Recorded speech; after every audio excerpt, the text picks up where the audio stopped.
and parliamentary elections took place in over 60 countries, with nearly half of the world population exercising their right to vote, making a year of significant choices.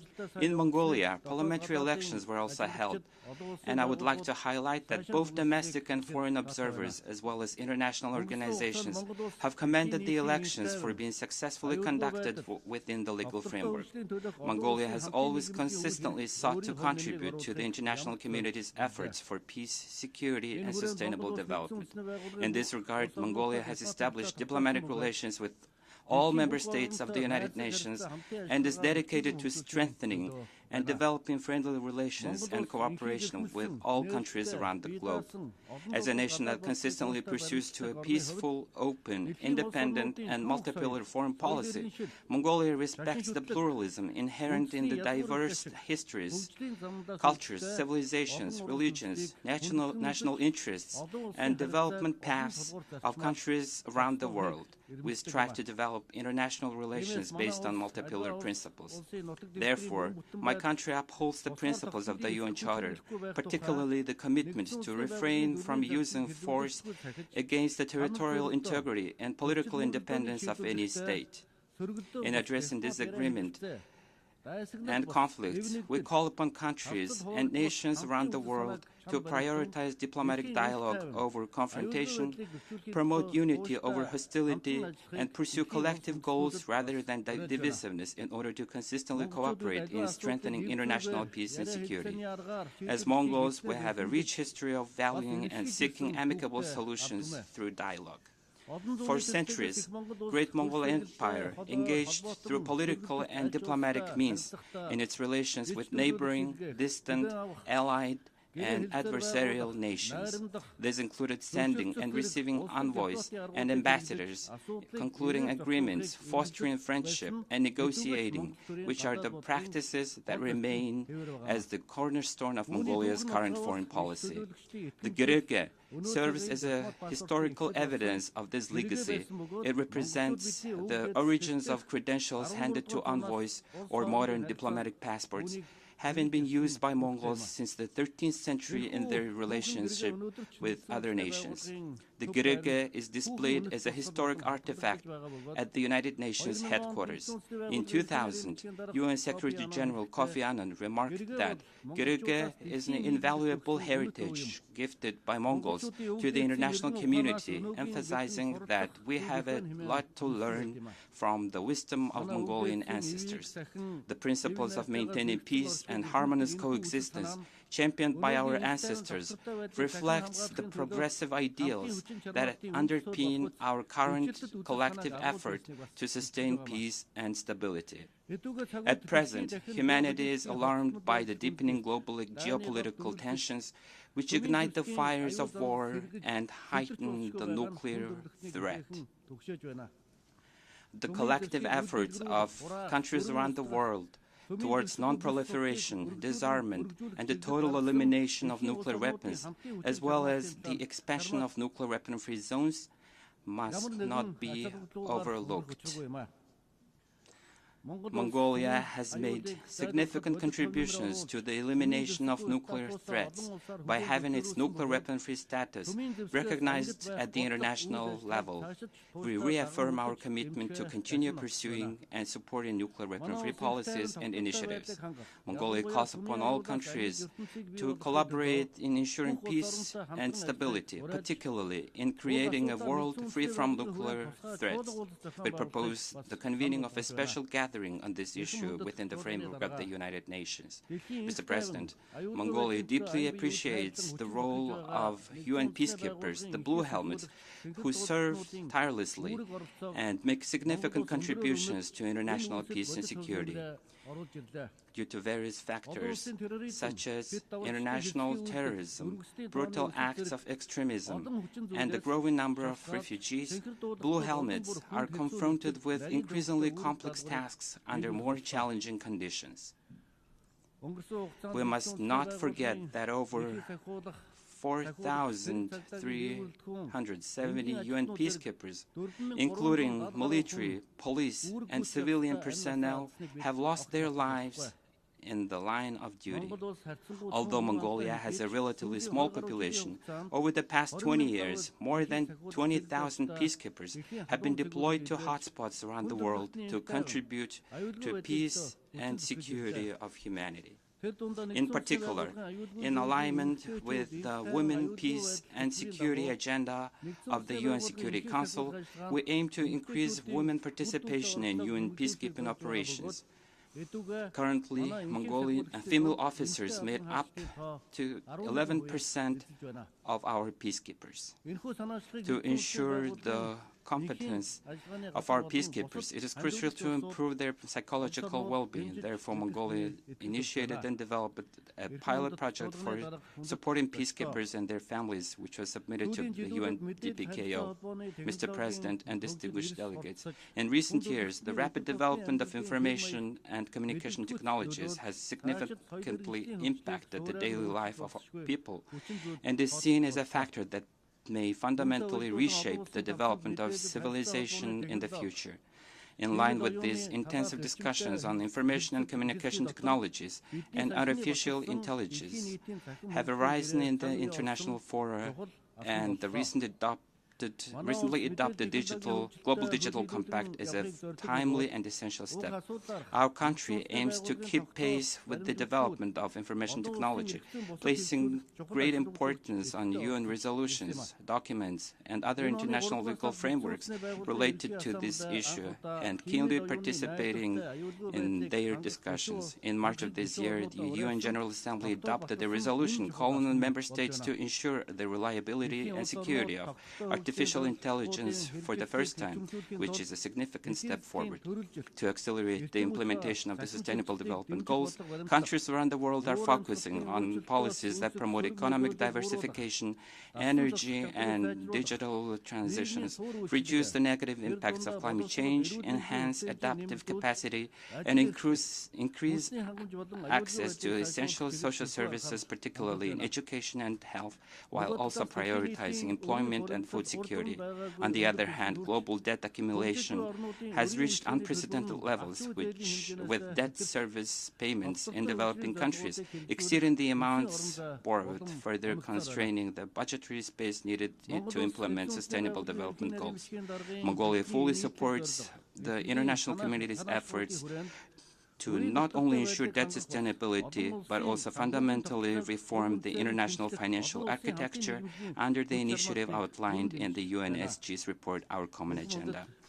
Distinguished delegates, in the early years of the 21st century, ideological conflicts that divide the world became history, while traditional military threats receded and non-traditional threats such as climate change, pandemics, terrorism, cybercrime, and refugees gained increasing attention.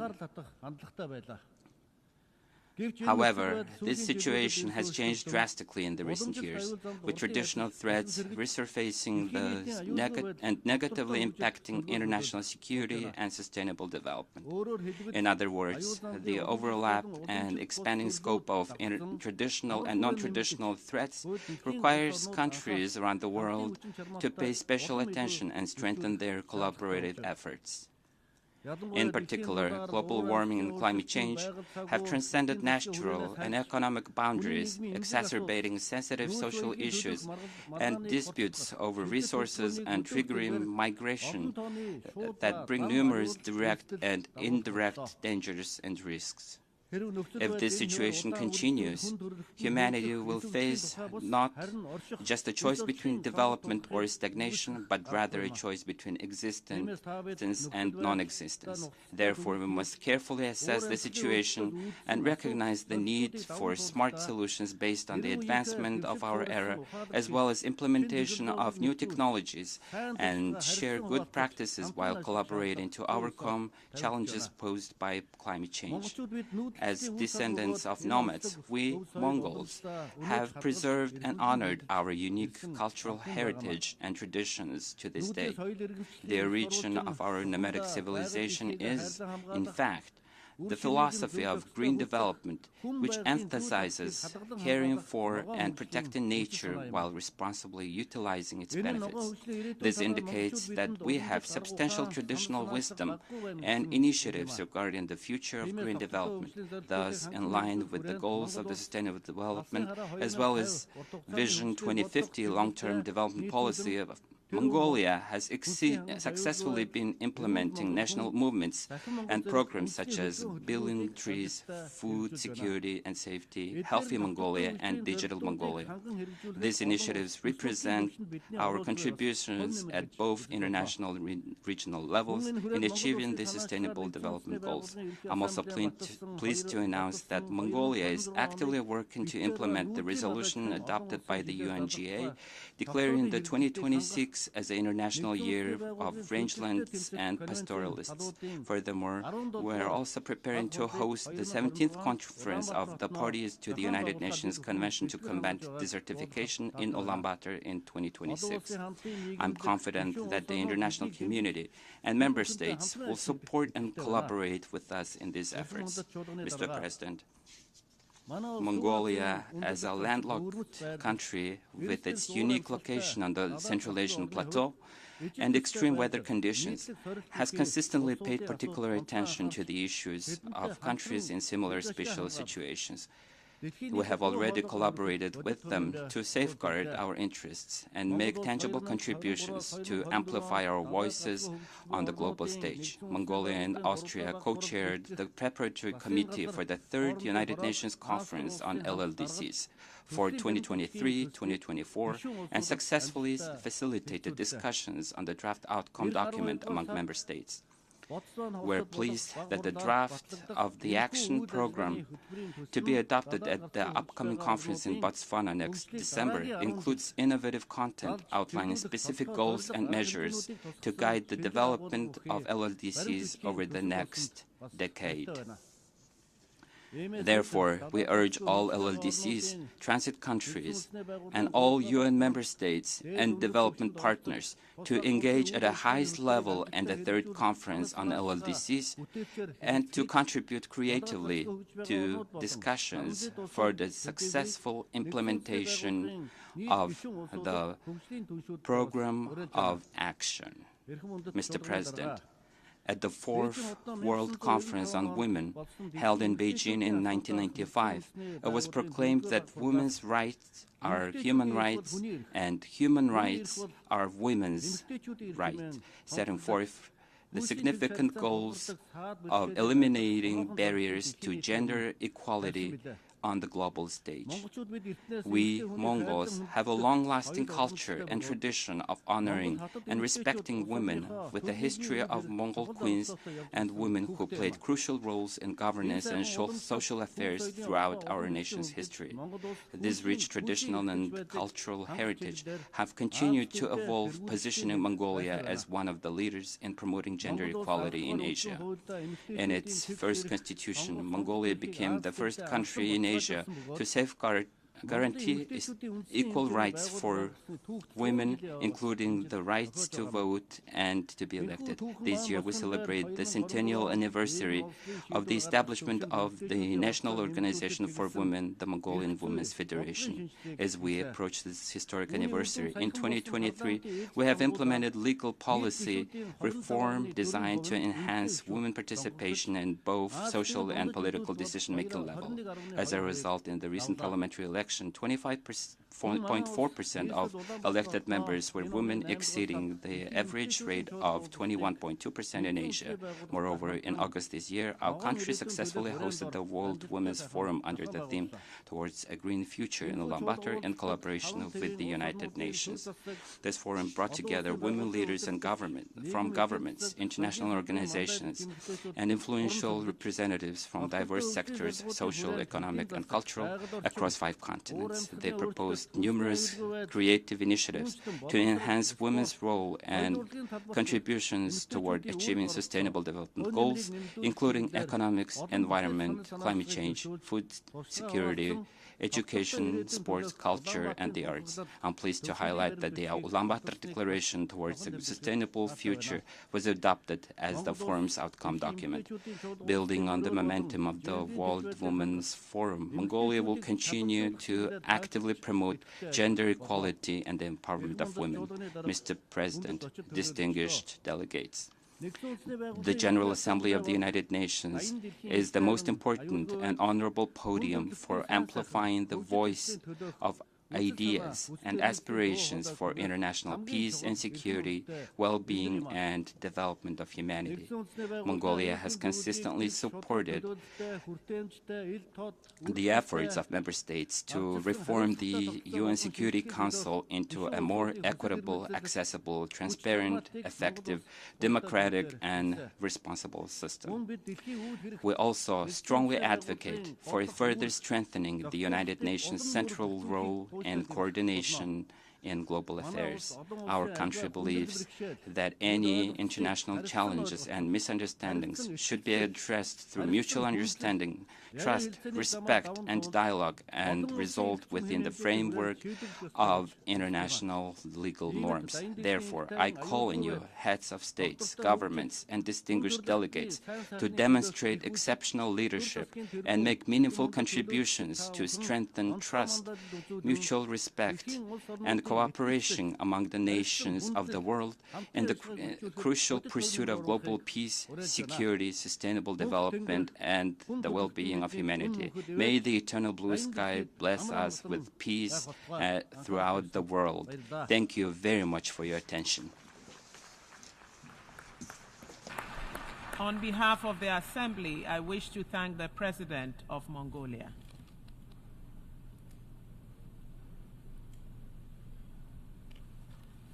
The Assembly will hear an address by His Excellency Wavel Ramkalawan, President of the Republic of Seychelles. I request protocol to escort His Excellency and invite him to address the Assembly.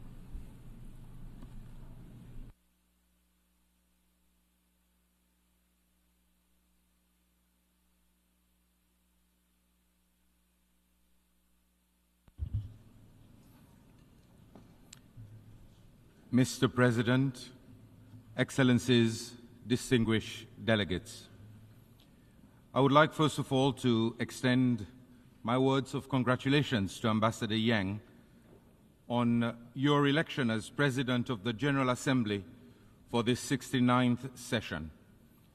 I wish also to thank Ambassador Francis for his diligent leadership during the 78th session.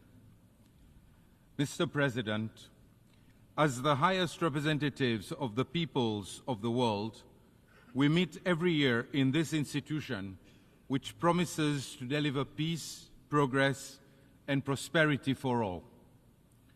We must be frank in our assessment of what we are doing for the people that we represent and their interests that we serve. For my people of the Seychelles, we must be critical of our approach to the challenges of today and plan for the challenges of tomorrow. The world is less secure than even just 1 year ago. Where we hoped that existing conflicts could be resolved, we find ourselves in a situation more tense and precarious.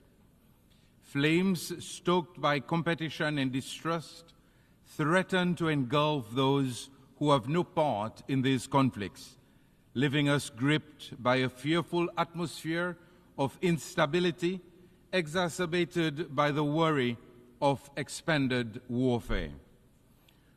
We are in danger of losing sight of the values that bring us together, that transcend borders and cultures, that are understood in all languages and present in all ideologies. We must revert to our foundational principles of dialogue and cooperation. Without a stable foundation, we cannot build our vision of a peaceful, prosperous, and sustainable world. Our focus is diverted from the challenges requiring our urgent and undivided attention, challenges affecting the core of people's lives and equally requiring solutions with people at their center. The climate crisis, ending poverty and hunger, ensuring that all have the indisputable right to a decent and dignified life. Our people have entrusted us to work together to find solutions. Mr. President, 79 years ago, the permanent members of the Security Council conferred upon themselves the great responsibility of ensuring international peace and security, to cooperate in good faith to save future generations from transgressions of the past. With this great responsibility comes the expectation that gross violations of the UN Charter be dealt with resolutely and impartially. We place our trust in them to act in the common interest to prevent conflict and preserve human dignity. The consequences of conflict are felt beyond the direct and intolerable suffering of victims in war zones and those displaced by fighting. In such an interconnected world, we are all subjected to inflationary pressures, elevated commodity and energy prices, and other disruptive effects. Widened and prolonged conflict risks affecting smaller states like Seychelles, trying not to get caught in the crossfire. It is not our intention to lecture the world powers, nor attempt to prescribe solutions to complex issues. We simply wish to remind you of your duty and be reassured that geopolitics will not supersede human rights and international law.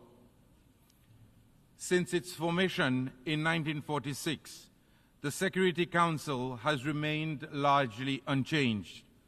Most of Africa was under colonial rule then.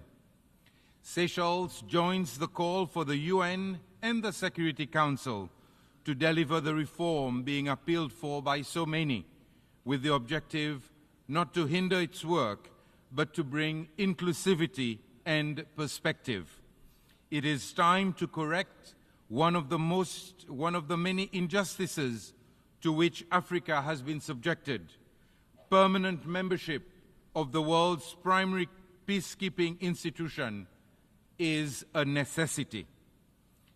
The consideration by the Council of critical issues such as sea level rise brought by Malta last year and the broader climate security nexus has proven that it is capable of reflecting new realities.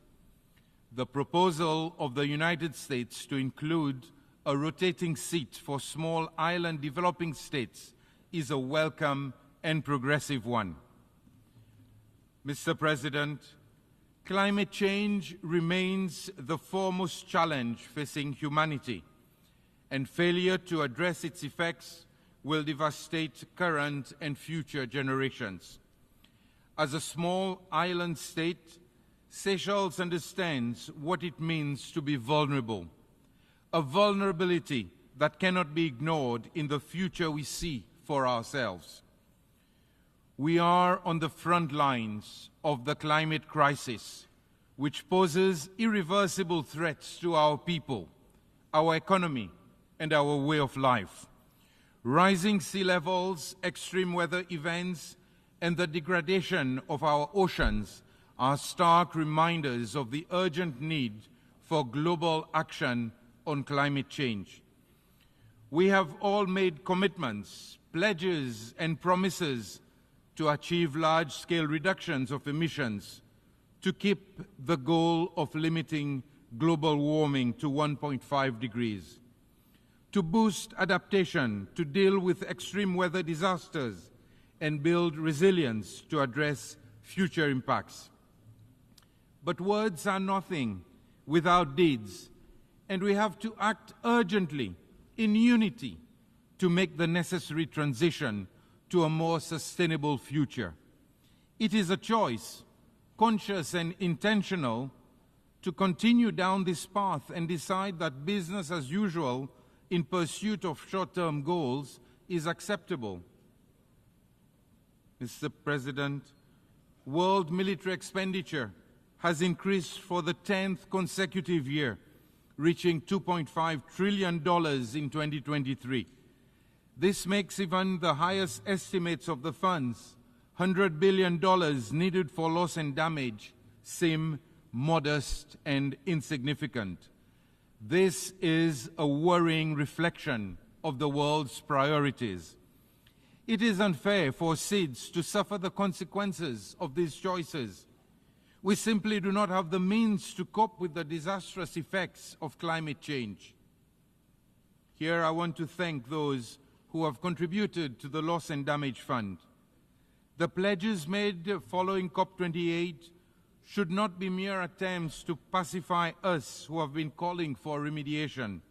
We hope to take it as a token of ongoing commitment and continued action given the expected rise in costs of dealing with climate change. As the Secretary General said yesterday, those who shoulder the blame should foot the bill. The international community cannot hope to advance sustainable development when some race ahead while others are left to struggle. No one should be left behind, lest we forsake future generations to a bleaker world.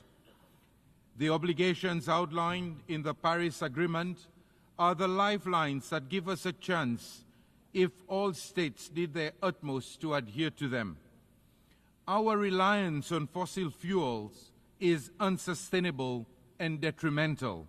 We must accelerate energy transition towards renewables and mobilize investment in the technology and infrastructure to give us any prospect of real energy security.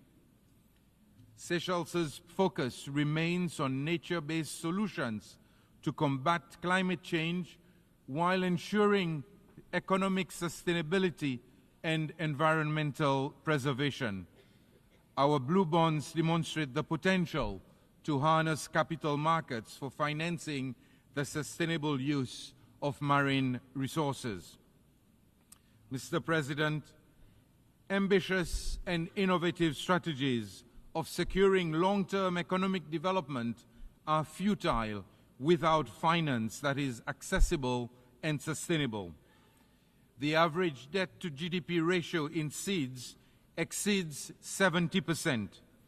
It is crippling and impedes our development by diverting critical resources away from where they are most needed, in infrastructure, education, and healthcare.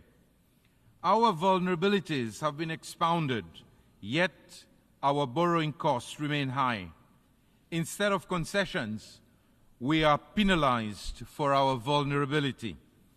It is time to move beyond discussion and implement real reforms in the international financial system to address the preclusion of some vulnerable countries, regardless of income status, from opportunities to meet development needs. We must also recognize the humanitarian consequences of economic policies.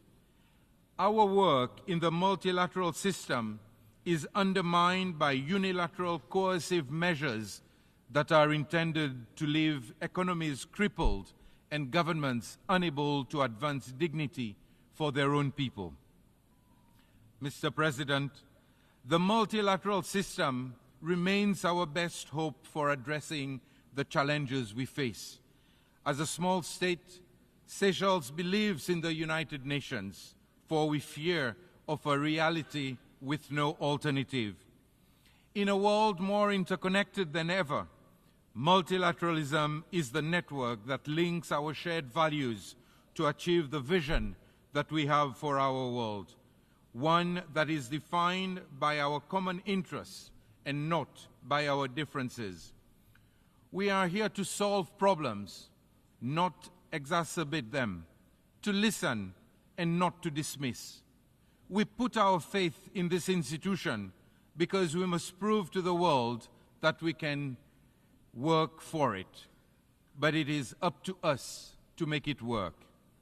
In 2023, we adopted the BBNJ agreement, and this year, Seychelles became the 4th state and the first in Africa to ratify it. We urge other countries to hasten its ratification so as not to delay its entry into force. This year's 4th SIDS conference in Antigua and Barbuda shone a timely light on the challenges that we face in a global economic landscape for which we are ill-equipped to navigate. The Antigua and Barbuda agenda for SIDS provides the blueprint for action over the next decade, and we call on the international community to commit to its implementation. The MVI resolution adopted here last month also represents a triumph of the multilateral system to consider new approaches to complex and evolving issues. Its data and findings deliver the empirical grounding for what we know to be true, that a single-layered approach to development is no longer accurate nor adequate. A better understanding of precisely these multidimensional vulnerabilities will be crucial for the decisions that we take, and more importantly, those taken on our behalf. The Pact for the Future, just adopted, should rightly usher in a new era of engagement based on mutual interest and mutual respect. We must use it to bridge divisions between nations on critical issues of human rights, gender equality, and the rule of law. One that accelerates the implementation of the SDGs and shapes the international financial system more fairly. One that adapts responses to global crisis in a more coordinated way, and one that restores peace with a promise to preserving it in the future. For Seychelles, the Declaration on Future Generations should signal our commitment to safeguarding the rights of all people who will be born by the end of this century, most of whom in developing countries. People who should not be born into hardship. We must envision a world where survival is not a struggle, a world that ensures everyone's rights to prosperity. Basic rights should not be difficult to provide. Mr. President, I firmly believe that these are the foundations on which our cooperation and progress should be built, the things that our people need the most, and what should guide us to building a world that is more secure and sustainable. Let us strive to be the architects of a world where no one is left behind. I thank you. On behalf of the Assembly, I wish to thank the President of the Republic of Seychelles.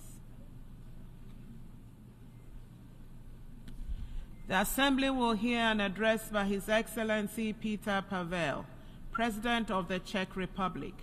I request protocol to escort His Excellency and invite him to address the Assembly.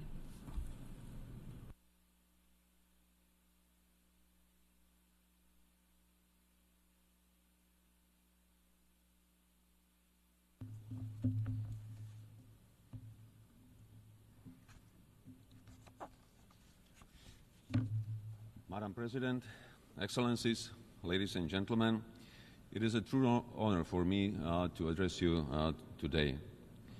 Much to my regret, since the last time we met here 1 year ago, the world has not become any safer. On the contrary. To start with, let me recall that the United Nations was created to save humanity from the scourge of war and destruction, and to promote peace, justice, and better quality of life for all humankind. Together, we have managed to build a global system of rules and cooperation with the ambition to advance security and human rights instead of conflict and suffering, fostering economic development instead of overlooking mass destruction.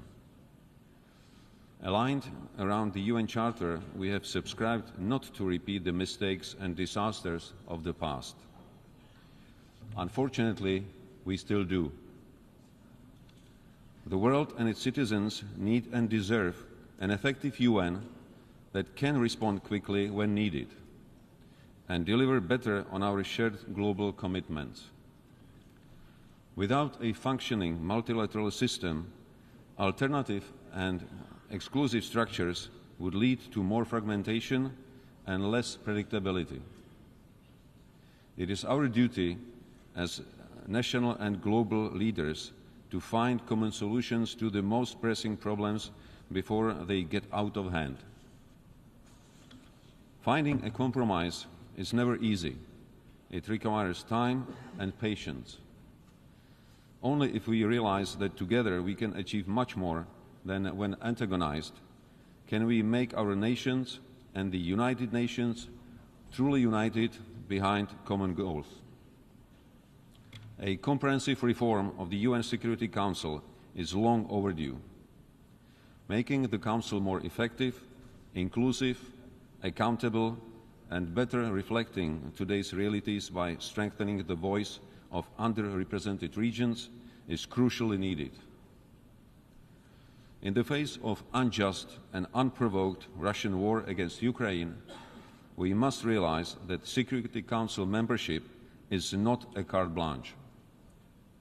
No one has the right to abuse power and bully other members of the international community without sanctions. Together, we must exercise more pressure on Russia to end its unjust and brutal war.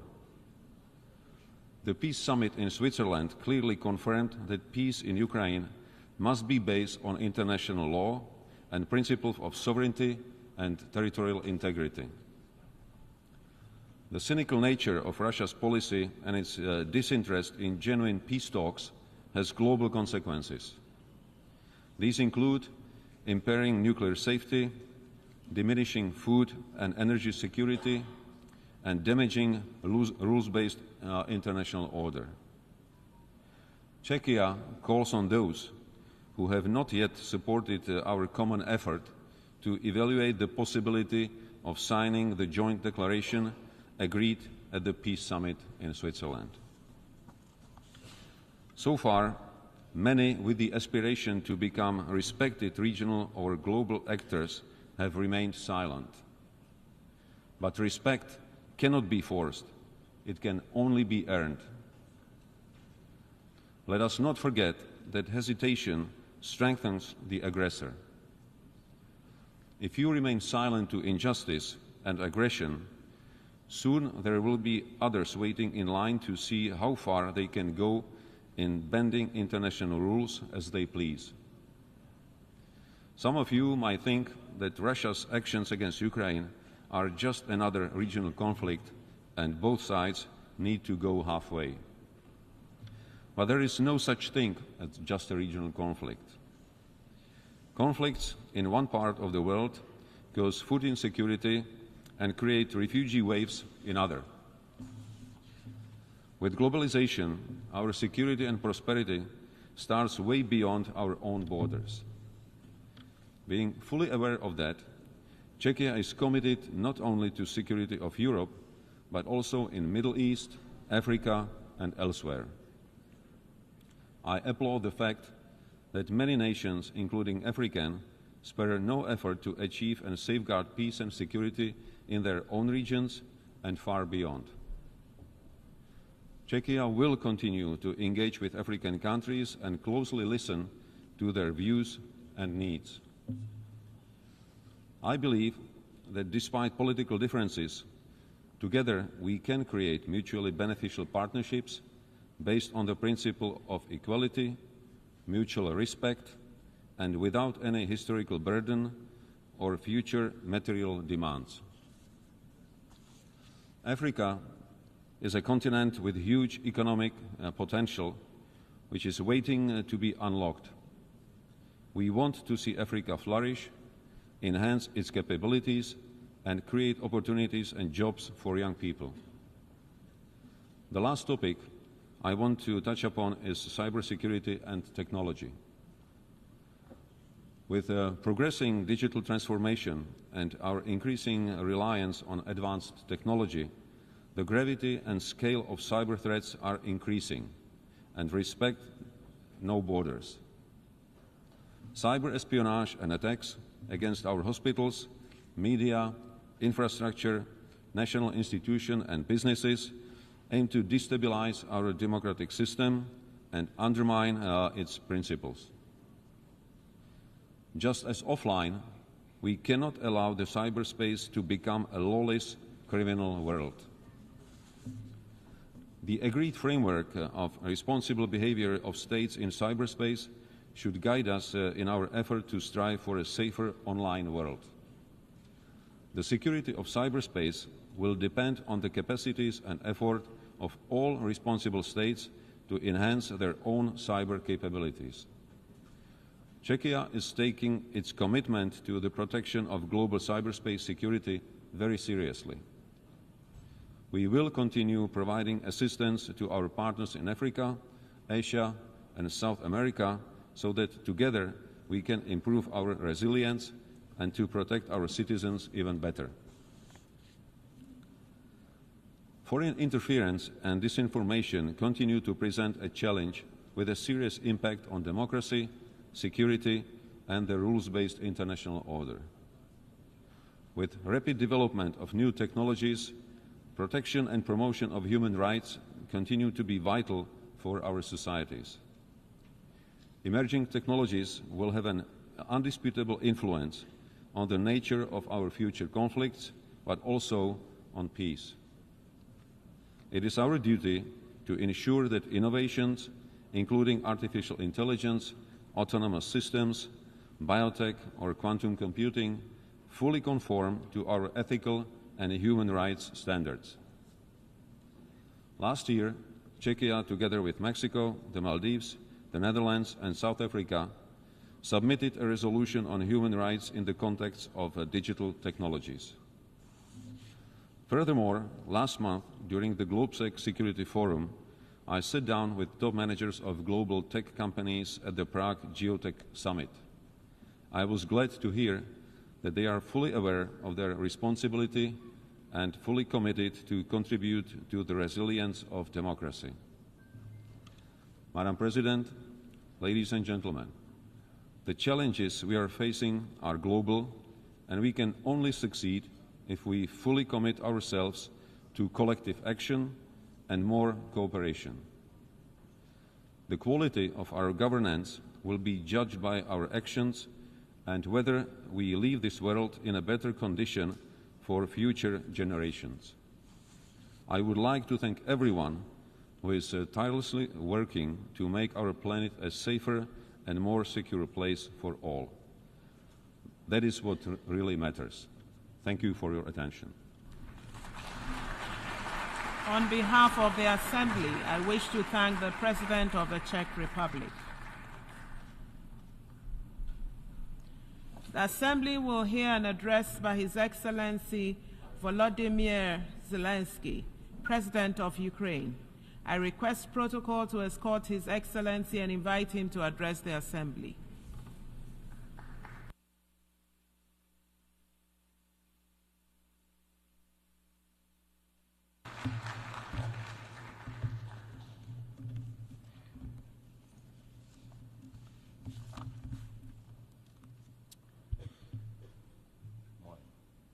Thank you very much. Dear leaders, Your Excellencies, today I want to tell you about a day that has already passed and a day that must never come. On the night of March 4th, 2022, I received one of the most terrifying reports since the beginning of a full-scale Russian invasion against Ukraine. The report was about Russian tanks firing directly at the buildings of our Ukrainian nuclear power plant, the Zaporizhzhia nuclear power plant, the largest one in Europe, 6 nuclear reactors. The Russian army stormed this facility just as brutally as any other during this war, without thinking about the consequences, possibly disastrous. This was one of the most horrifying moments of the war, when no one could know how Russian strikes on the nuclear facility would end, and everyone in Ukraine was reminded of what Chernobyl means. Now, the Zaporizhzhia nuclear power plant remains occupied by Russian forces, unfortunately, and it's at risk of a nuclear incident.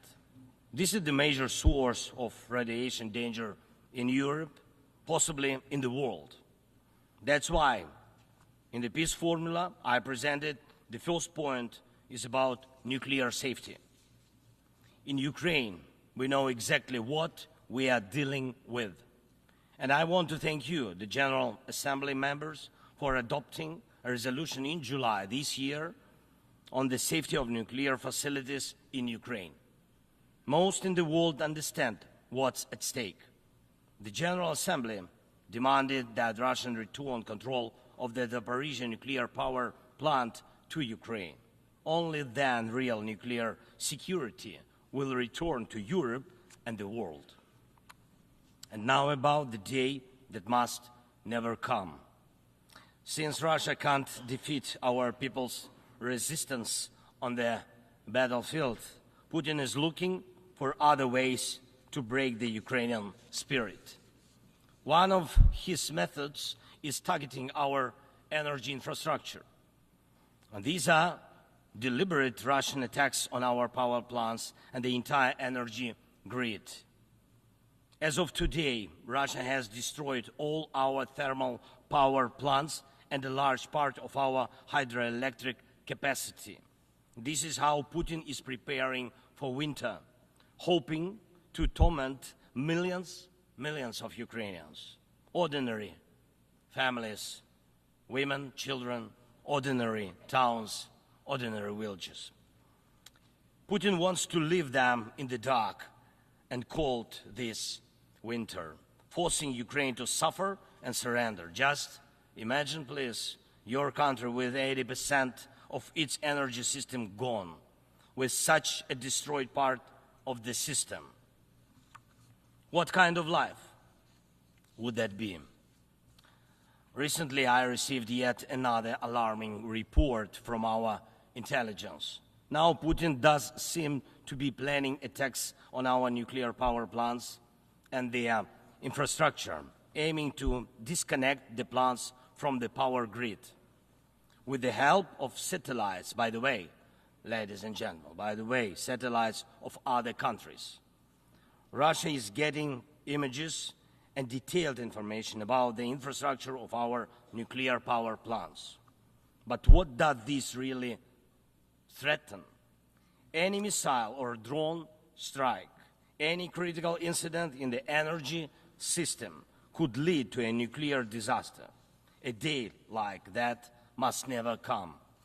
And Moscow needs to understand this, and this depends in part on your determination to put pressure on the aggressor. These are nuclear power plants. They must be safe. Ladies and gentlemen, 2 years ago, in the fall of 2022, I proposed a comprehensive strategy to end the war and to ensure security, and I presented the peace formula at a highly inclusive political platform for world leaders, the G20 summit in Indonesia, representing billions of citizens from all parts of the globe. And it's important for us that all these people can understand us, understand that Ukraine wants to end this war more than anyone in the world. War always poses a threat to many. You all see in the media and read in reports what is happening in Ukraine because of Russia's war. It's something many are imagining happening to themselves. And yes, the smoke from fires in war-torn cities can reach other countries. And if, God forbid, Russia causes a nuclear disaster at one of our nuclear power plants, radiation will not respect state borders. And unfortunately, various nations could feel the devastating effects. Many are concerned, but the deepest understanding of war is always found in the home it destroys. It's the Ukrainian people who feel the full pain of this war.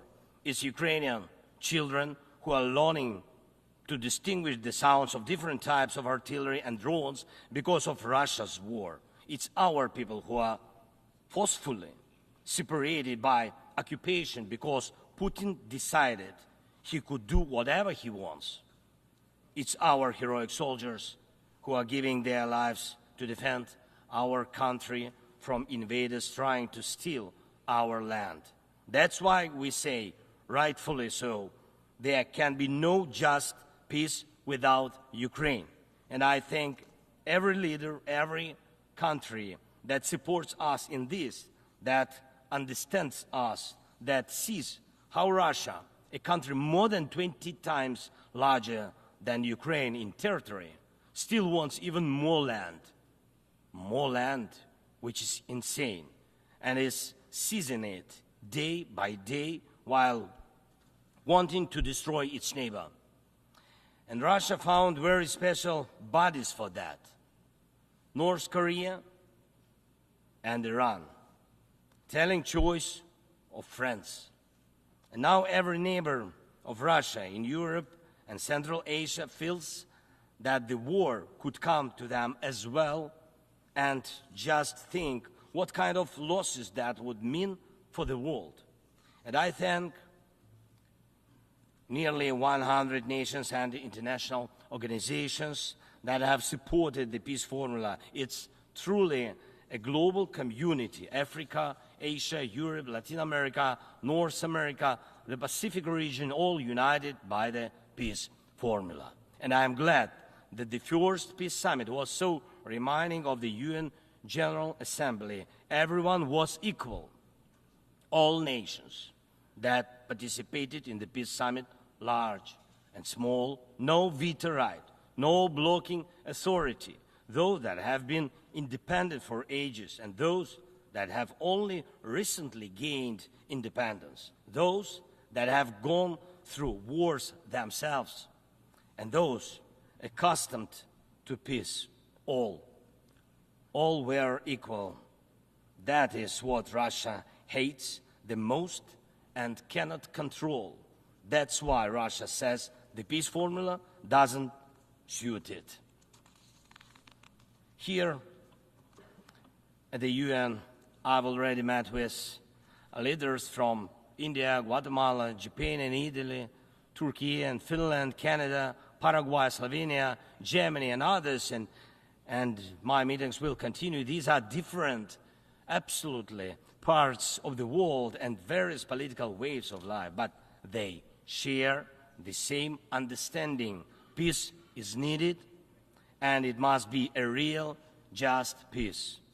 Unfortunately, at the UN, it's impossible to truly and fairly resolve matters of war and peace because too much depends in the Security Council on the veto power. When the aggressor exercises veto power, the UN is powerless to stop the war, but the peace formula can. Once again, there is no veto power in it. That's why it's the best opportunity for peace. Everyone is equal, and it's effective and comprehensive.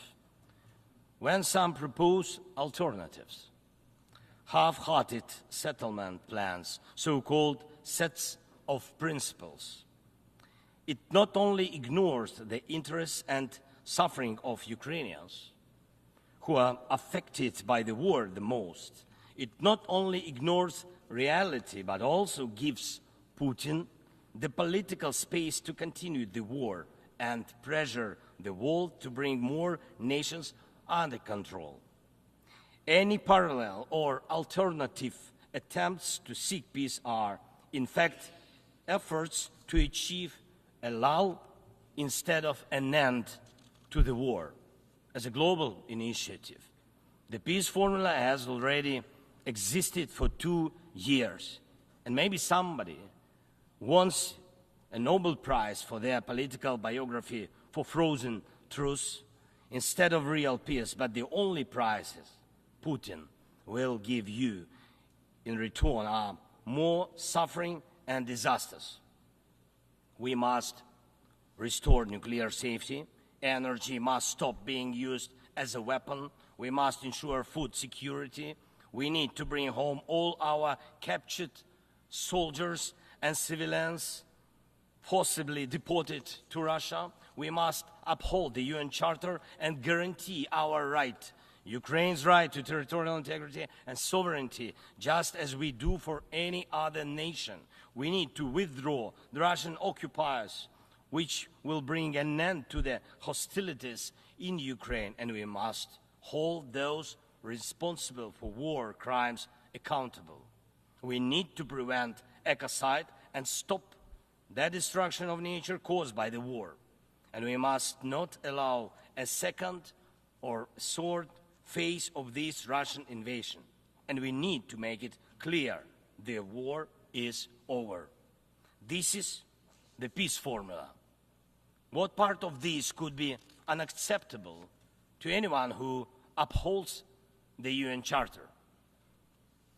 If someone in the world seeks alternatives to any of these points or tries to ignore any of them, it likely means they themselves want to do a part of what Putin is doing. The point they ignore reveals the desire they're hiding.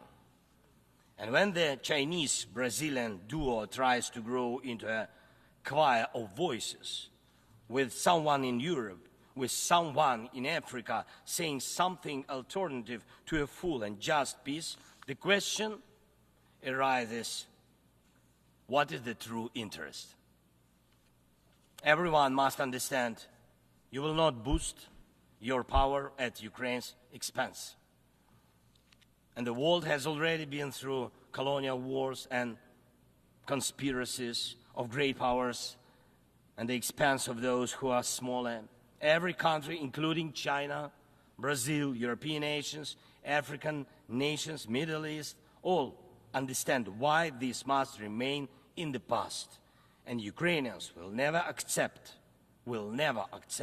why anyone in the world believes that such a brutal colonial past, which suits no one today, can be imposed on Ukraine now instead of a normal, peaceful life. I want peace for my people, real peace and just peace. And I'm asking for your support from all nations of the world. We do not divide the world. I ask the same of you, do not divide the world. Be united nations. And that will bring us peace. Thank you. Slava Ukraini. On behalf of the Assembly, I wish to thank the President of Ukraine.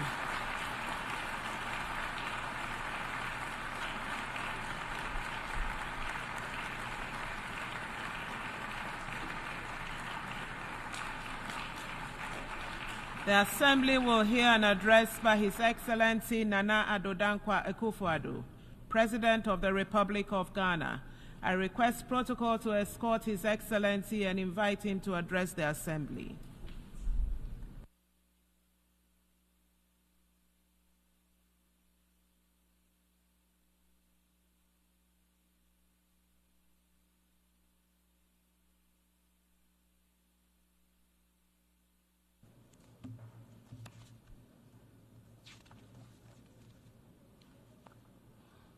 Madam President, Excellencies, ladies and gentlemen,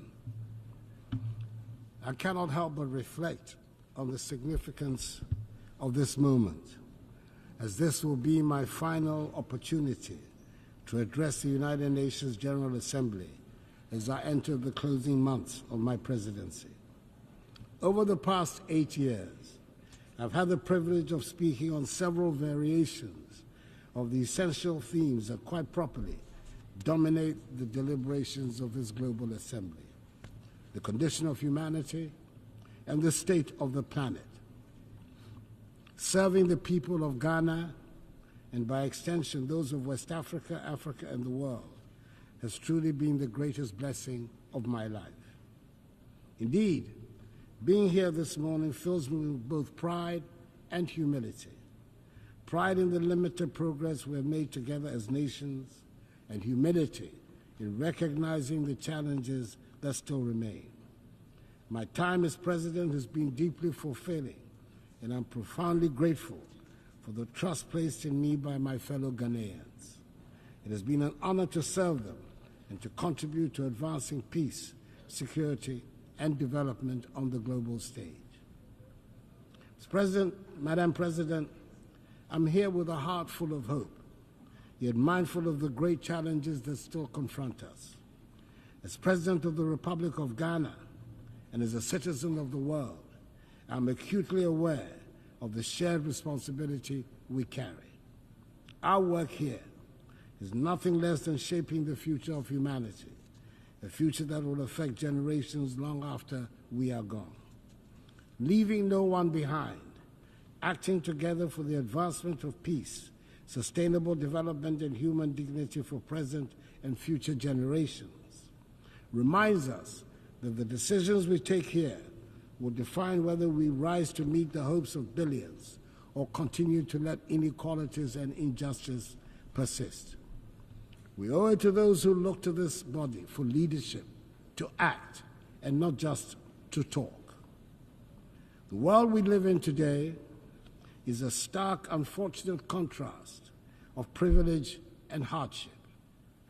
For too long, the voices of those marginalized, those left behind, have been drowned out. They constitute the bulk of humanity. These are the voices of the poor, the displaced, the vulnerable. We cannot, in good conscience, leave them behind. They should be at the center of our discussions and our decisions.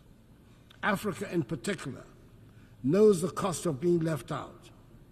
Yes, we're a continent rich in potential and resilient in the face of adversity, but we have also been disadvantaged by a global system that has generally treated us as an afterthought. We've been viewed merely as passive recipients of aid rather than as equal partners in global progress. The well-meaning promises of assistance have failed to materialize to bring about the long-term change we so passionately need. Such aid as is offered often comes with strings attached, limiting our ability to shape our own futures. Africa is not a continent of despair. She's full of great possibilities. She's required, however, to chart a new course of development. Our young population is filled with energy, creativity, and ambition. The people of Africa are not asking for handouts. They're demanding opportunities in a new global architecture so they can have access to education, healthcare, and jobs to be able to build better lives for themselves, their families, and their descendants. In Ghana, we've taken bold and decisive steps to ensure that no one is left behind in our national development, and we have shown that it is possible. Our flagship free senior high school policy has benefited 5.7 million young people, many of whom would have been denied the opportunity to learn, to dream, and to succeed. This initiative has transformed the lives of millions, positioning the next generation of Ghanaians to take their place as leaders in the global economy. But this is just the beginning. We need a global commitment to ensure that every child, no matter where they are born, has access to quality education. A world where children are left unprepared for the challenges ahead is not a just world. Beyond education, we've also prioritized health care for our people. Through Agenda 111, my government has embarked on the largest ever health care infrastructure project in Ghana's history. This initiative is constructing 111 hospitals across the country, ensuring that even the most remote regions have access to modern healthcare facilities. This is part of our broader goal of ensuring that no one in Ghana is left without the basic right to health. We've also taken significant steps to boost food security and economic growth through the Program for Planting for Food and Jobs. This initiative has improved food production, created jobs, and enhanced incomes for millions of Ghanaians. It is a clear demonstration that with the right policies and investments, we can transform our agricultural sector and ensure that no one goes hungry. In the same vein, our one district, one factory policy is transforming the industrial landscape of the nation, generating the structural transformation of our economy, which is our major strategic objective. And in addition, Ghana has embraced in full the teachings of the Fourth Industrial Revolution and is actively pursuing an agenda of digitalization. Under my administration, we've revolutionized public service delivery by integrating technology into governance. From the introduction of the Ghana card, which has streamlined identification and access to services, to the digitalization of the country's land registry, these reforms have enhanced transparency, efficiency, and accountability. Digitalization has improved the lives of ordinary Ghanaians and has also laid the groundwork for sustainable economic growth in the digital age.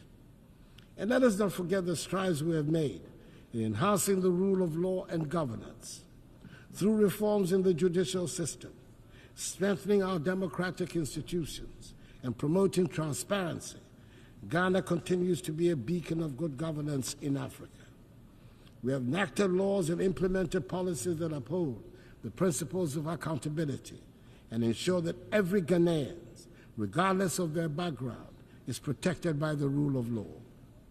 Madam President, it is impossible to address the challenges of today without speaking of the contradictions that exist within this global institution. We gather here to discuss peace, but wars continue to ravage nations. We speak of justice, yet justice endures. Take the Russian invasion of Ukraine, for instance. Millions of lives have been uprooted. Thousands have lost their lives, and yet the Security Council has struggled to respond decisively, just as it is struggling to make a decisive intervention in the tragic ongoing war in Gaza and the Lebanon.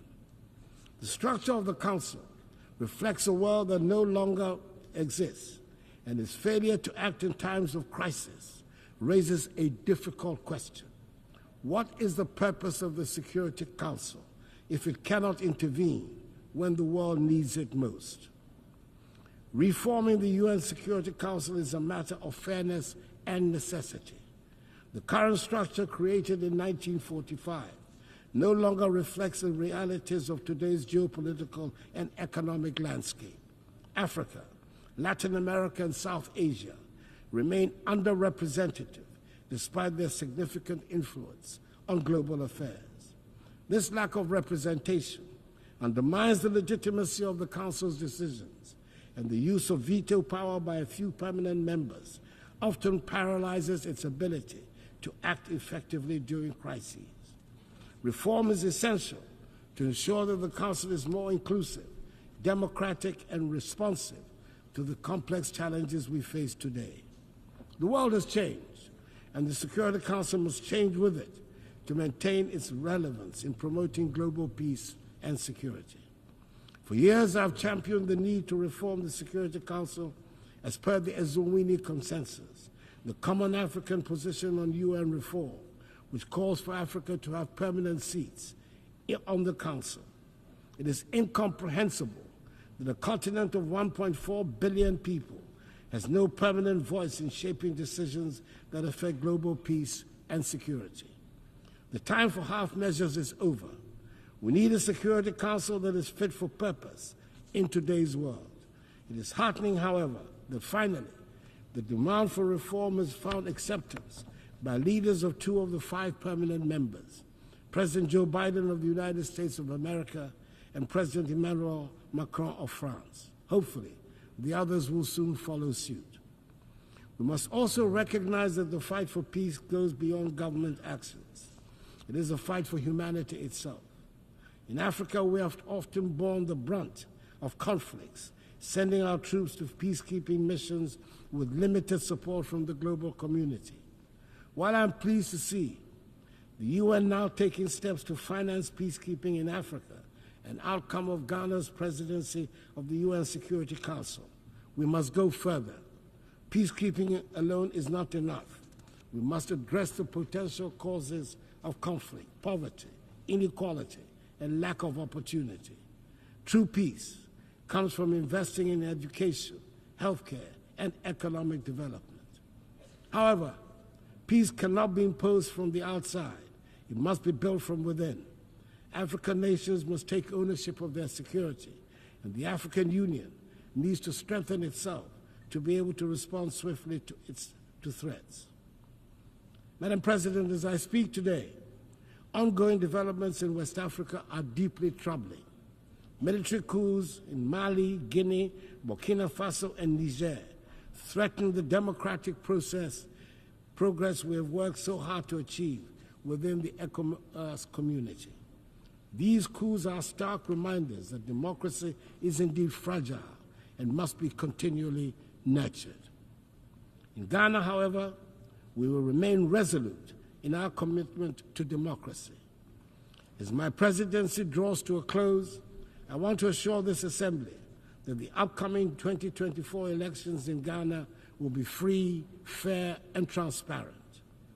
Ghanaians have demonstrated time and again in the last 3 decades their strong attachment to democracy, which they will not permit to be undermined. The Electoral Commission, supported by Ghana's security services, is well equipped to ensure that the will of the Ghanaian people is respected. Ghana has long been a beacon of democracy in Africa, and we intend to keep it that way. The 2024 elections will be proof of our enduring adherence to the rule of law, transparency, and the principles of democratic accountability that have guided our nation in recent decades. Madam President, we find ourselves at a pivotal moment in history. The decisions we make today will shape the future of our world.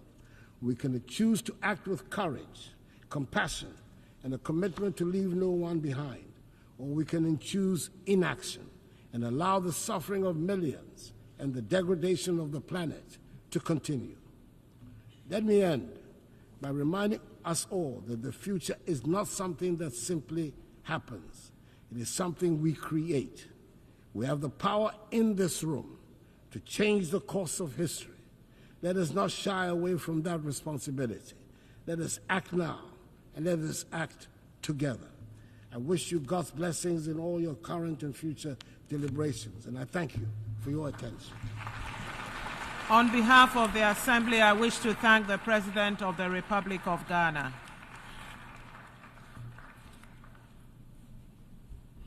The Assembly will hear an address by His Excellency Rumen Radev, President of the Republic of Bulgaria.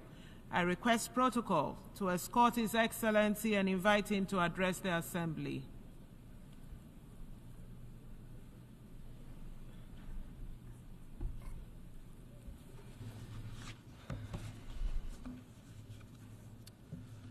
Excellencies, ladies and gentlemen, allow me at the outset to congratulate His Excellency Philemon Yang for his elections as the President of the 79th UN General Assembly session.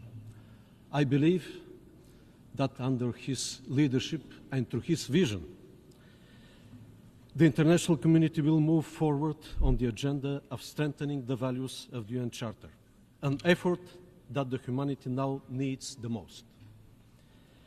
Our world faces a range of complex problems, from the unprecedented challenges to the global peace and security, to the escalating climate crisis and the persistent inequalities.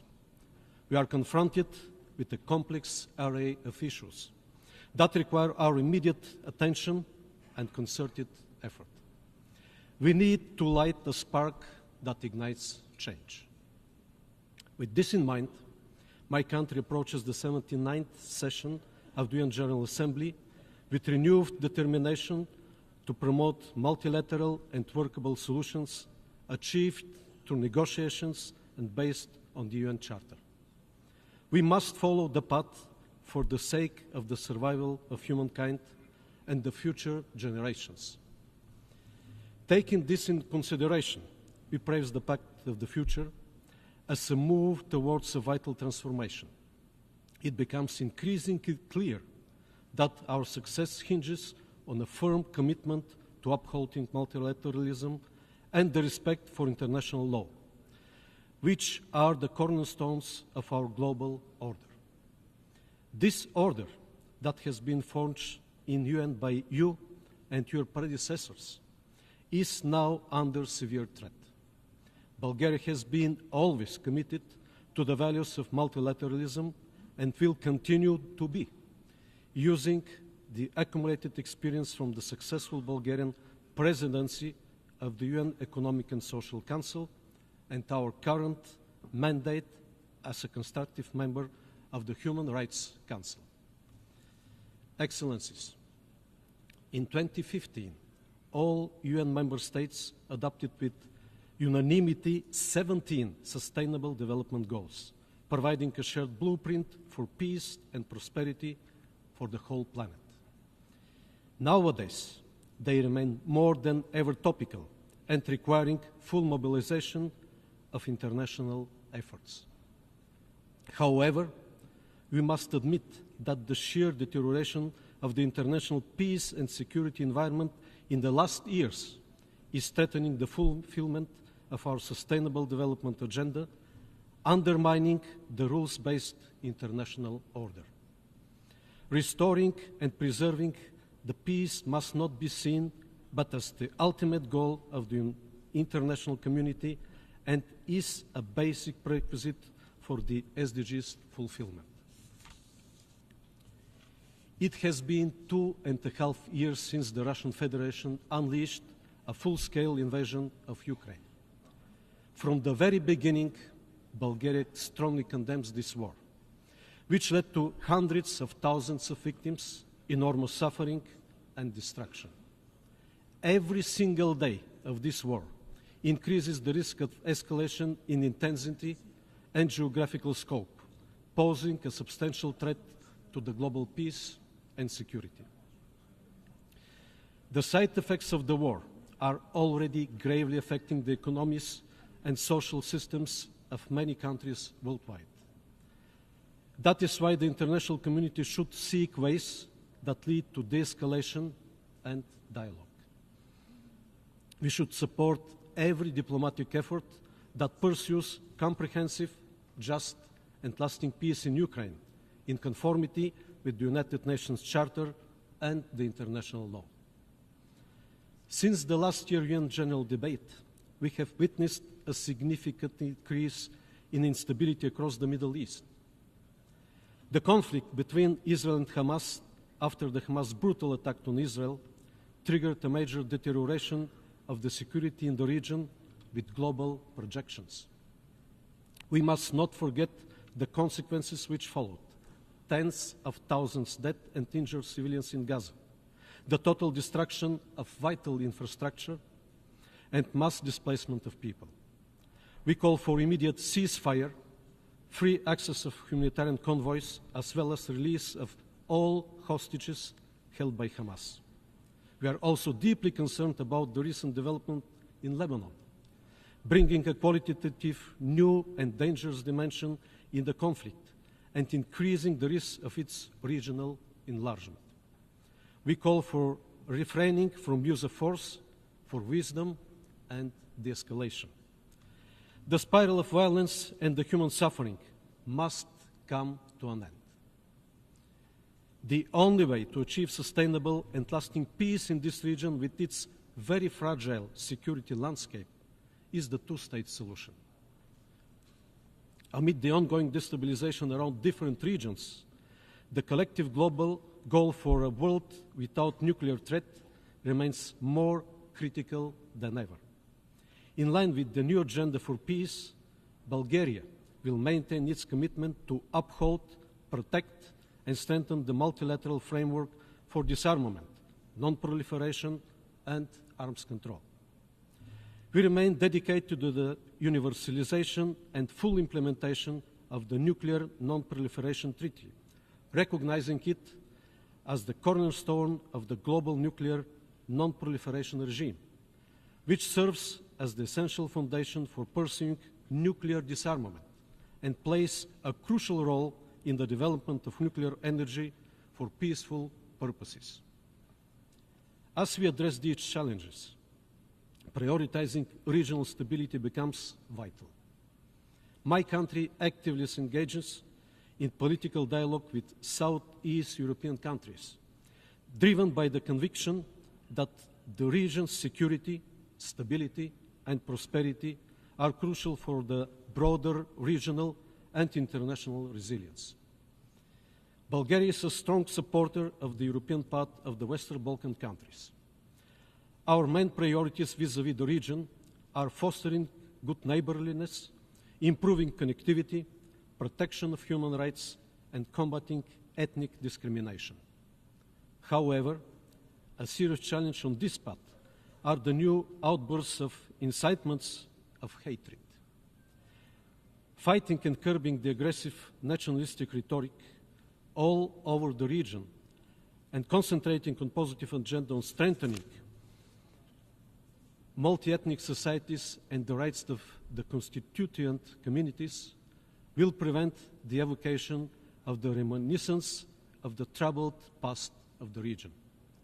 Ladies and gentlemen, progress on achieving the Sustainable Development Goals is the greatest investment for the benefit of the present and future generations.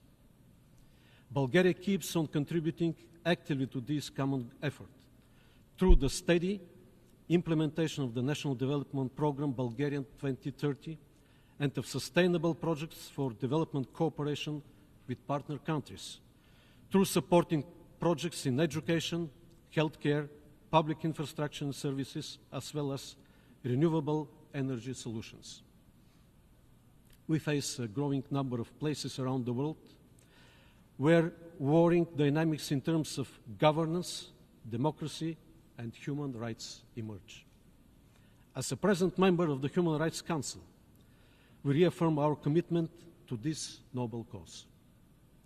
Bulgaria has never looked the other way, and this speaks up through our domestic policies, our membership in the Human Rights Council, our work as a co-chair of the Group of Friends of Children and Sustainable Development Goals, Vice President of UNICEF Bureau, member of the Executive Board of UN Women, and through our support for initiatives that empower the General Assembly and aim at accountability. Our advocacy for meaningful participation of civil society, youth, and women in decision-making process across the United Nations system and domestically have already yielded results, and our youth delegate program inspires more young people to choose the path of active citizens. Bulgaria advocates for a human rights-based approach to sustainable development and looks forward to the inclusion of all stakeholders at the upcoming World Social Summit. Excellencies, we have focused on the peace among nations, but it is equally important to reconcile with the nature. Climate change is a threat multiplier for the implementation of all sustainable development goals. We urge enhanced action based on the global stocktake, more ambitious climate objectives, including the new finance goal at the 29th session of the United Nations Climate Change Conference. Earlier this year, Bulgaria hosted the 61st session of the Intergovernmental Panel on Climate Change, which gave impetus to the panel's 7th assessment cycle, including the production of the special report on climate change and cities. Through various panel events, we were able to invigorate the science and science discussion, paying due attention to the climate risks in the Black Sea region, as well as to the urban environment the role of cities, and the need to adapt to changing climate. Another challenge that brings a lot of opportunities as well is the need for an effective digital governance based on a multi-stakeholder and inclusive approach, aiming for a human-centric digital transformation and a safe and open digital future. In light of growing challenges to the principles of international law and the rules-based order established by the United Nations Charter, Bulgaria remains committed to strengthening the effectiveness and accountability of the United Nations Security Council. We support efforts to enhance transparency and accountability within this body, co-sponsoring the key UN General Assembly resolution on veto use. Bulgaria emphasizes the need for greater effectiveness and prioritizes securing an additional non-permanent seat for the group of Eastern European states in a reformed Council. Ladies and gentlemen, let us reaffirm our commitment to addressing these global challenges with firmness and determination. The action we take today will define the future, and with courage and unity, we will rise to meet the opportunities that lie ahead. Thank you for your attention.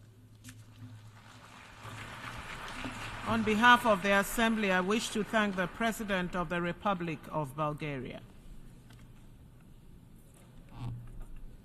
The Assembly will hear an address by His Excellency Chandri Kapesad Santoki, President of the Republic of Suriname.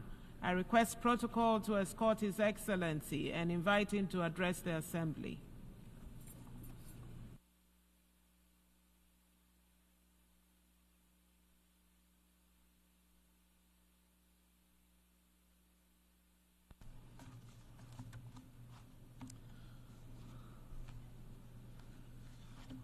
Madam President, Excellencies, Heads of Delegations, ladies and gentlemen, good morning.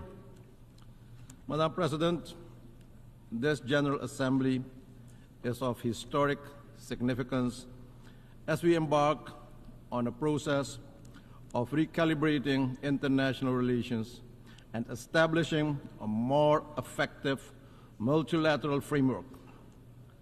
I therefore extend my heartfelt congratulations to the President on his election to preside over this esteemed body, and allow me to congratulate the outgoing Chair of Trinidad and Tobago on a job well done under difficult circumstances.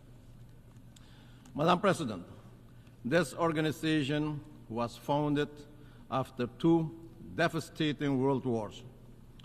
Its original purpose remains relevant today to save current and future generations from the disastrous consequences of wars and armed conflicts and foster peace and political stability for sustained prosperity for all.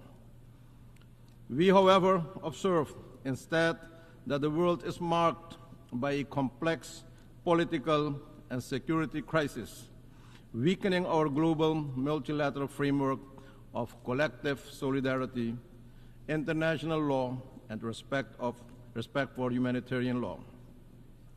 The conflicts that divide us are not isolated incidents. They are symptoms of deeper systemic challenges, rising inequality, environmental degradation, and breakdown of global trust. The time has come to dare to make bold decisions, revisit our global governance architecture, and to recommit to the original goals of the United Nations. Madam President, with statistics showing that countries are off track on the 2030 Agenda for Sustainable Development, while projections estimate that almost 600 million people will continue to live in extreme poverty in 2030, that is incumbent on us to close the gap between aspiration and financing. I wish to emphasize the urgent need for accelerated reforms and coordination within the international financial architecture, especially the international financial institutions. The Multidimensional Vulnerability Index, MVI, offers a comprehensive and inclusive framework that goes beyond traditional metrics to capture the true complexity of the vulnerabilities of small islands developing and low-lying coastal states. We urge that the MVI is embedded in the operations of the international financial institutions, especially the International Monetary Fund and the World Bank. Apart from the MVI, we see other financial obstacles in place that have a major negative impact on our ability to generate development, especially de-risking measures of international banks, which are based on general assessments, do not consider the country's reality and the severe impact on development objectives of the country. This must be addressed head-on if we want to be inclusive rather than exclusive. My country, Suriname, can attest to the importance of urgent need to reform the global financial and political system and to build greater trust in the multilateral system. Because of our ranking, we are not eligible for several global financial instruments to the detriment of my people. Since taking office in July 2020, my government has successfully started a policy of financial economic reforms, including restructuring the debt portfolio supported by an IMF program and international financial institutions. The impact of the various crises and national efforts to reform the economy has not been easy for the population, but we are on the road to recovery now. Macroeconomic stability has been achieved. We established a social safety net and increased several social benefits, all meant to make sure that we did not forget or excluded that part of our population from restoring a healthier economy. Madam President, 2024 statistics reveal that progress in the area of climate action is inadequate, with global greenhouse gas emissions still rising. Despite the need for reductions, climate action can no longer be postponed nor ignored. Soon, we'll meet in Azerbaijan for COP29. Madam President, will we be repeating ourselves with empty promises and pledges, or will we take decisive action to save this planet from extinction? Madam President, Suriname is committed to the Paris Agreement. Suriname has also submitted ambitious nationally determined contributions and has recently started the process of carbon credit trading. Suriname aims to remain a carbon-negative country with a high level of biodiversity and more than 90% forest coverage. With this conscious choice to limit deforestation, we sacrifice economic development for our people. For this, Madam President, we are not compensated while everyone benefits from our decision.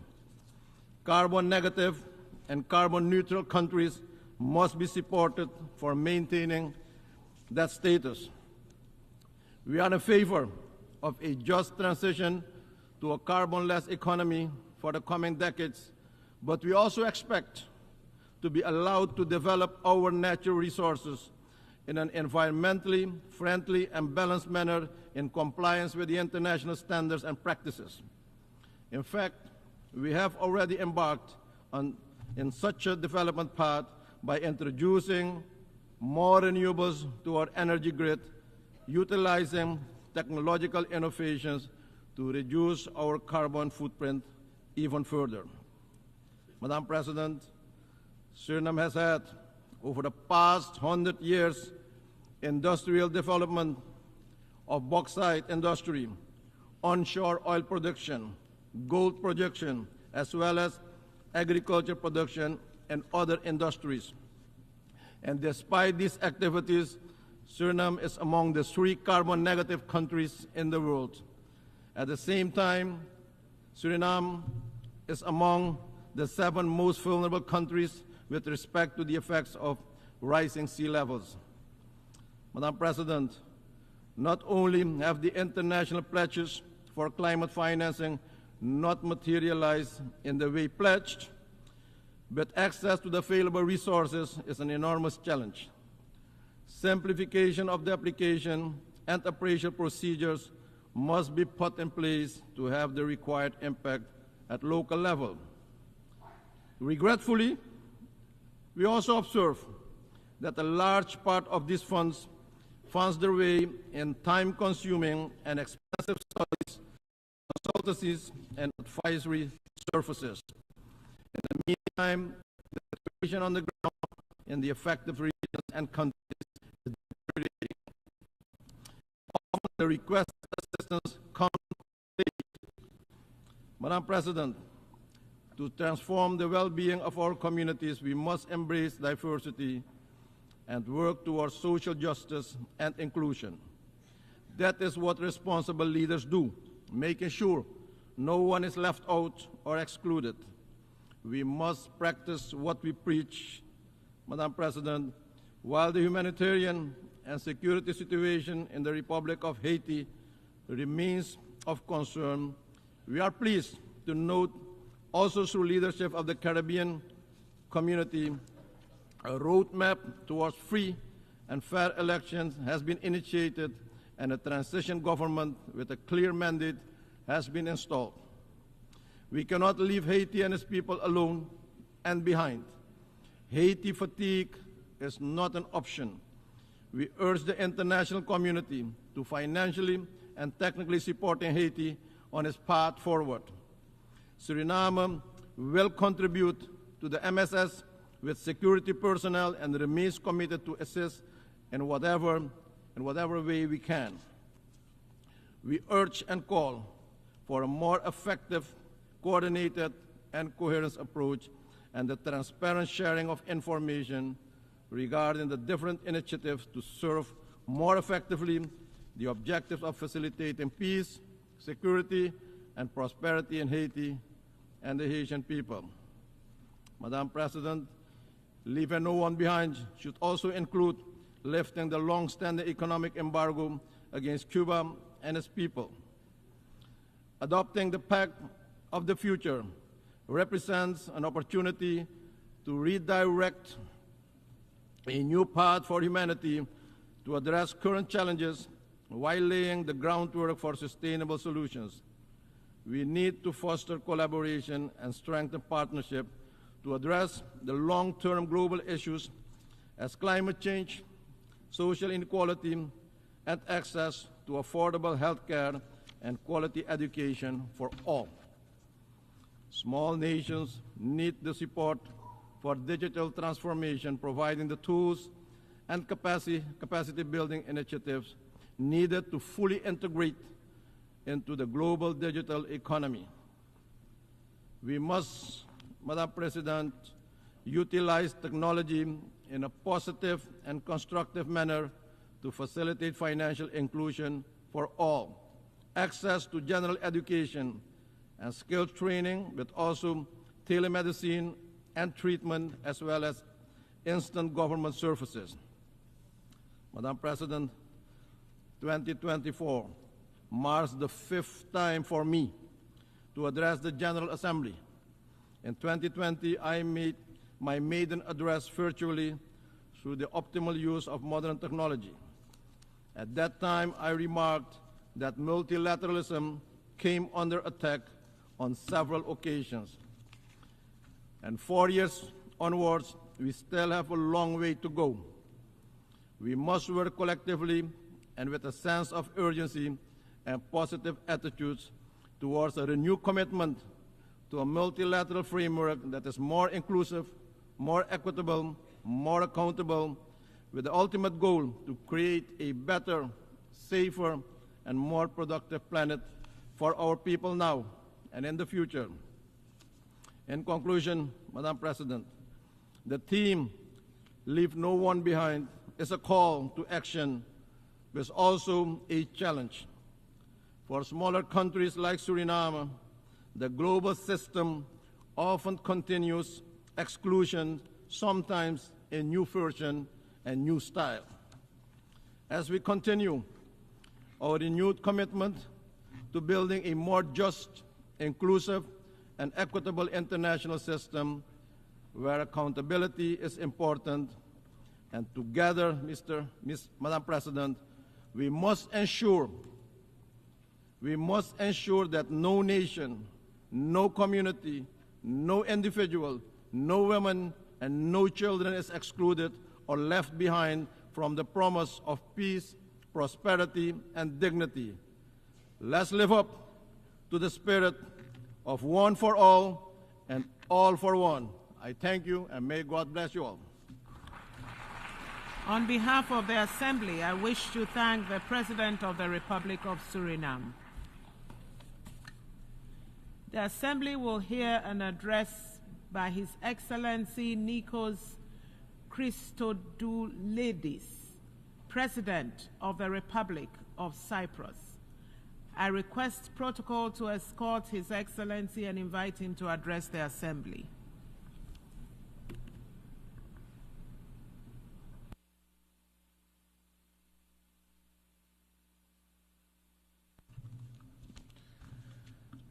Madam President, Your Excellencies, ladies and gentlemen, at the outset I wish to congratulate His Excellency Ambassador Philemon Yang for his election as President of the 79th session of the General Assembly.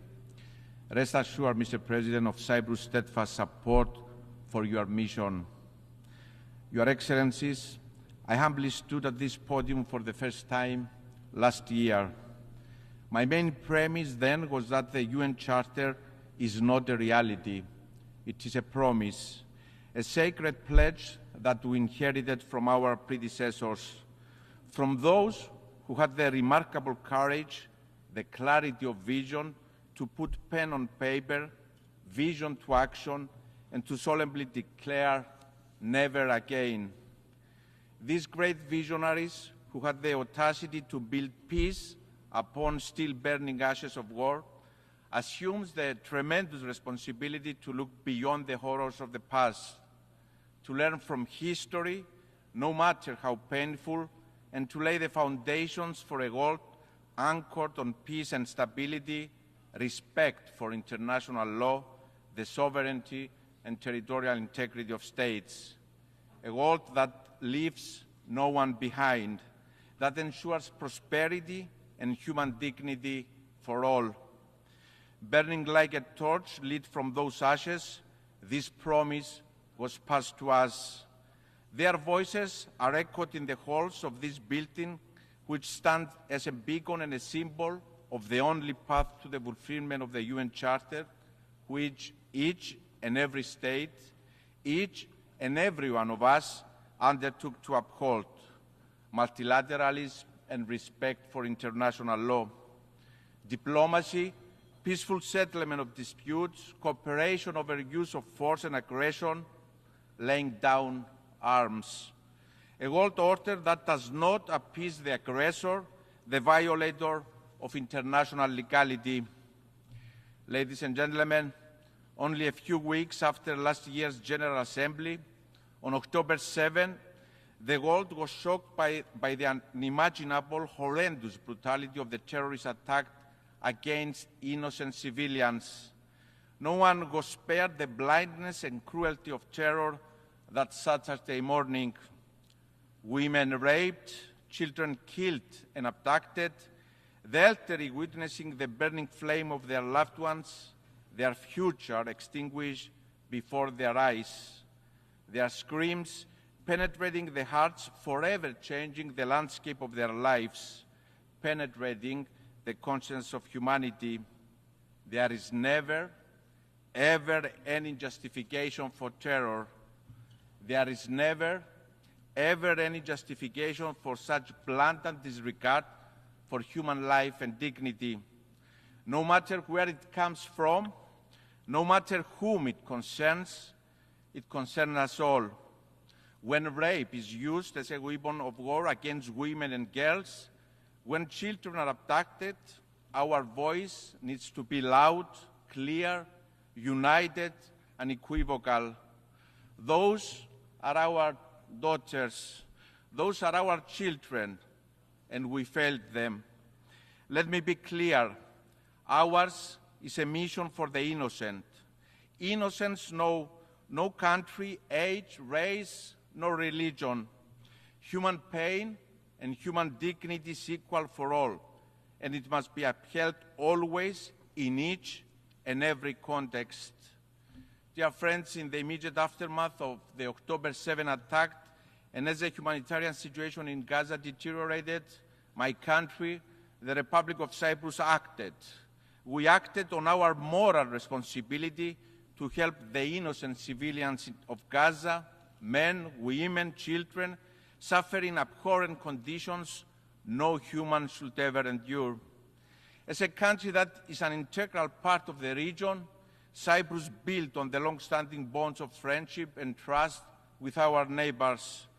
Fulfilling our duty as an anchor of stability in the turbulent sea, as the European Union's lighthouse in the Eastern Mediterranean, we delivered the Amalthea Maritime Corridor to the international community, a lifeline of hope and humanity. The Cyprus Humanitarian Corridor is a manifestation of the spirit and the letter of the UN Charter, cooperation and multilateralism. It aptly demonstrates the power of diplomacy, one of our most powerful tools. Cyprus worked closely with regional and international partners, with the United Arab Emirates, the United States, with the concrete support of the European Union, the United Nations, united by a shared vision. These guiding principles are the beacon of our engagement in international relations, the power of diplomacy as a force for good. We have consistently manifested this commitment and will continue to do so. Cyprus has acted time and time again as a regional evacuation hub at time of crisis, a safe bridge, a safe haven for civilians.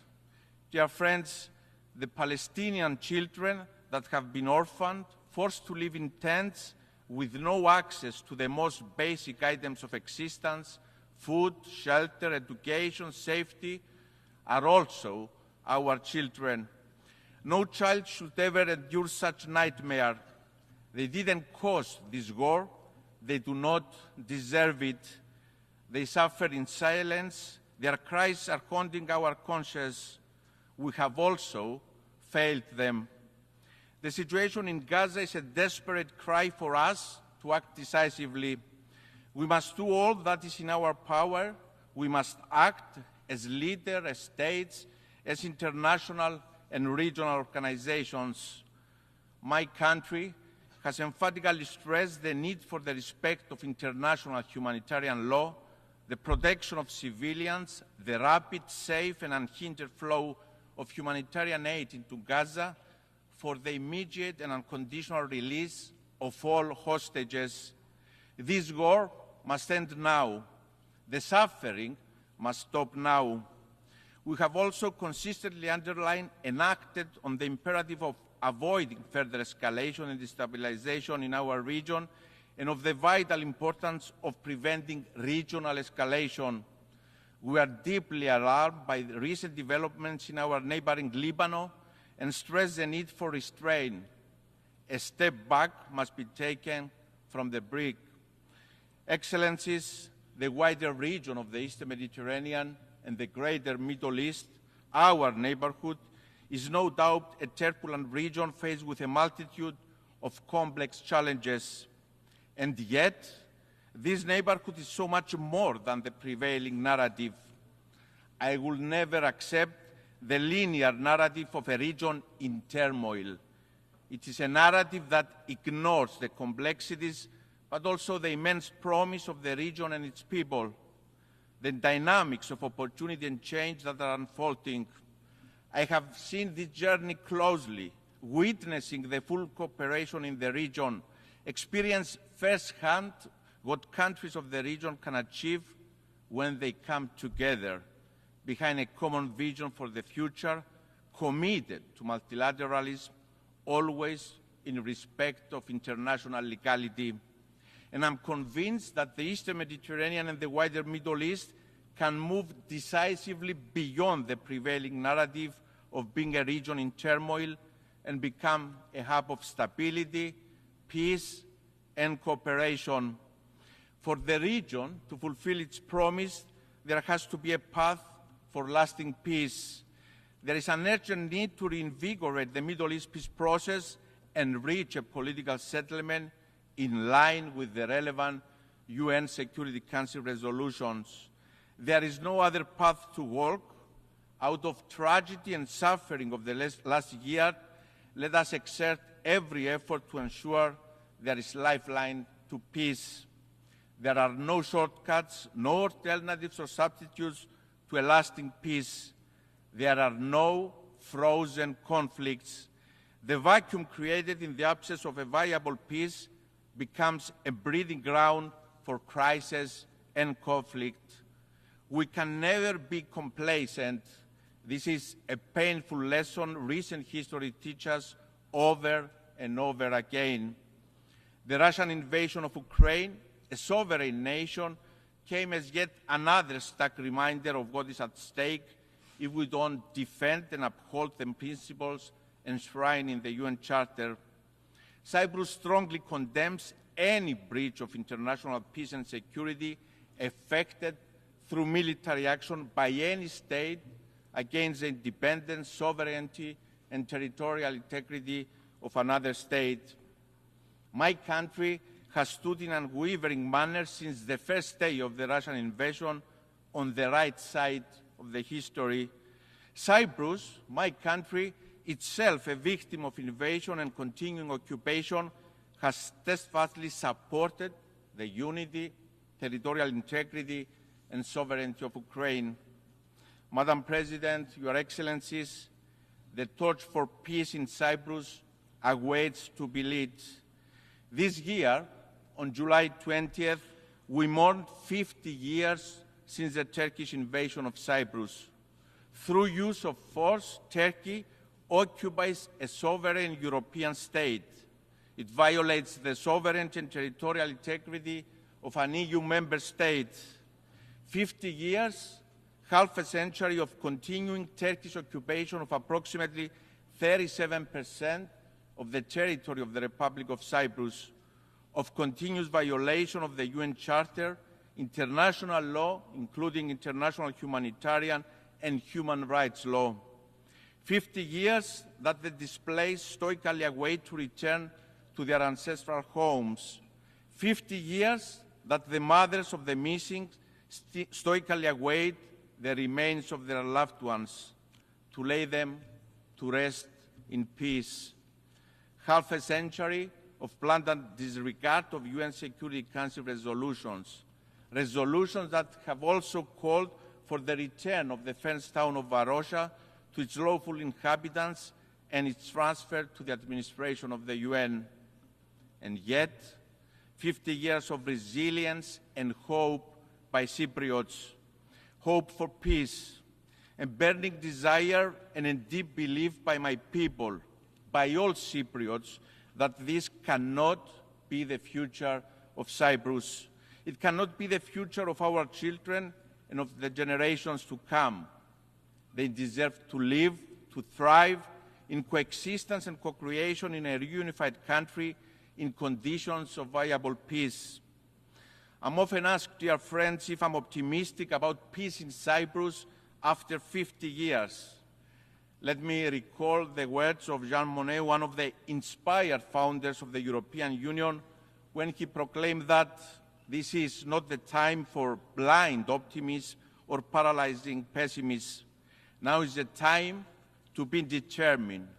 And so the answer is that I'm determined to work tirelessly and bravely for peace in Cyprus, to reunify my country and its people in a modern, viable European state with no troops of occupation, no foreign guarantees.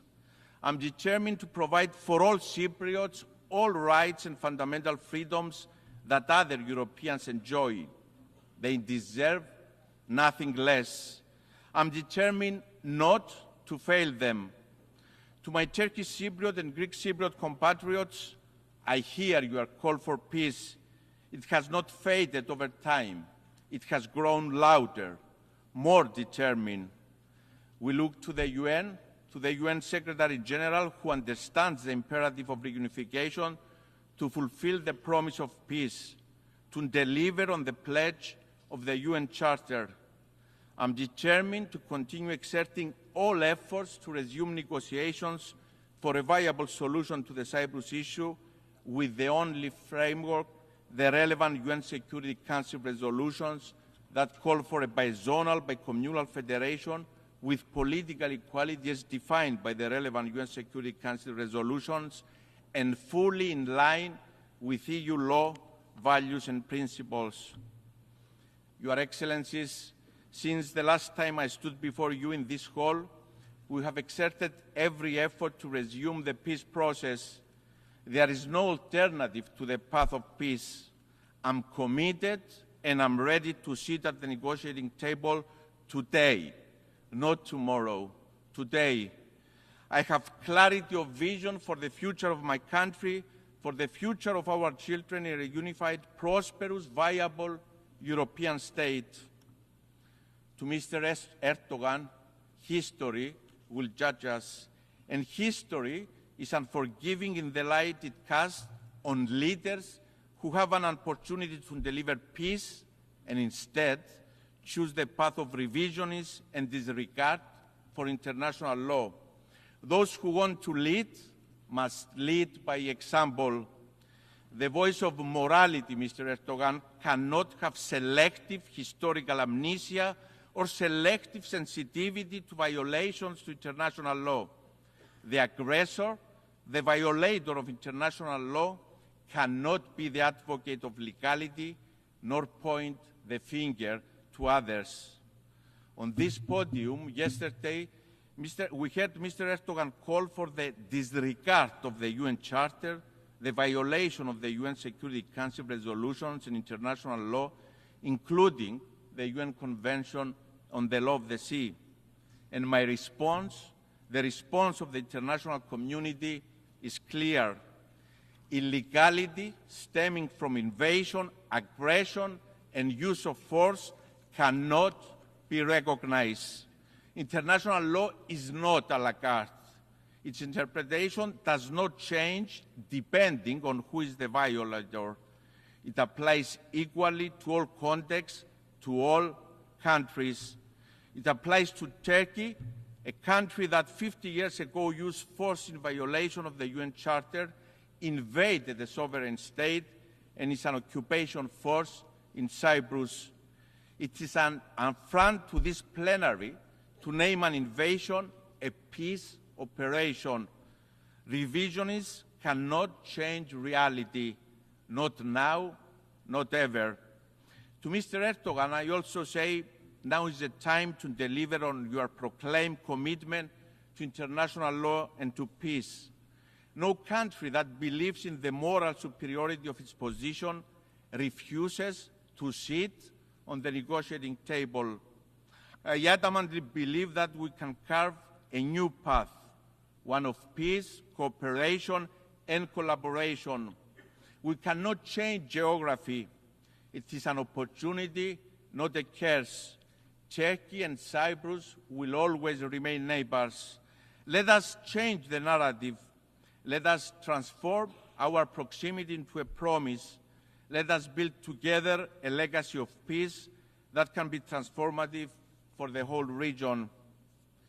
Ladies and gentlemen, in our common agenda, the Secretary General remarked that humanity faces a stark and urgent choice, and breakdown or a breakthrough. I welcome the Secretary General's new agenda for peace and support multilateral efforts towards peace and security. Collective action is urgently needed to address the changing nature of conflicts, including challenges posed by new technologies, the climate emergency, rising inequalities, and backtracking on human rights. Halfway to the deadline, it is alarming that our world is off track to achieve the 2030 Agenda for Sustainable Development. Despite some glimmers of hope, action, transformative solutions and comprehensive reforms are urgently needed. The agendas and resolutions are in place. We don't need more words. We need action. Human rights constitute the backbone of the multilateral system, and it is a top priority for Cyprus' foreign policy, guided by our long-lasting commitment to promoting, protecting, and fulfilling all human rights, as well as advancing and strengthening international human rights within the United Nations. Cyprus has announced its first-ever candidacy for the Human Rights Council for the period 2025-27, with elections taking place this fall. Our candidature stems from our deep dedication to promoting, protecting, and fulfilling basic human rights for all, as well as advancing and strengthening international human rights within the United Nations system. Ladies and gentlemen, the world is at an inflection point. Our children, the generations to come, are watching, and they will hold us accountable. The decisions we make today, the courage and vision we transform into action, have the potential to change the trajectory of the world.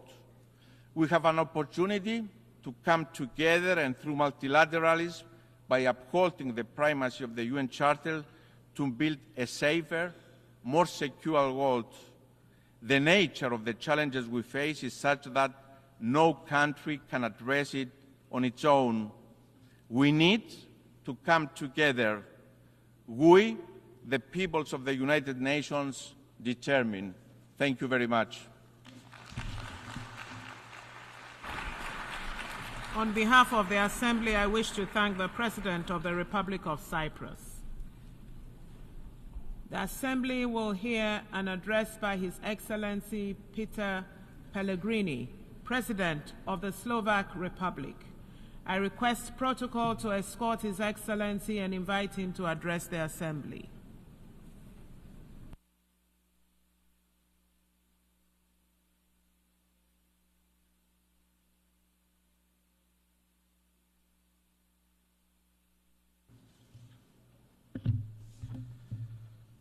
Madam President, Excellencies, ladies and gentlemen, it is an honor and privilege to address you from this place.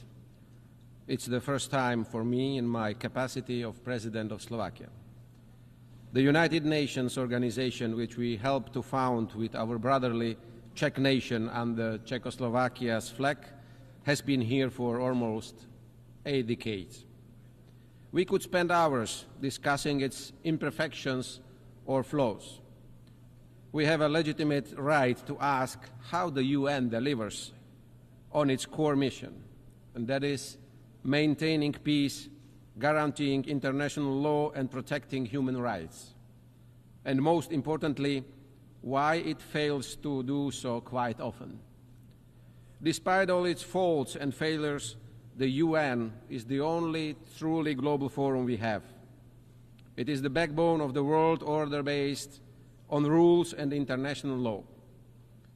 The cornerstone of the world as we know it. The UN is a vital international ecosystem for most countries in the world, including Slovakia. The sovereignty of the majority is, to a great extent, based on our ability to cooperate, show solidarity, and look for points where our often different interests meet. It builds on our readiness to reach a compromise and respect our diversity based on shared universal values, rules, and obligations. Especially in today's uncertain times, it is a powerful pillar of sovereignty, just like its classic features, territorial integrity or independence of action. The way we cooperate tells us a story about us, where we do belong, what do we reach for, and eventually who we are as people, community, humanity. Our joint confidence in the existing system of international relations with the UN as its key element is what separates us from chaos and arbitrariness. In other words, from war and violence. There are countries and entities among us that believe that the absence of rules will be the breeding ground for their future success. They believe that the force is above the law. In reality, however, the collapse of a rules-based system would eventually get back at those who desire it the most today. In Slovakia's immediate vicinity, in Ukraine, a war has been going on for almost 1,000 days already. As a result of Russia's aggression, which violated such basic principles of international law as sovereignty and territorial integrity. It is worth reminding that our neighbor, Ukraine, legitimately defends its country and its people according to international law, including the UN Charter. Every day, this war continues to destroy their lives, the infrastructure, and the future of Ukrainian men and women. And it is of no good to Russia's people either, as they die too, and the war has come to them as well. The escalation grows.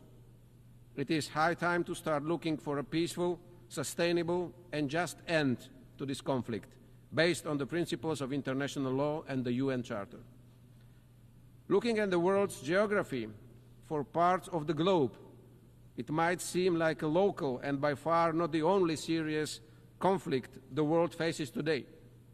Let us recall the suffering of the people in Gaza after the horrific terrorist attack by Hamas against Israel and the casualties on both sides, or the state collapses in Haiti or Sudan, both followed by humanitarian disasters.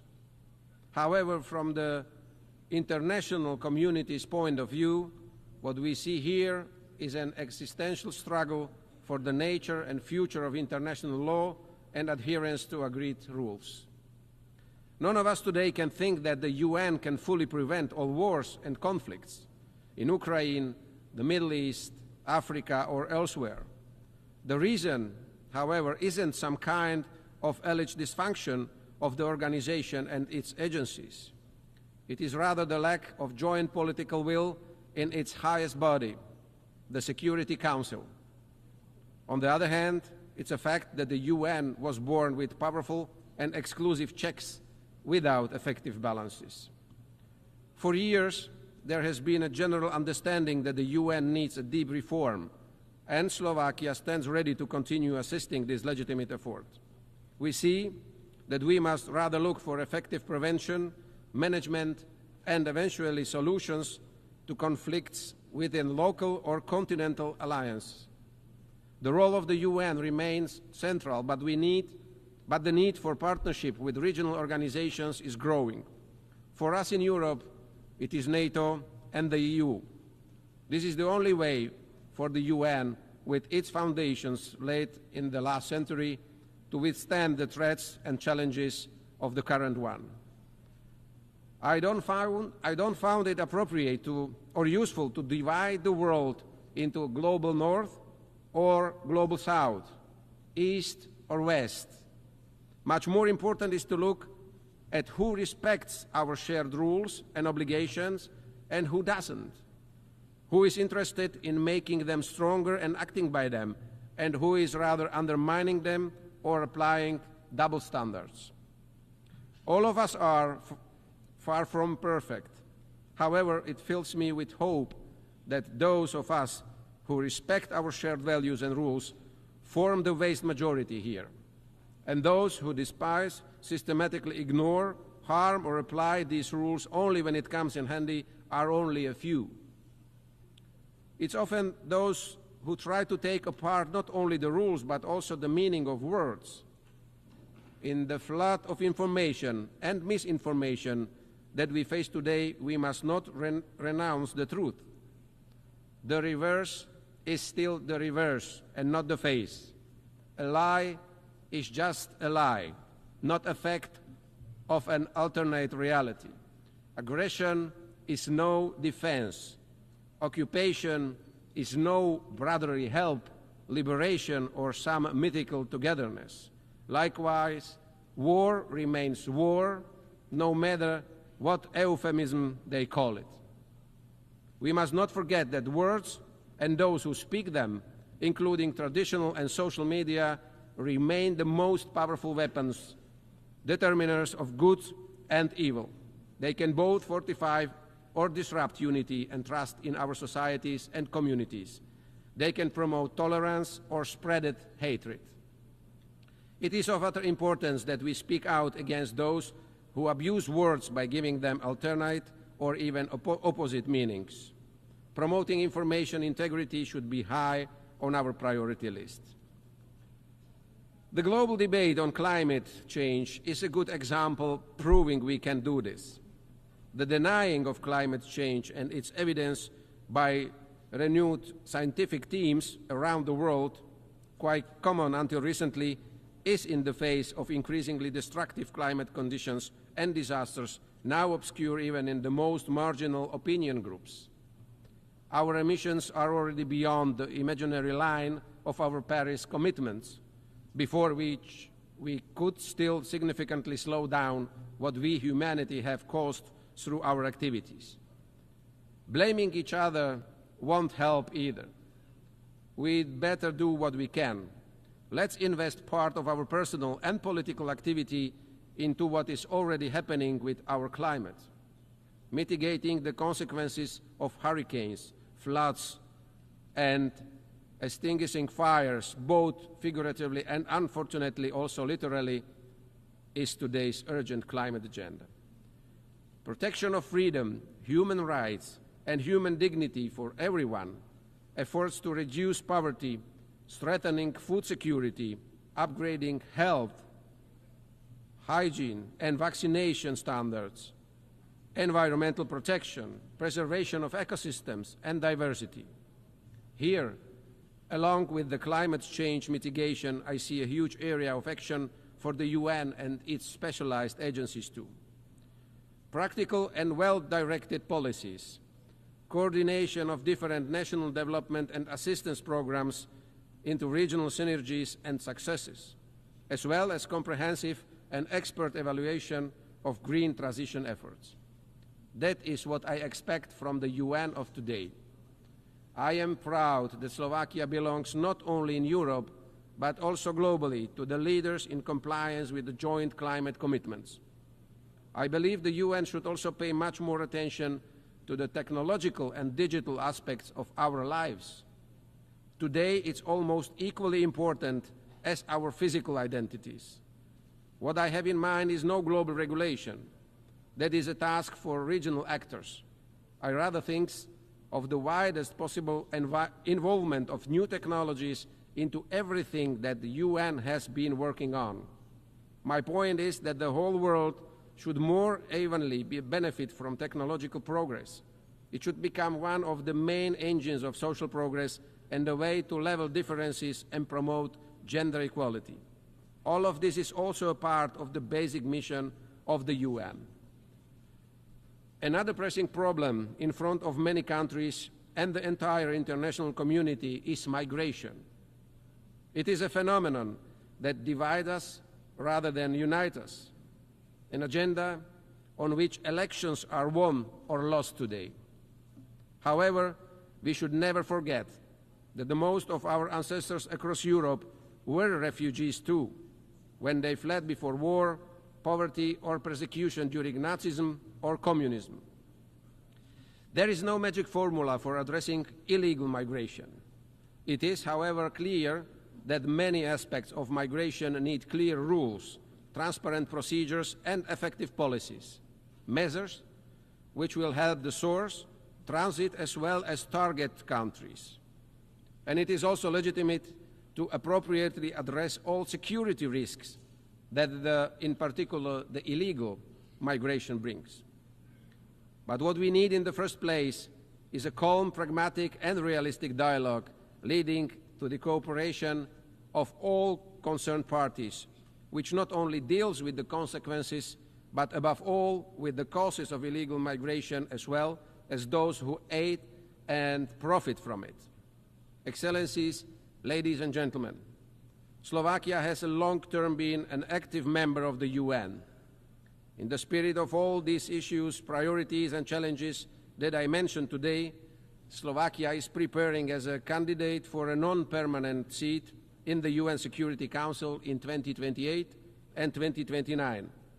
Our diplomats and experts are sitting in executive boards of several specialized UN agencies. The roots of Czechoslovak and today's Slovak diplomacy are closely linked with international cooperation. Names like Milan Rastislav Štefánik, Štefan Osusky, Ivan Krno or Jan Papanek are well known in the diplomatic community, and some of them left a strong footprint here in the UN corridors too. The last one, Jan Papanek, was Czechoslovakia's delegate at the San Francisco conference and was one of the 14 people who formulated the final text of the charter that gave birth to this organization. All these prominent Slovak diplomats had one thing in common. They all were true and convinced multilateralists. And it is to multilateralism that we, to a large extent, owe our modern statehood and identity. It's therefore up to us, the leaders of this world, to stress in communication to our citizens that the building blocks and rules of the international community, which we have been lying together for almost 8 decades since 1945, have no sustainable alternative. It is our task to say and repeat that we must not bring them down, but on the contrary, fix and bolster them.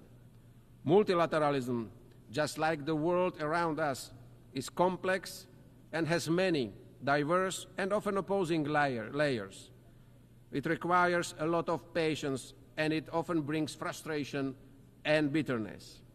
However, it's also the most precious generational wealth that we can rely to our posterity. It's up to us in what condition and how well or ill prepared for the future we will jointly pass it on. Thank you very much. On behalf of the Assembly, I wish to thank the President of the Slovak Republic. The Assembly will hear an address by His Excellency Nangolo Mbumba, President of the Republic of Namibia. I request protocol to escort His Excellency and invite him to address the Assembly.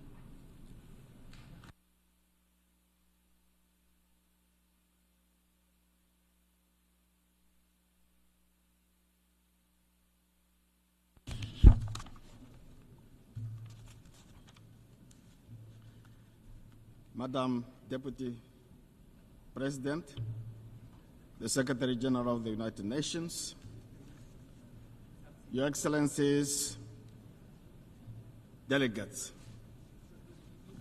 Namibia congratulates His Excellency Philemon Yang, President of the General Assembly.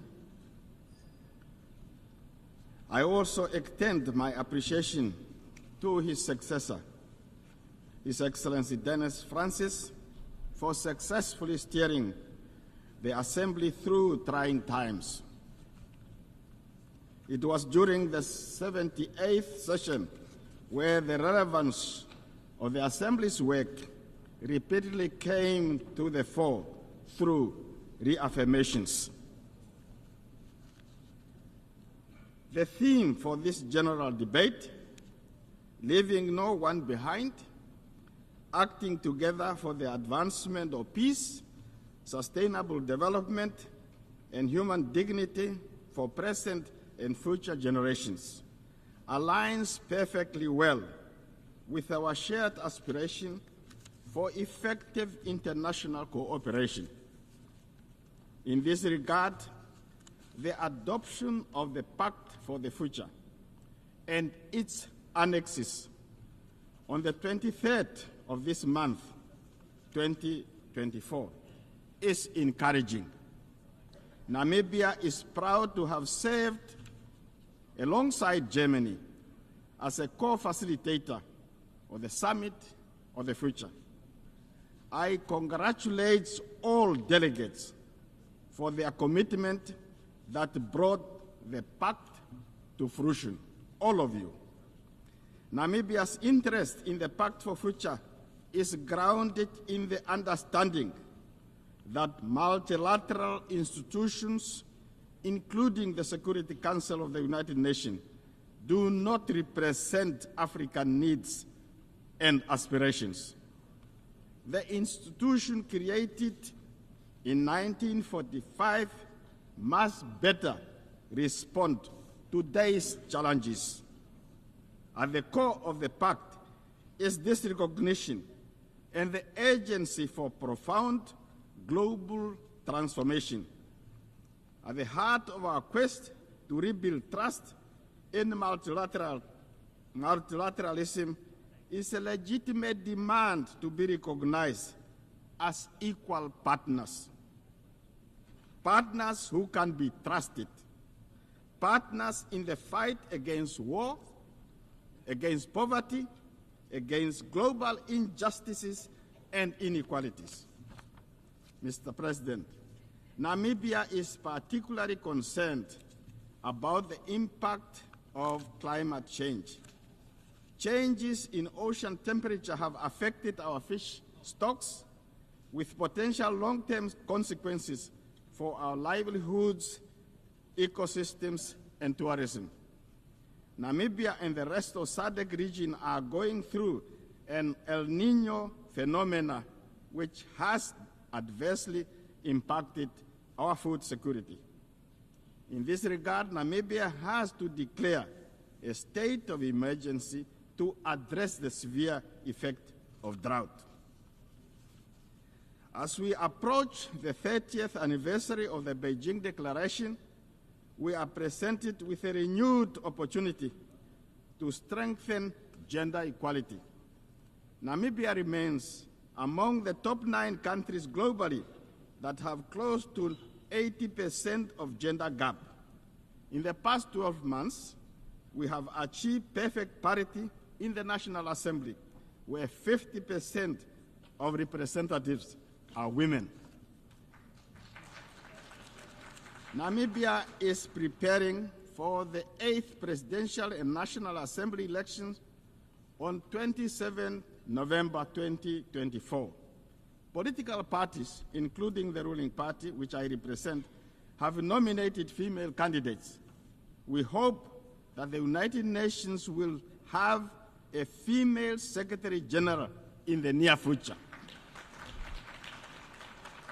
Namibia is working to develop a sustainable energy mix to support its ambitious industrialization agenda and to contribute to the world's efforts to combat climate change. We are establishing green industrialization ecosystem for decarbonizing industries that find it difficult to lower their greenhouse emissions. Investment in these key sectors is critical in Namibia. And Namibia is urging developed nations to scale up support for developing countries to facilitate gradual energy transition. Turning to international peace and security, there is an urgent need for this Assembly to support the modalities to actualize the adversary opinion rendered by International Court of Justice regarding the ongoing conflict in Gaza. Prolonged occupation does not justify or make acceptance the hardship and injustice endured. This is particularly true for the people of Gaza, who continue to be brutally massacred. As a country that has endured genocide, Namibia believes that Israel, by intent and by action, is committing genocide. Namibia continues to call for a ceasefire and humanitarian assistance to flow unhindered into Gaza. On economic matter, economic hardship continue to affect the sister Republic of Cuba in stark contrast to the ideals of inclusivity and the goals of leaving no one behind. Namibia calls for the end of economic, financial, and commercial blockade against Cuba and calls for removal of Cuba from states that are accused of sponsoring terrorism. Namibia also reiterates its call for the immediate and unconditional lifting of illegal sanctions against our neighbor Zimbabwe, which hinders the country's capacity to achieve sustainable development goals. Further affronts to the United Nations Charter, its purpose and principle is the continued disenfranchisement of the people of Western Sahara, who are denied the right to self-determination. The 79th session of the UN General Assembly must do more to change that situation. In conclusion, Namibia is a child of international solidarity midwifed by the United Nations, and therefore remains its firmest of proponents. The United Nations system can be strengthened if we hold hands and work together as bridge builders to illustrate, as illustrated by the Summit of the Future, by choosing the way of collaboration over enmity, peaceful dialogue over war and conflict, and de-escalation instead of escalating things, we can achieve our shared goal of more peaceful, just, and prosperous world. And I thank you for your attention. On behalf of the Assembly, I wish to thank the President of the Republic of Namibia.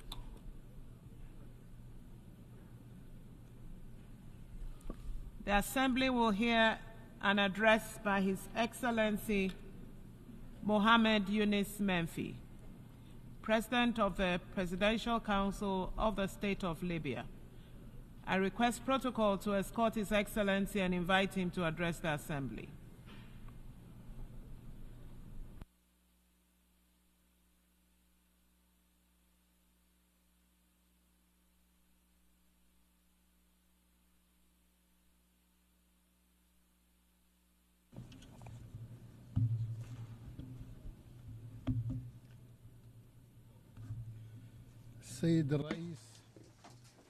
Mr. President,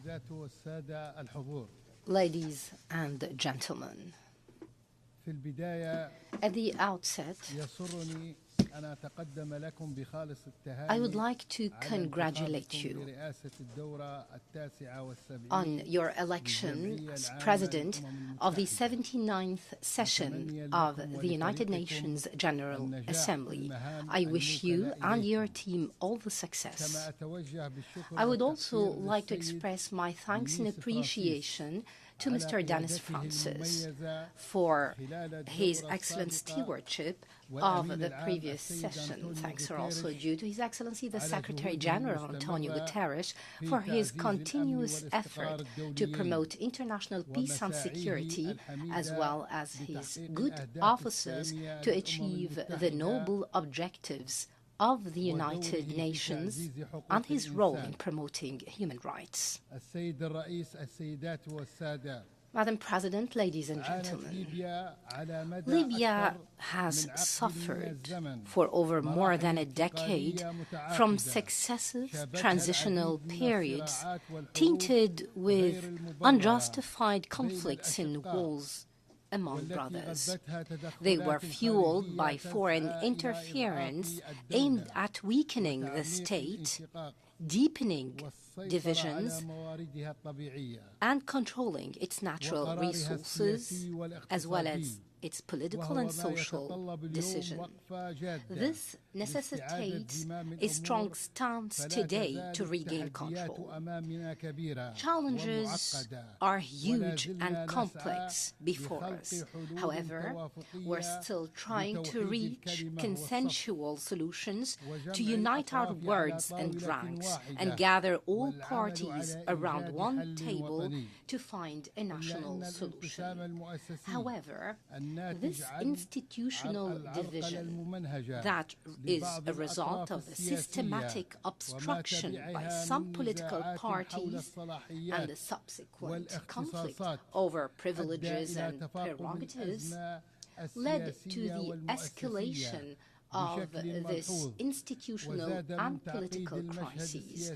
It further complicated political landscape.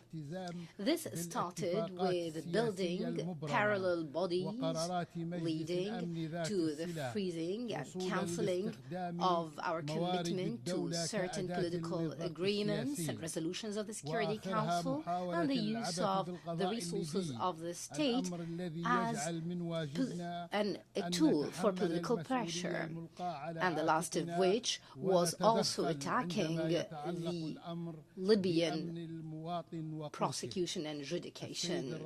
And it is our duty to shoulder our responsibility to ensure the safety of our country and its strength. The comprehensive political solution, including the financial, economic and security paths, in addition to national interests, is the only way to ensure our stability so that we can hold elections and renew the legitimacy of all institutions so that the Libyan people can ensure self-determination. We commend all national and international effort aimed at promoting dialogue among different Libyan parties. We firmly believe that the Libyan people have the right to decide their destiny and choose whom to govern it and run its affairs. And this will be achieved when we renew the legitimacy and regain the control that some parties are trying to prevent. Libyans are the most capable to decide on their destiny, and people can choose whom to represent it through the fair elections and referendum to overcome any political stalemate. Ladies and gentlemen, the National Reconciliation Project, under the sponsorship of the Presidential Council, is undergoing a slow process due to the recent developments witnessed in the country, especially that some political parties are trying to obstruct it by all means. We reiterate the need to accelerate this path, to build trust. In this vein, we commend the effort of the African Union. We call for a Libyan dialogue to ensure a national pact and a comprehensive reconciliation conference. We stress the need for all stakeholders to participate constructively to reach a peaceful settlement based on a Libyan solution, away from any foreign dictations or interferences.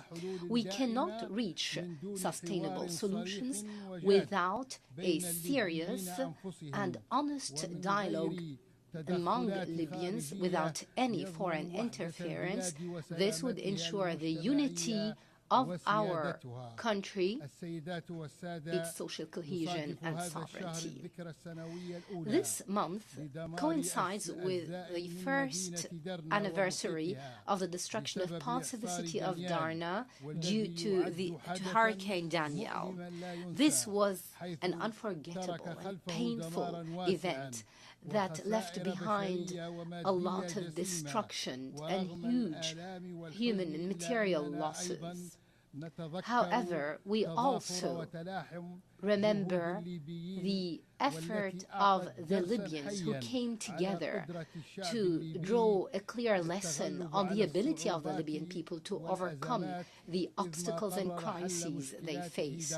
That's when they decide to solve their problems domestically without any foreign interferences or dictations. We renew our support to the sincere effort for recovery as we pave the way for the reconstruction all over the country. Ladies and gentlemen, the genocide and ethnic cleansing committed by the Israeli occupation against the Palestinian and Lebanese peoples represent a heinous violation of international law. We uphold the principles of accountability, and we should not allow any impunity and ensure accountability. And therefore, Libya joined South Africa's case before the ICJ on the grave violations of the Israeli entity to all international rules and laws. And we must ensure accountability for the mass genocide and violations that the Palestinian people are subjected to. We stress the need to work on addressing the situation and eliminate the specter of a regional war in the region through addressing the situation in Gaza and putting an end to the heinous violations against Palestine. We stress the right of the Palestinian people in self-determination, establishing their independent statehood with Jerusalem as its capital. Ladies and gentlemen, Mr. President, turning to the regional and international affairs, we stress the need for concerted effort to counter illegal migration and terrorism. This represents a huge challenge, not only to Libya, but to many other countries, especially the African countries in the region, and Libya, for we are a transit country that shoulder huge burden in this vein. We believe that the solution to this matter necessitates concerted effort while taking into account all national legislations, humanitarian aspects, and the protection of migrants' rights. Turning to terrorism, Libya has gravely suffered from this scourge. We succeeded in defeating Daesh thanks to the sacrifice of our people and the effort of the military institution, as well as the support of the international community. We continue to work on promoting domestic security and protecting our borders through the cooperation with the international community. We endeavor to establish security centers to coordinate effort among different national security forces and the neighboring countries. Combating terrorism is not a mere military confrontation. It's a multifaceted phenomenon that requires greater concerted local and international effort and a comprehensive approach that addresses its different dimensions. And despite the efforts of the United Nations in this vein, we believe in need to develop national mechanisms to counter these challenges away from any negative interferences. Ladies and gentlemen, I stress that it's high time to close ranks and build bridges of unity. Let's make our solidarity the cornerstone of our homeland, this generous homeland and people who love life. I assure you that we would not enjoy our wealth if the seeds of strife and discord continue to thrive among us. Our unity is the path to our stability. It's the hope that would carry our children into a better future. I urge you to uphold our national unity and take off the interference that aims at undermining our endeavors. History bears witness to the greatness of this people, the Libyan people, who was a source of inspiration to nations and peoples for decades.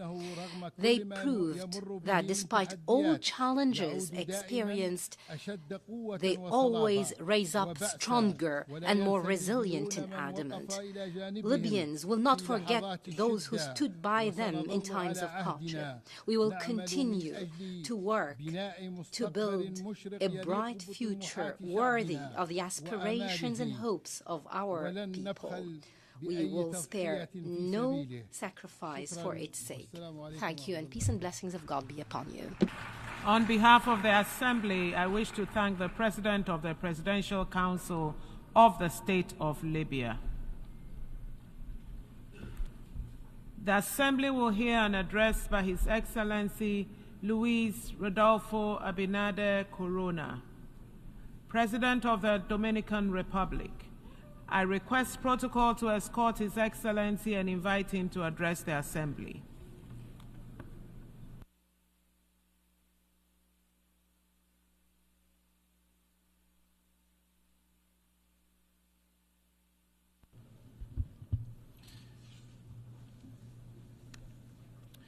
Excelentísimo señor Your Excellency, Mr. Philemon Yang, President of the 79th session of the UN General Assembly, Your Excellency, Mr. Antonio Guterres, United Nations Secretary General, heads of state and government, distinguished heads of delegation, ladies and gentlemen. I wish, on behalf of the Dominican people, to express my congratulations to Mr. Philemon Yang on his election as President of this Assembly. In turn, I would like to thank him for his work and thank the Secretary General for the successful organization of this 79th session and, in particular, for the recently closed Summit of the Future.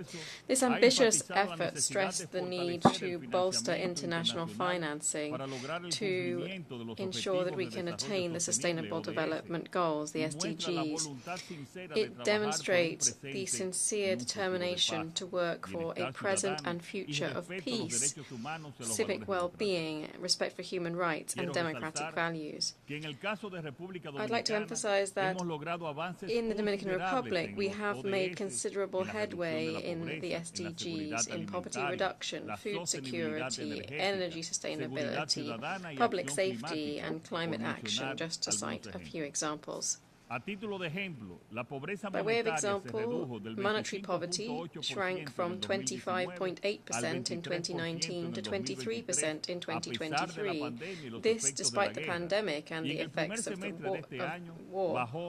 And in the first half of this year, it fell to 18.9%, which is the lowest level in our history. Over the 4 years of our administration, we have more than doubled spending on social protection. Our agricultural policy has been key to guaranteeing food security and maintaining profitability for Dominican farmers. Despite being an island with limited amounts of arable land, we have managed to boost our food self-sufficiency from 88.5% in 2019 to 90.6% in 2023. Indeed, we've established self-sufficiency in this sector to a large extent. Turning to the generation, transmission and distribution of affordable and clean energy, we've made significant strides and important improvements in electric regulations. We are beginning to build 2,000 new megawatts in thermal generation, and we've signed contracts for 1,600 megawatts of renewable energy, with 600 megawatts already in operation and 1,300 in construction. By the end of 2027, for the first time, we will have a surplus generation capacity of over 15%. This will guarantee greater stability, sustainability, and prices for our energy supply. Public safety has also seen a considerable improvement. In 2022, the murder rate in our country stood at 13.2 for every 100,000 inhabitants. In 2023, it fell to 11.5, and in 2024, so far, it stands at 9.9. This figure is below the average for Latin America and the Caribbean, which, according to UN data, is 17.2. We stand steadfast in our commitment to tackle the triple planetary crisis: climate change, biodiversity loss, and pollution. Playing a fundamental role in establishing the fund for Loss and Damage Fund and achieving the target of 30 by 30 in protecting our marine areas. All of these crucial topics warrant our full attention. However, the resurgence of war and unchecked violence mean that we are forced to focus on this regrettable emergency. Since its adoption in 1945, the United Nations Charter has served us well. But after 7 decades, a series of challenges have have built up, which now threaten to spill over the existing institutional framework, as was stressed by the Secretary-General in his opening statement.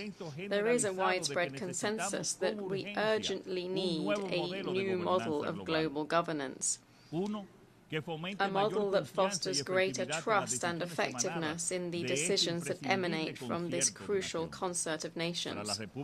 For the Dominican Republic, commitment to effective and renewed multilateralism is a priority. We believe this approach is needed to guarantee respect for international law and to protect nations from global threats that compromise their security and well-being. Without concerted principles-based action, the foundations of the international community will continue to erode. Since its formation, the Dominican Republic has been a standard-bearer for peace and the peaceful settlement of conflicts. The loss of thousands of innocent lives, of children and the aging is unacceptable. For this reason, we speak up to strongly demand effective protection for our civilian population in line with the norms of international humanitarian law. There is a solid theory that posits that democracies rarely go into war against others. Dominicans are convinced that the promotion of democracy is essential for the building of lasting peace. Democracy cannot be reduced to a system of mechanic procedures. Democracy has to be a living reality which positively transforms our citizens' lives. President, we stand at a crucial juncture for democracy in Latin America and the Caribbean. Over the last few decades, we have borne witness to considerable deterioration in the quality and support for democratic systems. In line with according to the Latino Barometer poll, support for democracy has fallen significantly from between 2010 and 2023, and at the same time authoritarianism increased. Many factors have impacted this decline, including the effects of frequent economic global crises, which have become cyclical since the end of the 1990s. Another factor is also that citizens are not seeing the tangible benefits of democracy and are very concerned by personalism and corruption, which undermine trust in democratic institutions. In light of this, a clear propensity to remain in power stands out, which in the case of Latin America has taken the form of indefinite re-election, which over the last 30 years has eroded democracy. One example of this is the crisis in Venezuela, which combines a concentration of power, persecution of the opposition, and censure of the media. Without due transparency of the electoral process and without necessary documentation, the crisis will further worsen. We continue to insist on the publication of all electoral records and their verification by impartial institutions and respect for the results of the popular will in Venezuela. Without the publication of these documents, a legitimate winner will not be able to be declared. Transfers of power are essential to guaranteeing responsible and genuinely participatory politics. Democracy is based on a founding principle. The loser has to accept their defeat and exercise true, faithful, constructive opposition. Another democratic principle establishes that the winner must not bully nor crush their adversary. Democracy cannot be exercised solely by and for the winners. The majority has to be treated with respect, and the minority has to be included, including equal rights and ensuring that they are treated with equity and justice. On the 19th of May, the Dominican people re-elected me at the first round for a second and final presidential mandate, which led to a qualified majority in both chambers of the Congress. I'm looking ahead to strengthening Dominican democracy, and to this end, I presented a constitutional reform to the Dominican Congress, which will comprehensively limit presidential re-elections to 2 consecutive terms and no more. This reform aims to leave a legacy of greater political and social stability to future generations and aims to establish a general principle that is clear and robust. The power is always transitory and must be there to serve the people. Mr. President, every democracy needs to make a commitment to defending human rights. It is fundamental to protecting dignity and the freedom of every individual and to provide legitimacy to political power. The Dominican government is profoundly committed to protecting human rights at a national and international level. This commitment is an integral part of our foreign policy. This establishes the promotion and defense of human rights as one of its main pillars. Here there can be no horse trading nor factions, just principles. For this reason, the crisis in Haiti warrants particular attention. For more than 3 years now, the instability in our neighboring country has put significant pressure on our own security. We have firmly been asking for the involvement of the international community to show its sustained leadership in stabilizing Haiti. This is a strategic need for security in my country and across the whole region. The Dominican state has shouldered a high responsibility in the Haitian crisis, far more than should be expected of it, by providing essential services to a large amount of the population from our neighboring country. In 2023, medical appointments to Haitian immigrants represented 9.9% of the total medical appointments provided in our national health system. In addition, there are currently around 200,000 foreign minors in our Dominican public education system, of which it is thought that 147,000 are Haitian in origin. These figures reflect the supportive commitment shown by the Dominican Republic, but we can't do it alone. After a long struggle for the adoption of various resolutions within the Security Council, we finally began to see a path towards stability with the establishment of the Transitional Presidential Council and the arrival of the Multinational Security Support Mission in Haiti. We take this opportunity to express our thanks to Kenya and to President Ruto, which has provided the majority of the personnel supporting the Haitian National Police. We further thank the United States, which has shouldered most of the financial and logistics burden. Likewise, we thank Jamaica, Bahamas and El Salvador that have already sent their contributions. Further, we thank CARICOM for its efforts towards dialogue and agreement and consultation in Haiti. The Dominican Republic has made its own contribution by providing emergency health services to the Multinational Security Support Mission. To date, only 400 of the MSS troops have been deployed out of a minimum of 1,000 that are needed to ensure that the force can be effective. We need this to be established so that the free, fair and transparent elections can be held. Ladies and gentlemen, we've reached this point with great sacrifices, but practically 1 year from the holding of elections in Haiti, the conditions are still not in place for us to do so. We cannot allow the efforts that have been made to date to fail. If that were to happen, Haiti's collapse would be imminent, and the consequences of that would affect the entire region.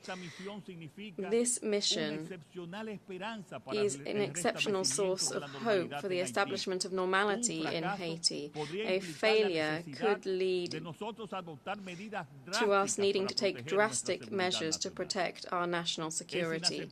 It's unacceptable that at this stage of the game, some of the countries that have had an impact on the Haitian situation or that have committed to resolving it have not fully kept their promises. While my country's national security is implicated, I will not let up in my demands for stability in Haiti. President, the Dominican Republic and the government that I preside will continue cooperating with the international community in a supportive, committed manner to meet the Sustainable Development Goals. The global landscape means that we need to act as a cohesive community with, like a true concert of nations with one common goal and an aligned vision for the future. We'll be judged by history, not only in terms of the speeches that we give in these illustrious halls, but also, more importantly, for the actions that we undertake in practice. We cannot fail our peoples. We cannot fail humanity. We cannot fail the future. Thank you very much.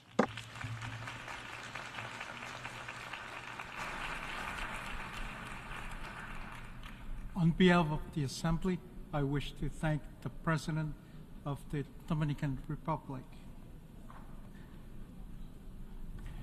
The Assembly will hear an address by His Excellency Klaus Werner Iohannis, President of Romania.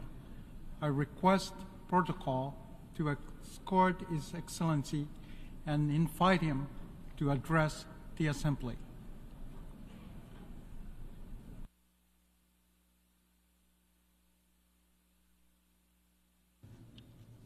Mr. President of the General Assembly, Mr. Secretary General, Excellencies, we have all gathered here, the world leaders, with the responsibility of a better global vision and the will to make it happen. There is no better and more representative framework than our 79-year-old United Nations, anchored in the UN Charter and the international law. However insecure the world is today, the answer to our problems will always be more cooperation and more solidarity. Romania will always uphold the international world order with the United Nations at its core. If we want to find the solutions, we need to have a more responsible look at our world, to understand its challenges. Let us remember what brought us here together in the first place: peace as a state of spirit, as a purpose, as a tool. Regrettably, we see around the globe that insecurity, violence, conflicts, and even war have taken a firm grip on our world. Our main challenge is finding the much-needed solutions to restore and safeguard peace. Otherwise, the international order and the international law are ours to lose. When diplomacy is the most difficult tool to use, it is precisely then when we need to use it most. Look at the dire global consequences of the Russian war against Ukraine. It has unleashed the greatest security crisis in Europe in recent history, in breach of the international law, and with implications going well beyond Europe. In this context, Romania has extended a strong, multidimensional support for Ukraine and its people, and we are committed to maintain it for as long as it is needed. At the same time, Romania will continue its unwavering support to consolidate the resilience of the Republic of Moldova, the second most affected country by this war. Our security is not regional, it is global. This brutal war has already harmed nations and people across the world. Food security stands proof. My country has a crucial role in facilitating the grain exports from Ukraine through our ports on the Danube and at the Black Sea.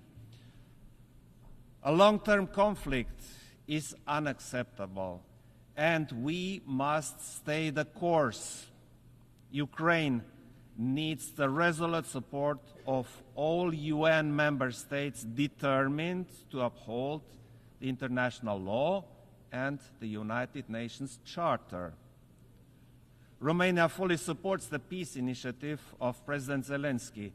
It is the only approach to ensure a just and lasting peace in full agreement with the UN Charter and the international law. Ladies and gentlemen, protecting all civilians must remain our common objective. Almost a year ago, the heinous attack committed by Hamas against Israeli civilians has shocked the world. Against the spiral of violence that followed, or actions based on Security Council resolutions should prevail. The end of hostilities, a safe release of all hostages, and facilitation of the safe shipment of the humanitarian aid for the civilians in Gaza are imperatives no one can deny. Furthermore, we support all efforts to resume the political process based on the two-state solution, coexisting in peace and security within safe and recognized borders. More broadly, around the world, there are alarming calls to stop blatant violations of human rights under many forms and rooted in different causes. There is a sense of urgency that remains unanswered. Conflict prevention and peacekeeping are essential tools in this regard. At the same time, we must support the cooperation with regional organizations in view of their role in preventing, keeping, and enforcing peace. Distinguished audience, the impact of climate change is a growing threat to our security, and its consequences are already obvious. As these negative events increase, they impact demography, economies, energy, connectivity, and geopolitics. It is vital to further enhance international cooperation and ensure the much-needed civil protection mechanisms. Romania actively participates at the international level in the exercises, projects, and actions to provide emergency response, especially to limit the impact of wildfires. The UN system is essential to mainstream our efforts and to create synergies. We need to accelerate our work to keep the 1.5 degrees target alive. And since climate change is a threat multiplier, Romania supports an integrated approach to the climate and security nexus within the United Nations system. Green transition also includes energy transition, while ensuring energy security as an important development marker. Ladies and gentlemen, we live in an era when we could fully enjoy the opportunities offered by information, innovation, and connections. Nevertheless, instead of harnessing their potential to our common benefit, we see increased distrust and hatred.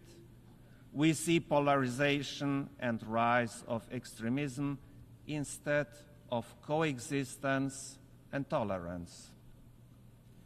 Technology misuses, disinformation, and other hybrid tools are at the center of the problem, with the aim of undermining our security. In such times, it has become way easier to destroy than to build. But it is now that we need to seek strength in global institutions, principles, and values, all of those which serve to safeguard human dignity. And human dignity cannot be secured without human rights. They are never optional and continue to stand as one of the fundamental pillars of the United Nations system. In this regard, international legal instruments have a crucial role. For example, in digital transition, we see that technology is a global amplifier of trends. It is up to us to decide whether it will contribute to a more effective and accessible public services. We also have to recognize the essential role of civil society, the human rights defenders, and the involvement of youth in advancing human rights. we are also following the situation of gender equality and the fight against gender violence. Romania is a firm supporter of gender equality, which we promote as member of the Human Rights Council and most recently of the Commission on the Status of Women. Distinguished audience, there is no viable alternative to the United Nations and the principles upon which the organization was built, which remain more valid than ever. Our focus is to continue the United Nations reform so that it will be fit to address current challenges and the ones looming, a more effective and more efficient United Nations, a more representative United Nations where trust can be fostered. Romania advocates for an extended Security Council where transparency and accountability are the norm, not the exception. A UN more accessible to the public and more meaningful, where youth can have a say on matters affecting them, where the voices of the civil society and other stakeholders are heard.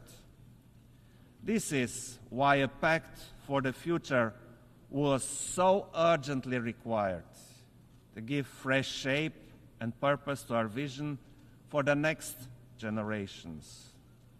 Finally, the United Nations has a continuous aspiration for a better world, from those who dreamed of peace and tolerance to those who will never stop fighting for it. A world where sovereignty, territorial integrity, international law, and human rights are respected, where each country can choose its own path with dignity and free from aggression, where every citizen is safe and free. This is our credo, and this is our call for action.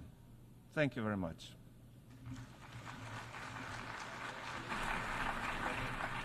On behalf of the Assembly, I wish to thank the President of Romania. The Assembly will hear an address by His Excellency Felix Antoine Tshisekedi Chilombo, President of the Democratic Republic of the Congo.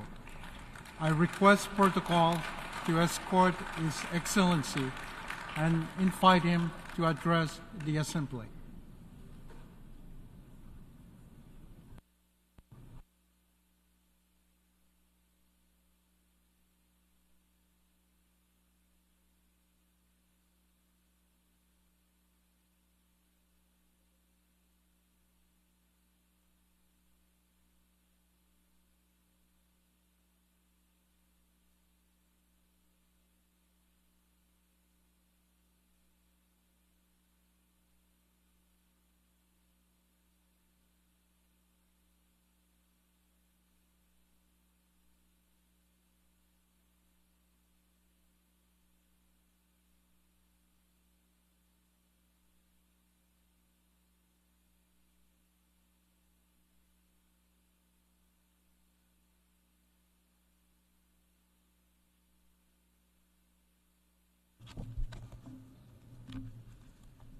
Monsieur le Président de l'Assemblée Générale, President of the United Nations General Assembly, c'est avec un immense honneur que it je m'adresse is à vous aujourd'hui an immense honor for me to speak to you today for the first time since the Congolese people vested once again their trust in me, electing me for a second term as President of our nation.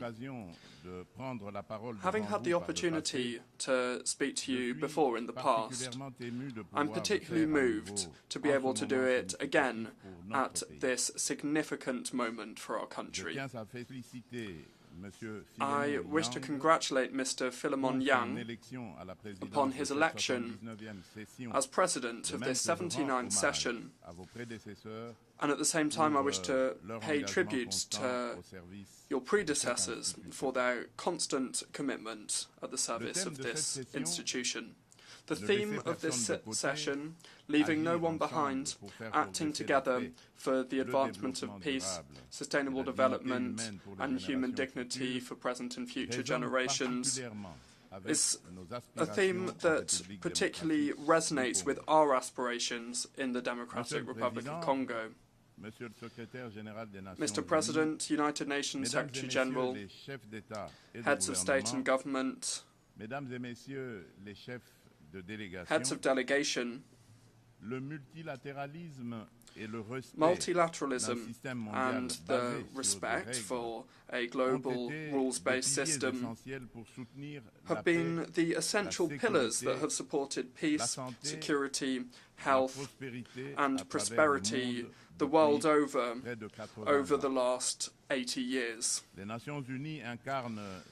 United Nations embody these fundamental values and remains an essential actor when it comes to the major challenges that humanity must overcome, whether it comes to guaranteeing security or addressing climate change or fighting against poverty.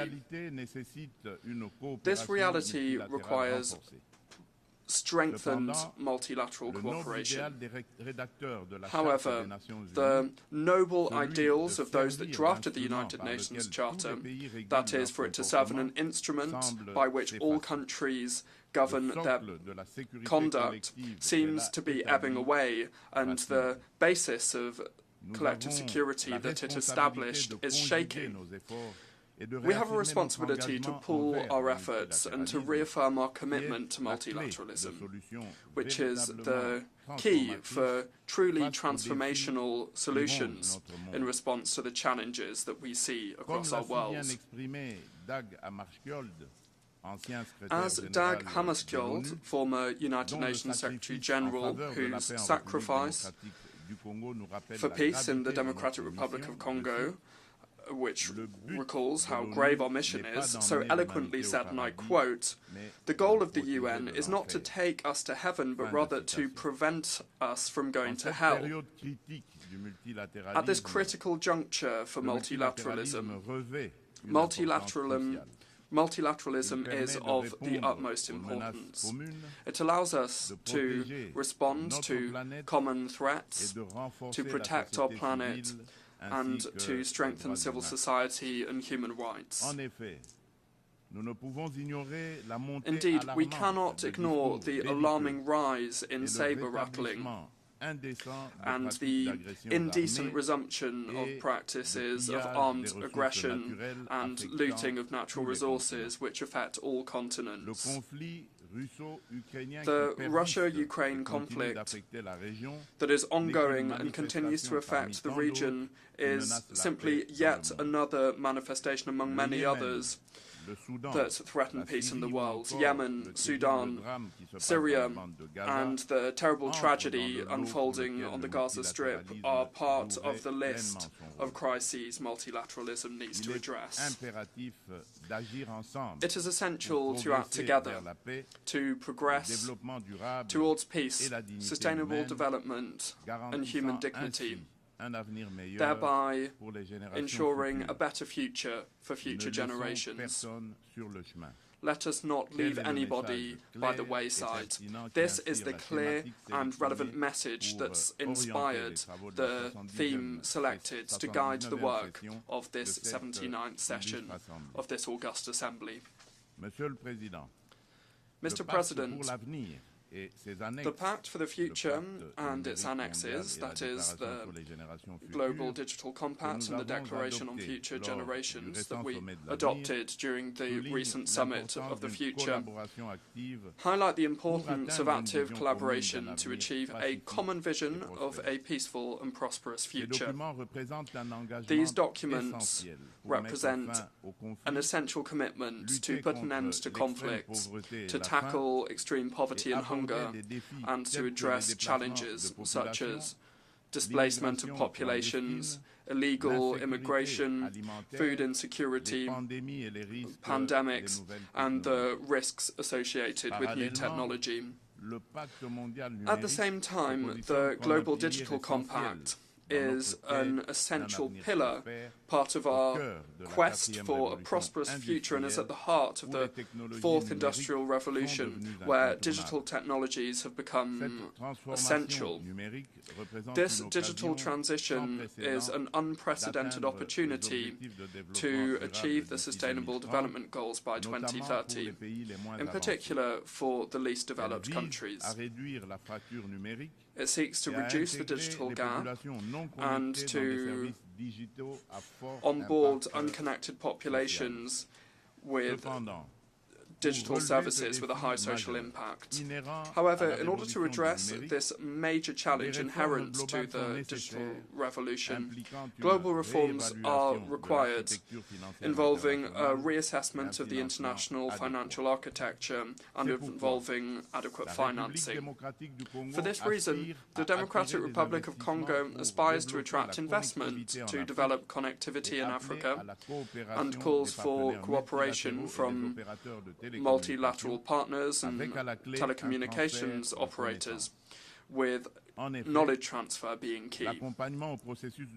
Indeed, support for the grid development process in our country is a promising solution to link the south and north of Africa, and also to link the Indian Ocean to the Atlantic. This includes the establishment of viable partnerships with the Grand UNGA hydroelectric project that seeks to respond to the growing energy demand of our country, which has been increased by the proliferation of connected devices. Furthermore, it's essential to strengthen traceability of strategic minerals, which are essential, and also technological equipment in order to ensure a responsible and sustainable exploitation of our resources. Furthermore, full participation and commitment from youth, both boys and girls, are essential to build a sustainable and inclusive society. This principle is the foundation of the Declaration on Future Generations and underscores our responsibility vis-à-vis future generations and how important it is to make decisions that enable them to flourish. For Africa, youth is a major asset for Africa's future prosperity. Investing in education, in particular in STEM subjects, that's science, technology, engineering and mathematics, and creating conducive environments for innovation are crucial. It is essential to deal with the disconnect between a fast-growing young population and the job market by providing the skills that they require to join the job market. Mr. President, the situation in the east of the Democratic Republic of the Congo is particularly concerning. The resurgence of the M23 terrorist group, supported by Rwanda, has caused an unprecedented humanitarian crisis with close to 7 million internally displaced persons. This aggression is a major violation of our national sovereignty. We call upon the international community to firmly condemn these actions and to impose targeted sanctions against Rwanda for its destabilizing and damaging role. We demand an immediate and unconditional withdrawal of Rwandan troops from our territory. While recent diplomatic initiatives such as the Luanda talks may be encouraging, they should certainly not overshadow how urgent it is to engage in this essential action. The Democratic Republic of Congo is actively committed to entrenching lasting peace in the east of the country and to promote economic development and the well-being of the so long-suffering communities. experiencing this armed conflict. Nevertheless, we are not closing any door to any opportunity that would bring peace while maintaining our sovereignty and our territorial integrity. In this regard, we are resolutely committed to implementing the roadmap adopted as part of the Luanda process, and I fully support that promotes high-level dialogue seeking to re-establish trust between the Democratic Republic of Congo and Rwanda, while minimizing the risk of the current security crisis descending into a regional conflict. Furthermore, my country remains open to any other initiative by our partners that would contribute to achieving this noble goal of peace. The Democratic Republic of Congo reaffirms our firm will to ensure lasting peace. Under my leadership, we are steadfast in our commitment to pursue the implementation of the Programme for Disarmament, Demobilization and Community Recovery and Stabilization, the PDDRCS, which is a key part of our national strategy to disarm, demobilize and reintegrate combatants by providing them viable economic opportunities that are also sustainable, while at the same time stabilizing the regions affected by conflict. By ensuring a post-MONUSCO transition, we are also prioritizing the repatriation of foreign combatants. The PDDRCS is a crucial tool for peace in the Democratic Republic of Congo, and I invite our partners and our friends to support it. Furthermore, thousands of victims of the genocide for economic gain in the Democratic Republic of Congo, in short, the Genocost, continue to suffer from the devastating consequences of a past marked by violence and impunity. Recognizing and addressing the effects of this tragedy is crucial to enable the recovery and reconstruction of the affected communities. Beyond immediate humanitarian aid, a long-term approach focused on justice, reconciliation and sustainable development is essential to allow the victims to recover and to return to a decent life. Therefore, the government of the Democratic Republic of Congo decided to make the 2nd of August National Day, the Genocost Day, which is dedicated to the victims of the odious crimes perpetrated by rebels supported by multinational corporations and states in the region.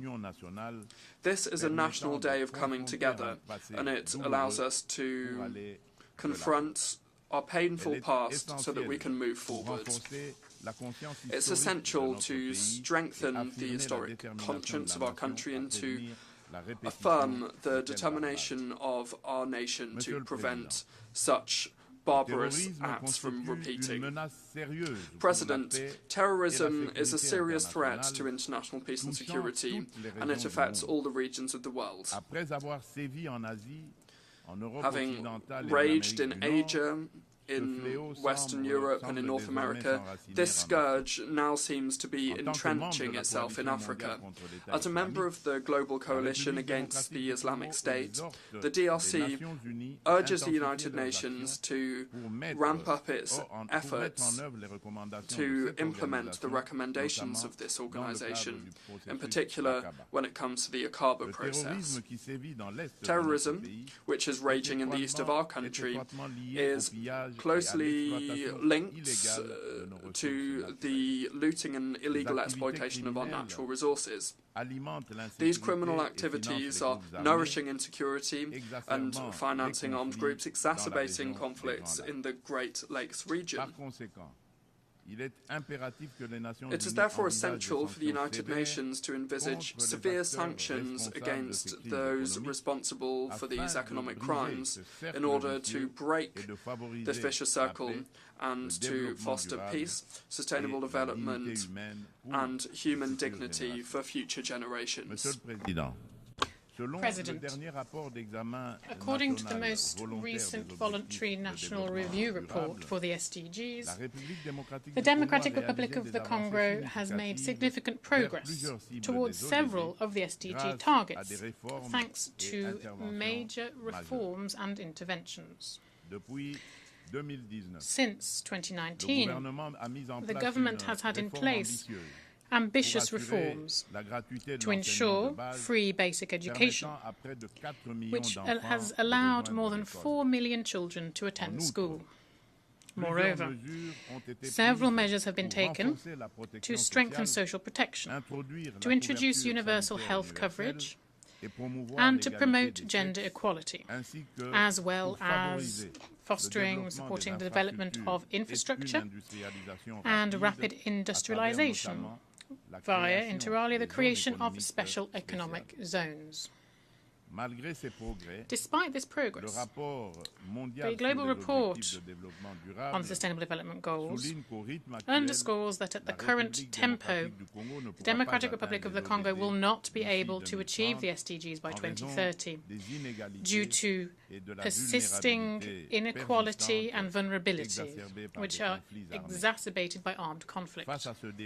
When faced with this challenge, a roadmap has been developed. This covers all the specific actions, interventions and reforms needed, the aim being to accelerate progress and tackle the issues set forth in the 2030 Agenda, with some measures underway already to make sure that the DRC will be in line with these SDGs by 2030. For this to work, the Democratic Republic of the Congo needs an annual investment of around $32 billion. It is therefore indispensable to strengthen partnerships for sustainable investment and to promote peace in order to support stable socio-economic development. To add to the list of global responses to climate challenges and promotion of renewable energy, the Democratic Republic of the Congo, having already reaffirmed its commitment to ambitious climate action, wishes to underscore the crucial importance of financial and technical support, increased support, so its efforts can also therefore increase to achieve the goals set out in the Paris Agreement. Rich as we are in biodiversity and natural resources, the Democratic Republic of the Congo has taken on the role as a key player in the fight against climate change. Initiatives that are already underway to reduce greenhouse gas emissions cover 4 strategic sectors. These are agriculture, forestry, energy, and waste management. Structural reforms are also in place at the moment to reverse deforestation and to improve access to clean energy. This is the proof of the determination of our government to preserve natural resources and to support a green transition. Now, in terms of showcasing our tropical forests, Bali in November 2022 saw a watershed moment. This was the adoption of the Joint Declaration on Cooperation on Tropical Forests and Climate Action. This declaration was signed by Brazil, Indonesia, and the Democratic Republic of the Congo. This significant step forward demonstrates the collective political will that there is to use forests as a tool for sustainable development. The Trilateral Cooperation Alliance for Tropical Forests, which was created in Bali, will provide a framework to address biodiversity-related challenges and will also propose solutions for carbon credit markets, all the while ensuring full respect for the rights of indigenous peoples. Moreover, within the framework of environmental and global warming related issues, it is also important to underscore the holding of the second summit of the biggest tropical forest basins in the world. These are the Amazon, the Congo and the Borneo Mekong. This was held from the 26th to the 28th of October 2023 in Brazzaville in the Republic of the Congo. This African initiative, which was spearheaded by President Denis Sassou Nguesso, aims to implement, as part of the UN Decade for the Restoration of Ecosystems, create the first global coalition dedicated to the restoration of 350 million hectares of land and water ecosystems. These forests are a crucial bulwark against climate change. When faced with these problems that have been clearly identified and we have solutions within reach, it is therefore crucial to act in a concrete fashion. The Amazonian, Congolese and Borneo Mekong basins are home to more than 80% of the tropical forests and play a crucial role in the fight against climate change. And they also provide vital ecosystem services. It is therefore imperative that the improvement of socio-economic conditions paid by local communities, they who play a key role in forest conservation, that their interests be given top billing in global governance. For its part, the Democratic Republic of the Congo has created judicial instruments and institutional tools that seek to strengthen its position on the global carbon markets, while we still remain open to partnerships in line with the Paris Agreement and our domestic laws. The growing awareness of the challenges linked to climate instability and the depletion of natural resources, which are often the origin of armed conflicts, this underscores the need to act on these issues. It is therefore crucial to recognize the link between climate change, environmental degradation and security in order to foster proactive action to mitigate these risks through sustainable practices. In this connection, we would call on the Security Council to create international mechanisms that include questions of climate security in their discussions. President, faced with a major energy challenge, the world indeed is facing a major energy challenge. Systems that are based on fossil fuels are responsible for significant greenhouse gas emissions, and this they exacerbate climate change. Without resolute efforts to promote renewable energy, we risk facing even more grave crises, for example, extreme weather, conflicts linked to natural resources, and we are seeing some of this already. The Democratic Republic of the Congo has abundant resources, including essential ores and minerals such as cobalt, lithium, nickel, and graphite, to name but a few. These could facilitate a sustainable energy transition. We would appeal for international cooperation to develop the necessary technology and infrastructure for this. Our vision is to transform the exploitation of our resources into a tool for inclusive and sustainable development, all the while improving education, health and infrastructure. Social inclusion is at the heart of our strategy, as it guarantees the equitable distribution of the benefits of progress.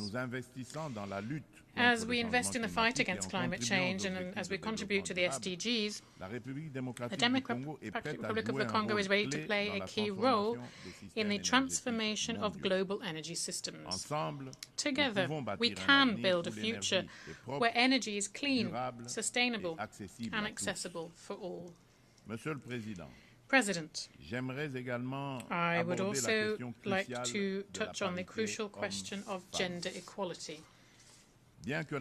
Although equal participation of men and women in political life is something that is internationally recognized, in practice there is still a chasm between legal equality and the reality in how power is held. Women's concerns deserve to be integrated in the major decisions that affect our society. In the Democratic Republic of the Congo, we are determined to change mentalities, to overcome the social barriers that are hampering women from prospering. It is also crucial to involve men in this process so we can transform social trends and we can showcase their role in women's success.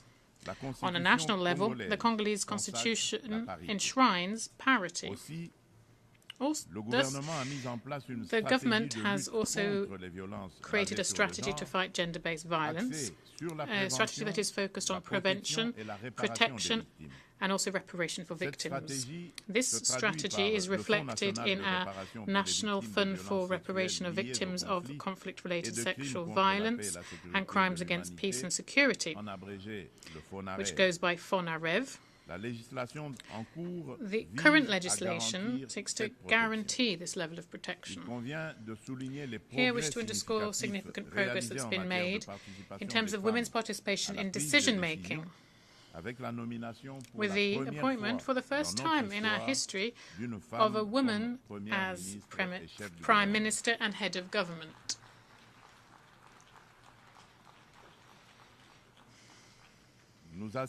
We are also seeing increased presence of women in governmental bodies, as well as in the judicial system and the parliament, as illustrated by the appointment of women as the first President of the Council of State and the head of the Central Bank of the Congo.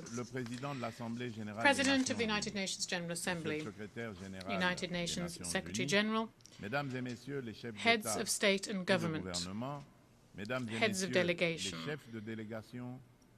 ladies and gentlemen, as we leverage this momentum, it is crucial that the international community, under the aegis of the United Nations, continue to support the processes underway and reinvent themselves when faced with the challenges of the current world.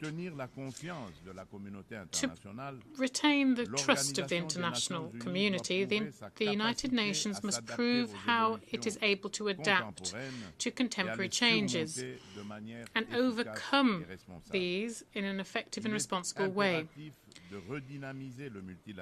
It is crucial to breathe new life into multilateralism through targeted reforms of the United Nations Charter on key issues such as the Security Council, the veto, Chapter 7, and the use of force. Nevertheless, that won't be enough. Coordination and cooperation between different institutions and agencies of the United Nations must also be improved. Numerous global issues are often dealt with redundantly in different fora, sometimes taking contradictory angles, while other problems remain completely sidelined. And each international bureaucracy seeks to justify its own existence. In this connection, while we commend the support of the United States, I would reiterate with strength on behalf of all African countries the request for 2 permanent seats at the Security Council for African countries.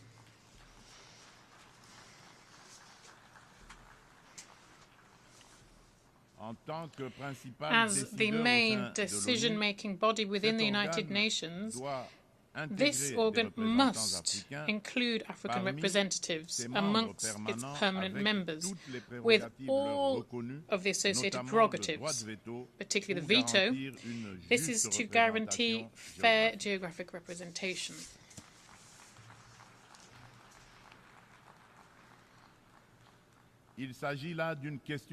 This is a question of justice. Justice for a continent whose role in international affairs is ever growing. We, Africans, are determined to see this through. Finally, I wish to conclude by recalling that following more than 3 decades of absence from the Security Council, the Democratic Republic of the Congo is once again submitting its candidacy, supported by the African Union and by the Southern African Development Community, SADC, for the post of an elected member for the 2026-2027 period.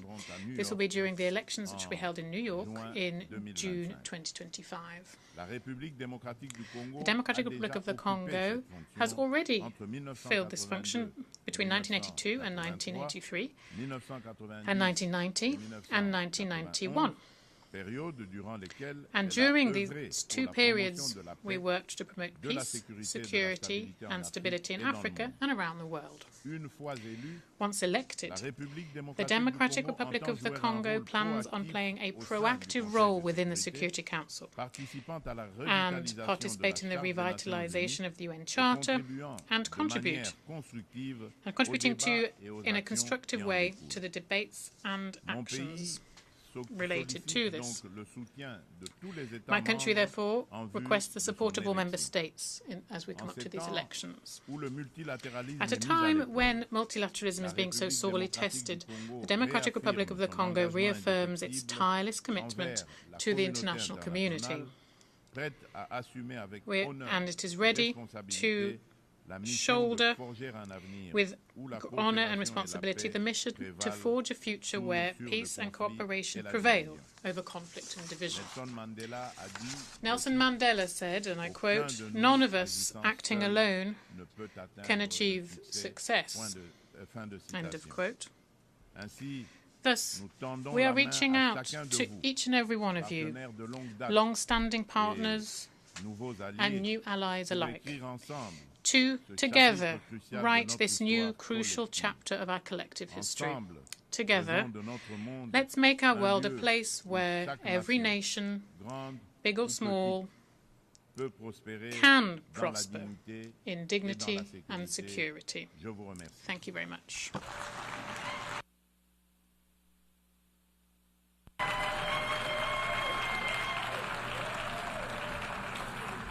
On behalf of the Assembly, I wish to thank the President of the Democratic Republic of the Congo.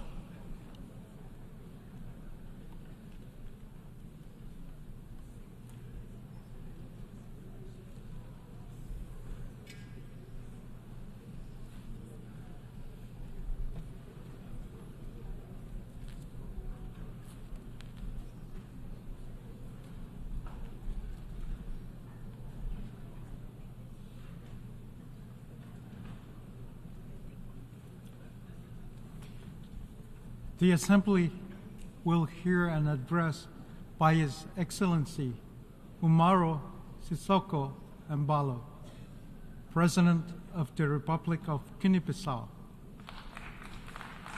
I request protocol to escort His Excellency and invite him to address the Assembly.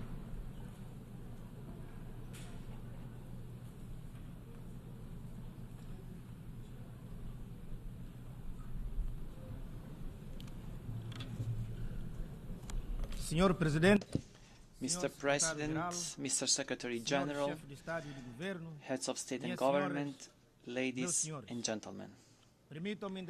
I would like to offer my congratulations to Mr. Philemon Yang of the Republic of Cameroon on his election as President of the 79th session of the United Nations General Assembly.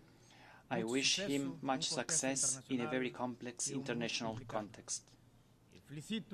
I also congratulate his predecessor, Mr. Denis Francis, for the results achieved during his term. To Secretary General Antonio Guterres, I express our acknowledgement of his deep commitment to the service of our common ideals and goals in a very difficult international landscape. The world faces grave challenges. The obligation to follow the principles and deliver on the promises of the United Nations Charter is the burden that each one of us carries. We witness devastating wars, the intensification of regional tensions, and other grave threats to international peace and security. Hundreds of millions of people continue to live in extreme poverty, without the basic means of subsistence, without hope for a better future, without human dignity. It's becoming even more urgent to implement reforms in global economic and financial governance, to make it more just, inclusive and equitable. This is the only way to build adequate responses to the challenges that humanity faces. We must fight more efficiently against poverty and social exclusion through concrete actions. Specifically, we must strive to finance development programs, reduce inequalities, protect the environment, and mitigate the effects of climate change.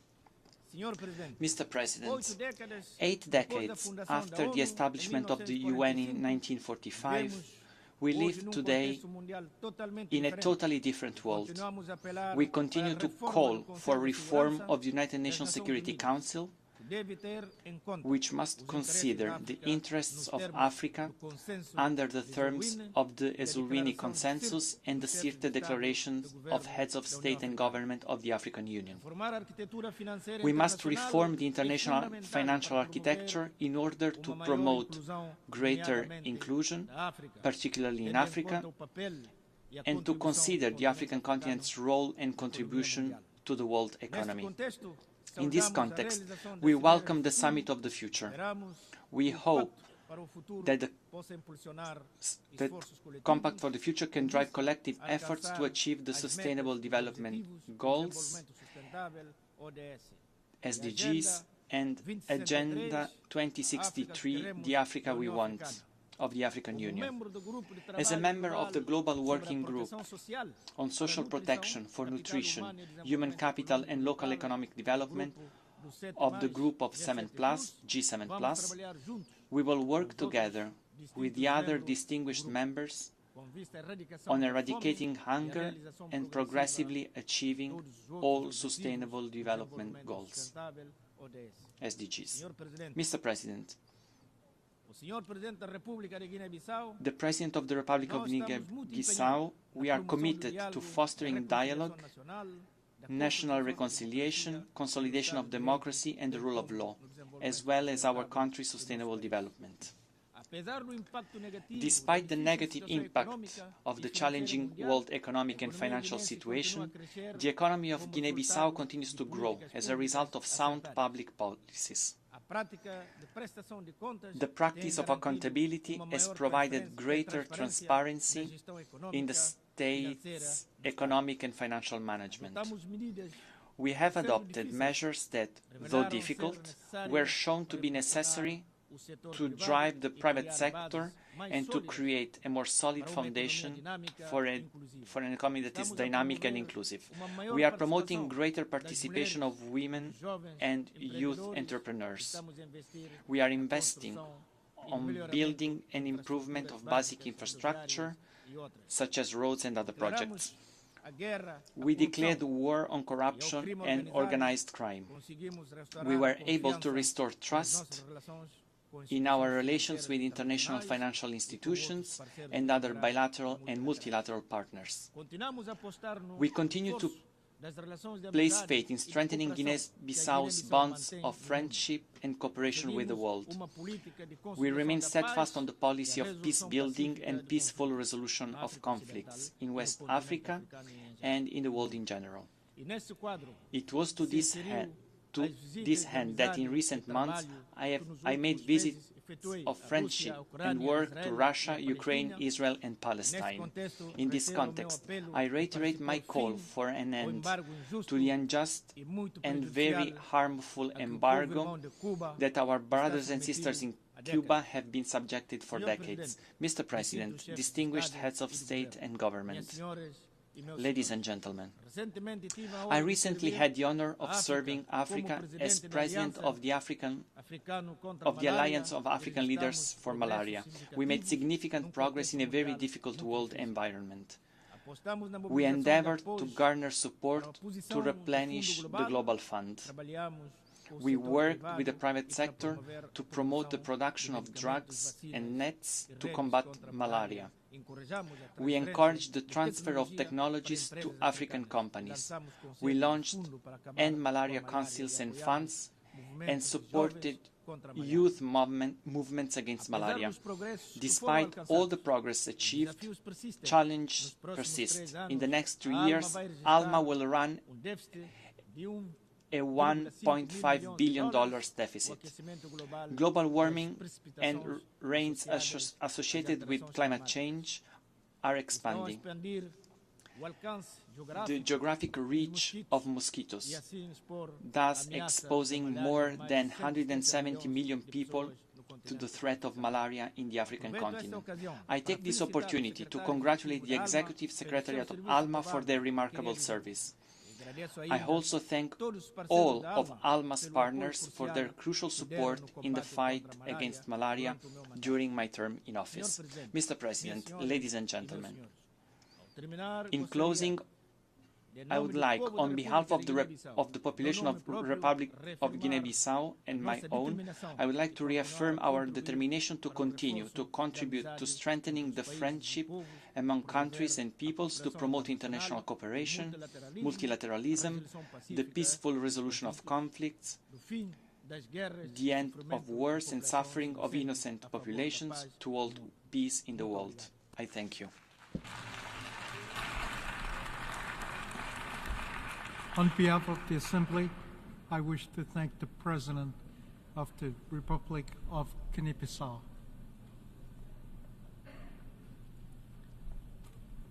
The Assembly will hear an address by His Excellency José Maria Pereira Neves, President of the Republic of Cabo Verde. I request protocol to escort His Excellency and invite him to address the Assembly.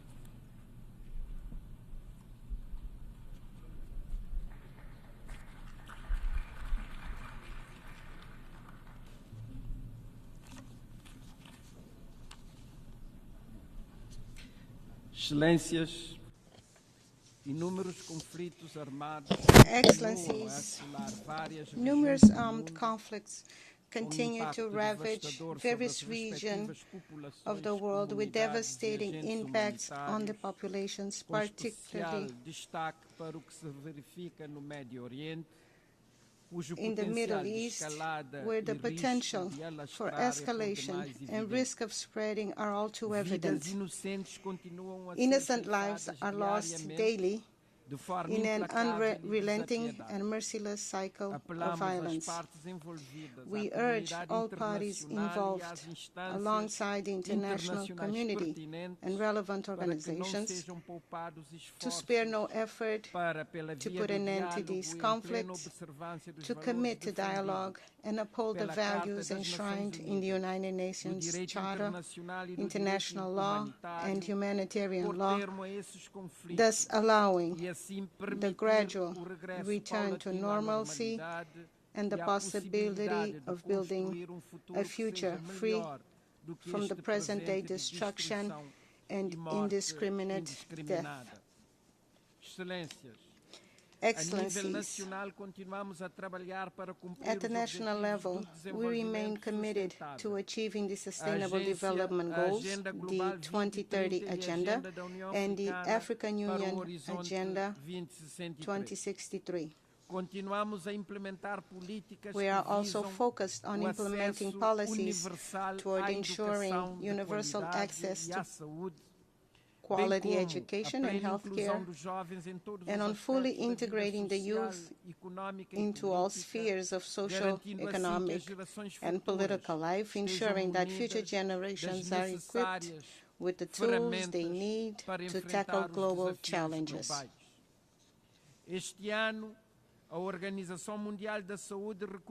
This year, we proudly received a certification from the World Health Organization as a malaria-free country, a comforting and encouraging testament to our commitment to health and healthcare as a fundamental right for all.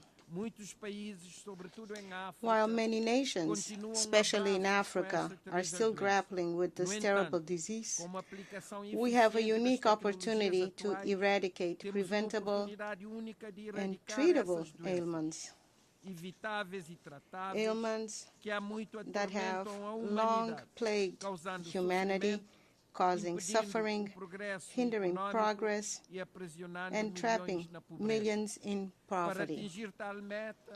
To achieve this goal, I call on the upcoming IDA 21 Global Fund restructuring meeting to be held in Paris next month to prioritize funding through a dedicated budget line aimed at eliminating diseases, microbial pathogens, and antimicrobial resistance also pose significant threats to global health. Thus, understanding and managing microbial activity is crucial for addressing challenges related to disease control, food security, environmental conservation, and climate change. In this troubled and challenging international landscape, where multiple crises continue to impact people and the planet, I reaffirm Cabo Verde's firm commitment to being an active and constructive member of the United Nations and tirelessly championing the universal values contained in its charter. Among these crises, climate change disproportionately affects vulnerable nations, especially small island developing states. We look to COP29 to yield urgent and tangible progress on key climate issues, particularly as a deadline for significant emissions reductions approaches.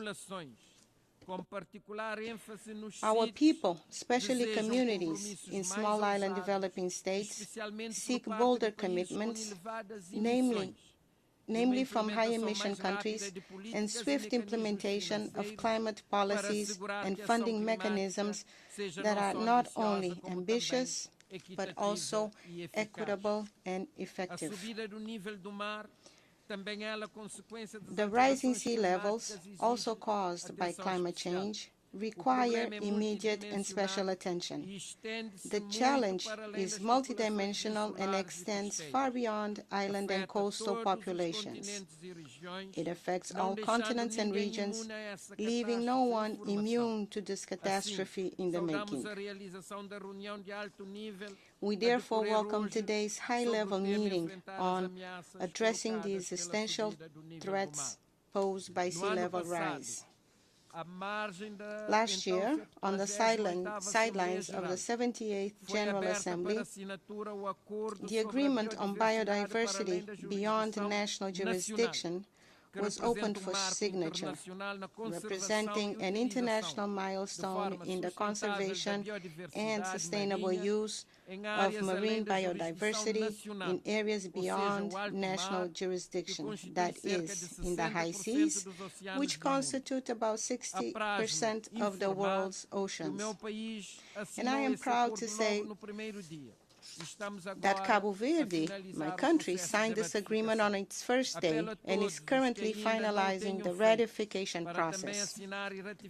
I call on all nations who have not yet done so to also sign and ratify this important instrument for the conservation of life in our oceans.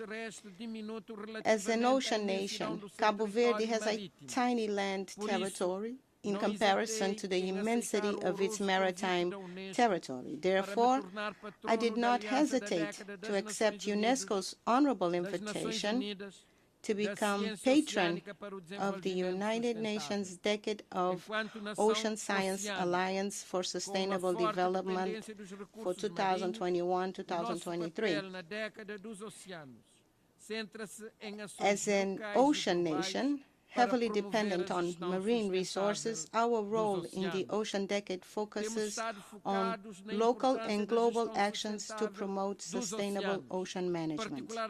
We have been focused on the importance of sustainable ocean management, particularly for small island developing states that are very vulnerable to climate change and the degradation of marine ecosystems.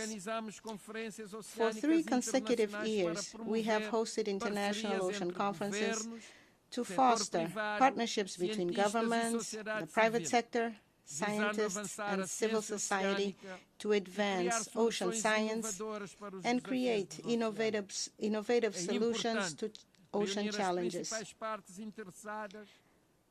Thus, it is important to bring together key stakeholders in order to boost collaborative solutions for the oceans, help develop research capacities to study the impact of climate change, ocean acidification, and promote knowledge sharing and technology transfer to improve ocean monitoring and observation systems.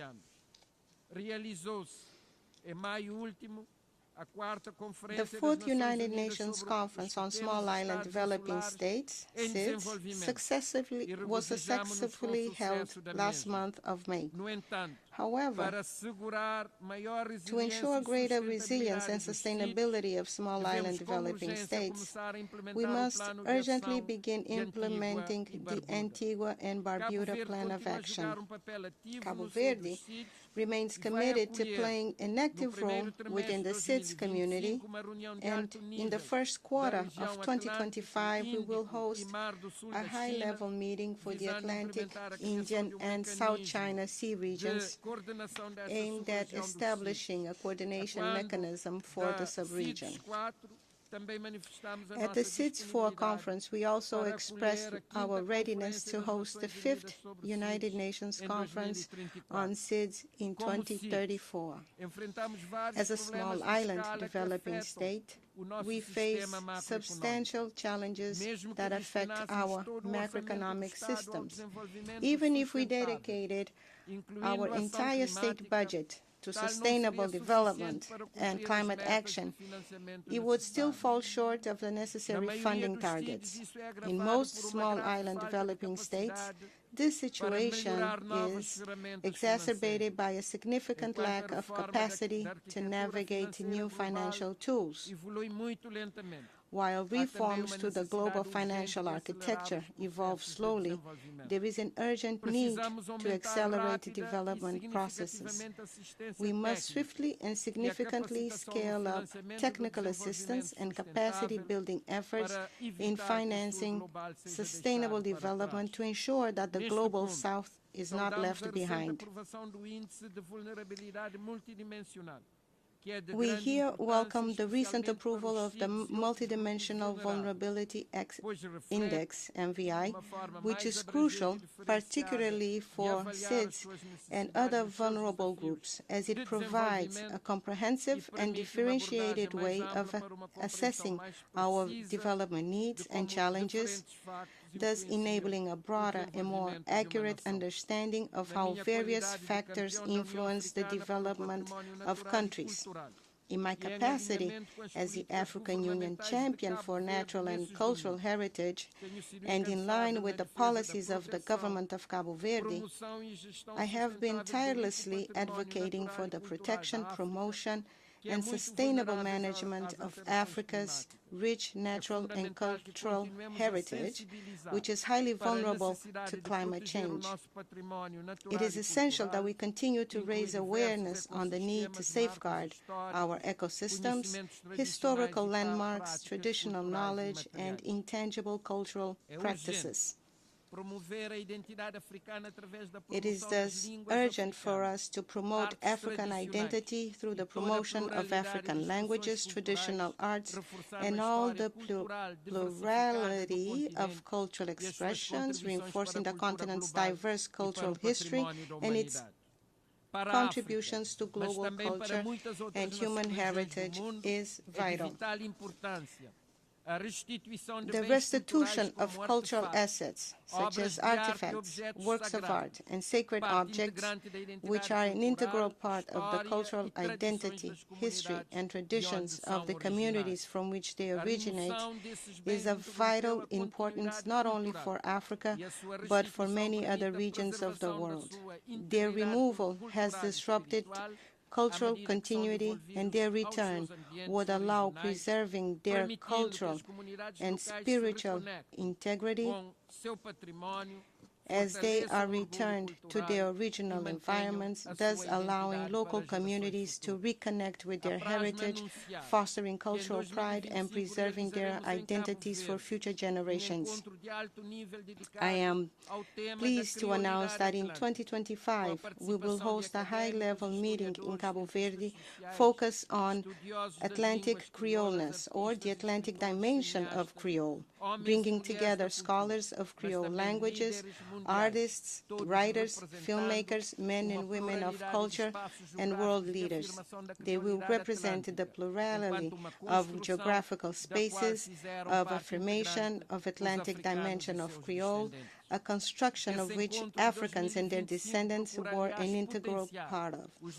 This meeting in 2025 aims to enhance initiatives like the Slave Route Project and the Decade of People of African Descent, as well as the United Nations Conference on Racism held in Durban in 2001.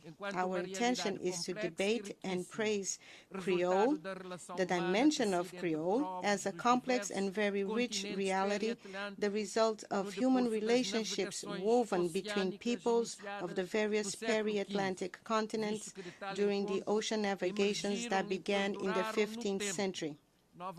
From these encounters, new forms of culture and organization of society emerged and lasted over time, representing a particularly fruitful moment of social and cultural innovation. These will be, therefore, intense days of academic and scientific reflection, but also of artistic demonstration, cultural exchange, and reconnection, from the performing arts to Creole cuisine, to handicrafts, to music. There will also be, of course, days of strategic political debate among decision makers on the dialogue between peoples and cultures and on the peace and the future of humanity. Thank you for your attention. On behalf of the Assembly, I wish to thank the President of the Republic of Cabo Verde.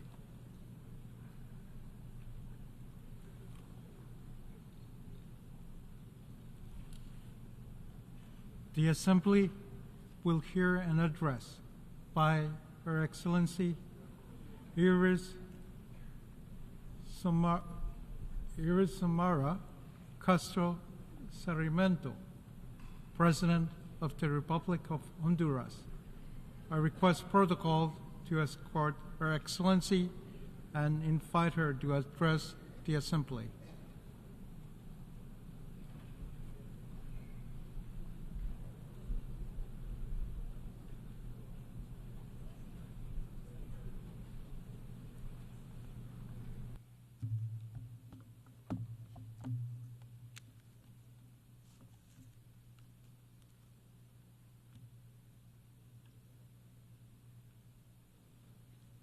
Señor Presidente de esta Asamblea General, President of the General Assembly, Señor Secretario General, United Nations Secretary General, distinguidos presidentes, distinguished presidents, ministros, prime ministers, y dignatarios presentes de and dignitaries representing the countries of this great assembly of the United Nations. I speak to you from this rostrum as President of Honduras, as the representative of a people who have resisted oppression, exploitation, and structural violence imposed against us for centuries. Today, I am threatened by the same forces of capital that 15 years ago perpetrated a coup d'etat against President Manuel Zelaya.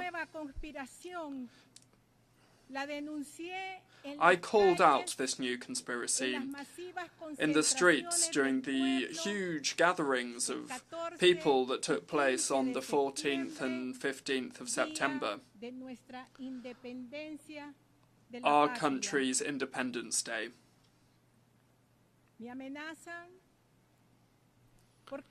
I'm being threatened because I have brought in structural changes to the economic model, and because I have called out the unfair taxation regime that perpetuates inequalities, that gives to the most powerful and that exploits the poorest.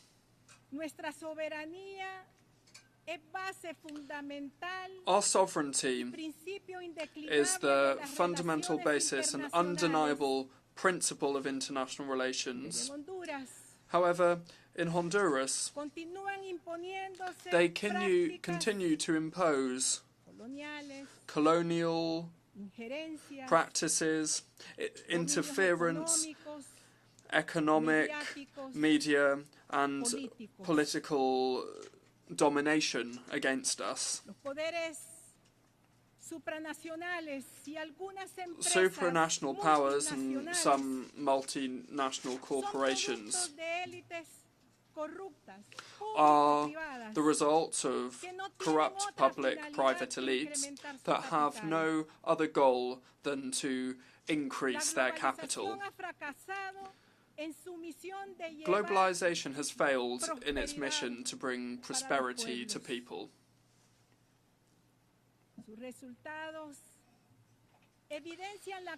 Its results lay bare the concentration of wealth in the most rich countries and among the elites, whilst at the same time the working class is cast aside and forced to migrate in order to survive. At this assembly, the majority of leaders from Latin America and the Caribbean have called out global capitalism as the main factor responsible for the destruction of natural resources and as the oppressor of the conditions of life of humanity. Accumulation of economic gain prevails above human interest, and the role of international financial bodies with their loans with conditions attached to them and fiscal and financial income are things that only aggravate the situation of poverty and dependency of our countries.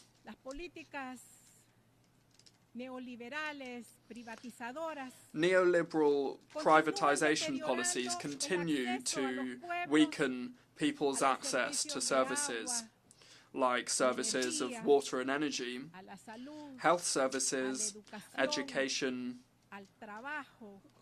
work, social security.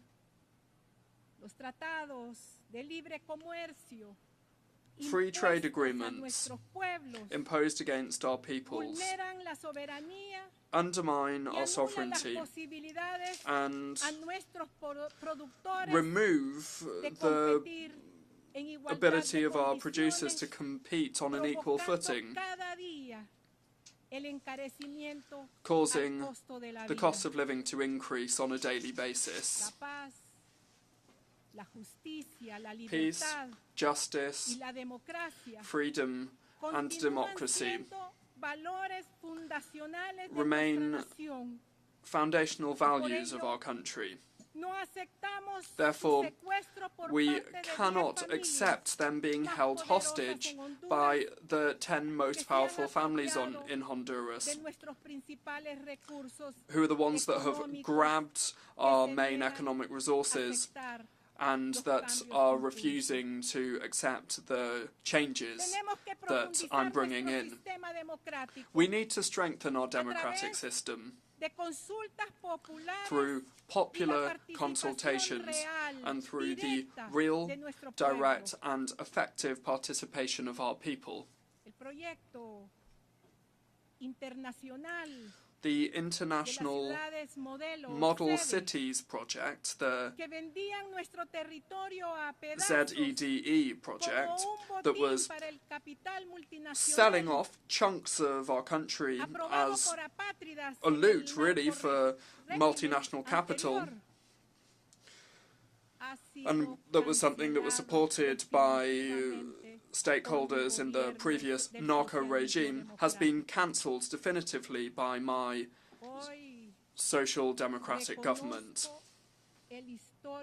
Today, I wish to express my gratitude to the Supreme Court of Justice for its historic ruling, and also to the National Congress for their support.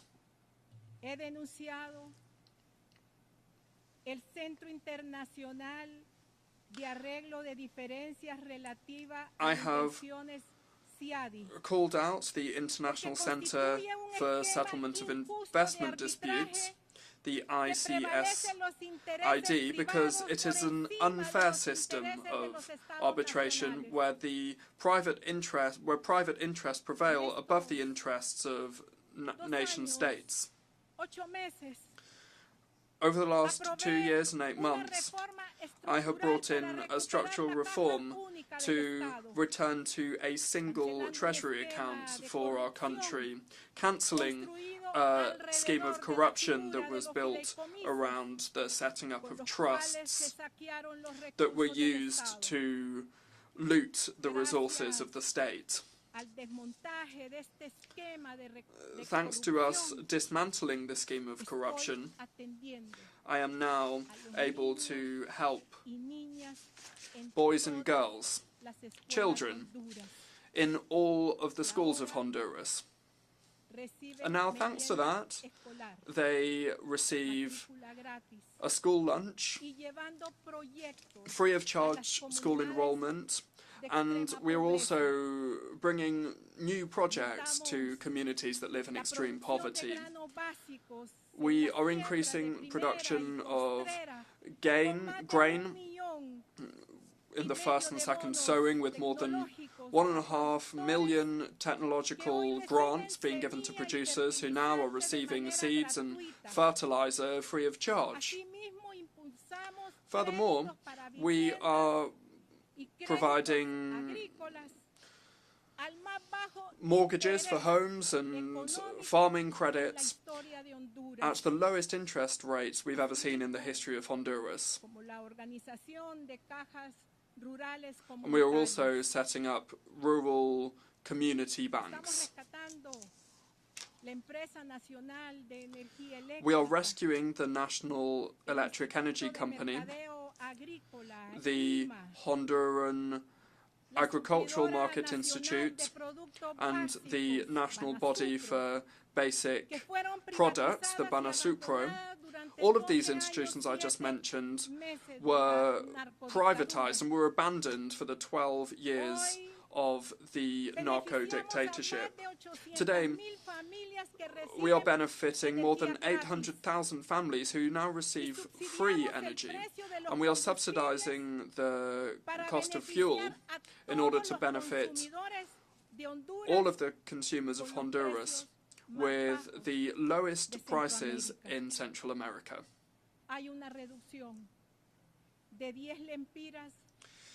There's a reduction of 10 lempiras for each gallon of fuel sold.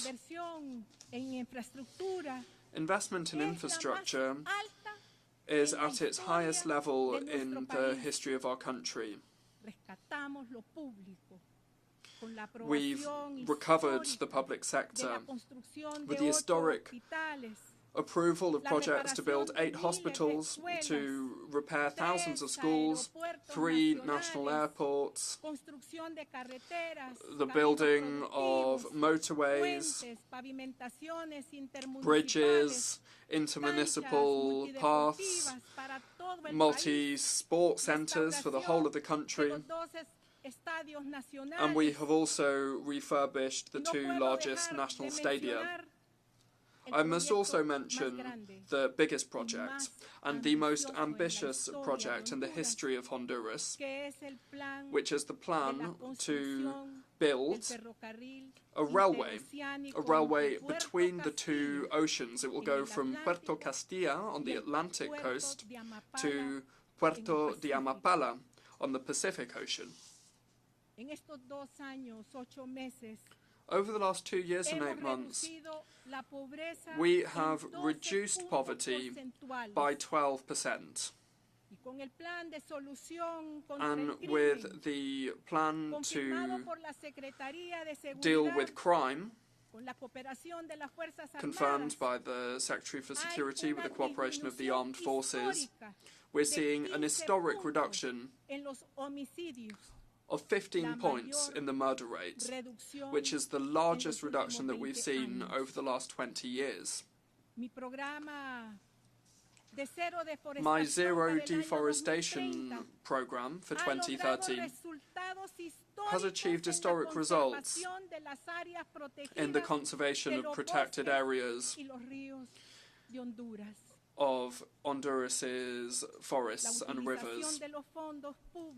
The use of public funds in the state's single account in an honest and patriotic way is being done in order to benefit the people of Honduras. People of the world, I wish to raise my voice to speak out regarding the murder of Juan López, a social leader and politician who constantly called out the exploitative, extractive model. I absolutely condemn this vile murder. I have ordered the use of the full force of law enforcement and the justice system in order to investigate, to identify, capture, and to prosecute the intellectual and material perpetrators of this crime. I extend my solidarity to his family, to his colleagues, and to his friends.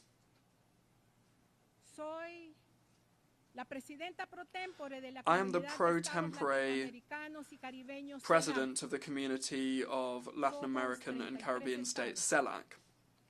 We're 33 different countries there.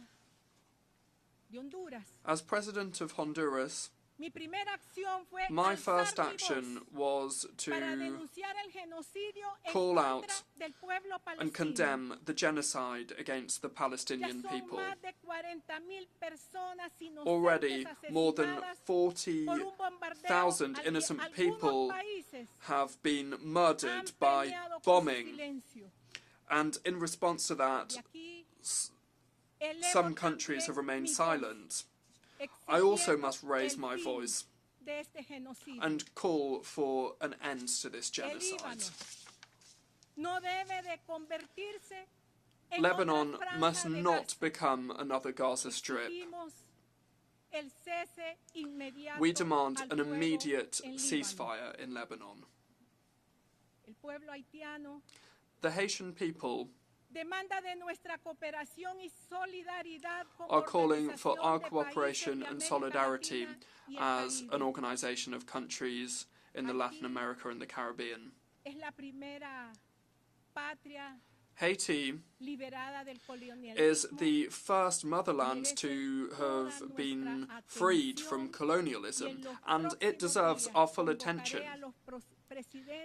And so, in the next few days, I will convene the presidents that make up CELAC to show our commitment to Haiti.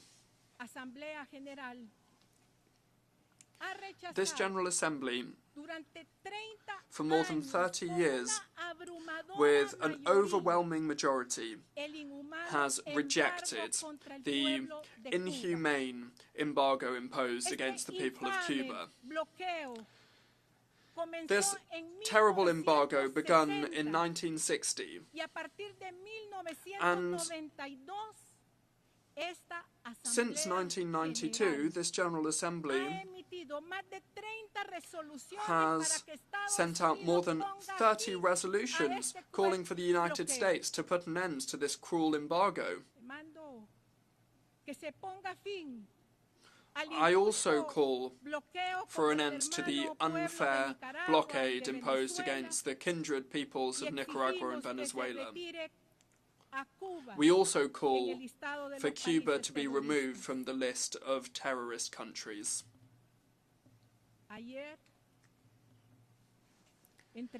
Yesterday, I delivered to the Secretary General, Mr. Antonio Guterres, the agreement that formalizes the UN support to fight against corruption and impunity.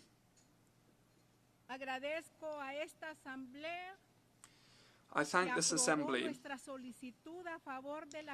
who approved our request to create this mechanism in order to combat public and private corruption.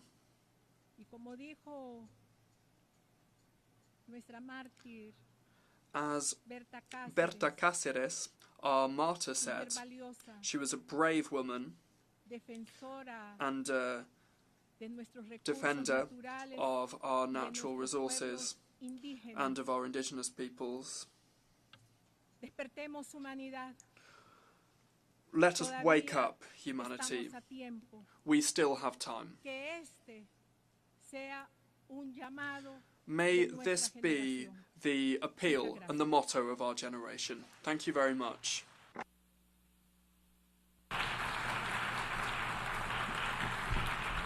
On behalf of the Assembly, I wish to thank the President of the Republic of Honduras.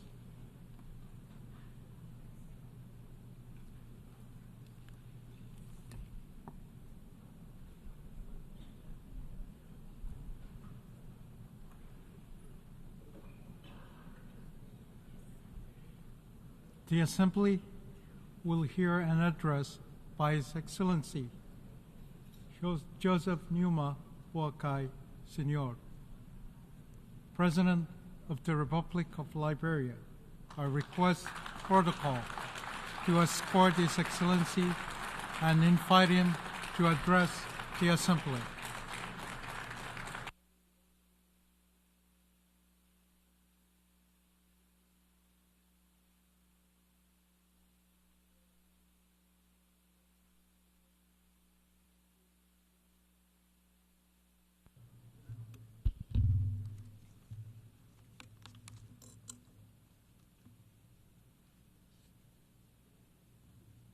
His Excellency, Filman Yagan, President of the 79th session of the United Nations General Assembly, His Excellency Mr. Antonio Guterres, Secretary General of the United Nations, Excellencies, Heads of State and Government, Ambassadors, Heads of Delegations, and esteemed delegates, distinguished ladies and gentlemen.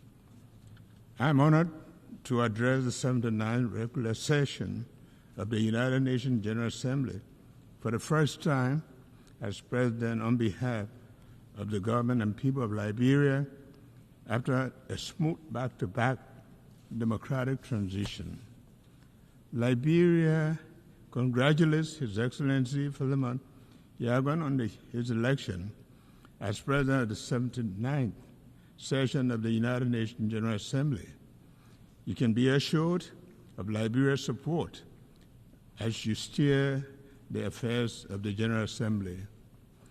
I extol His Excellency Dennis Francis for his astute leadership during his presidency of the 78th session of the General Assembly and commend his determination to inspire and rekindle hope globally.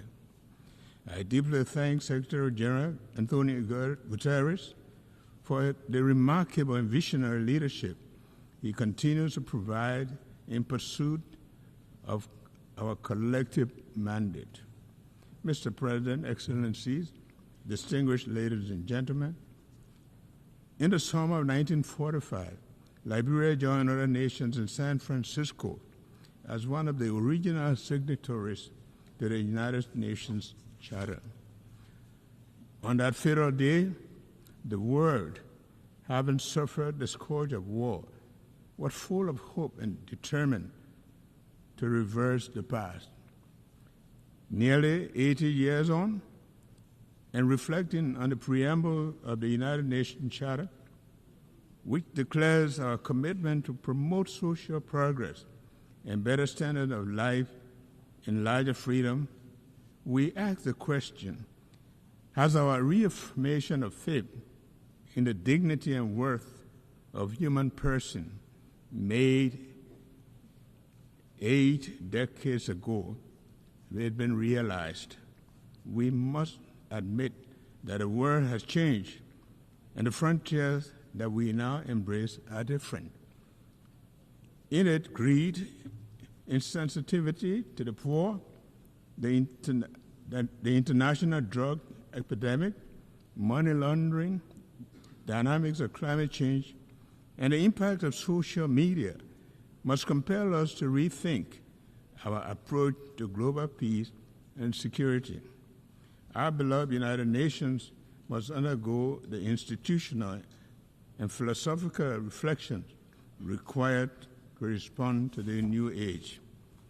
As we assemble under this theme, unity in diversity for advancement of peace, sustainable development, and human dignity for everyone, everywhere, it is important to recognize the shared values and collective efforts that come from our unity with diversity.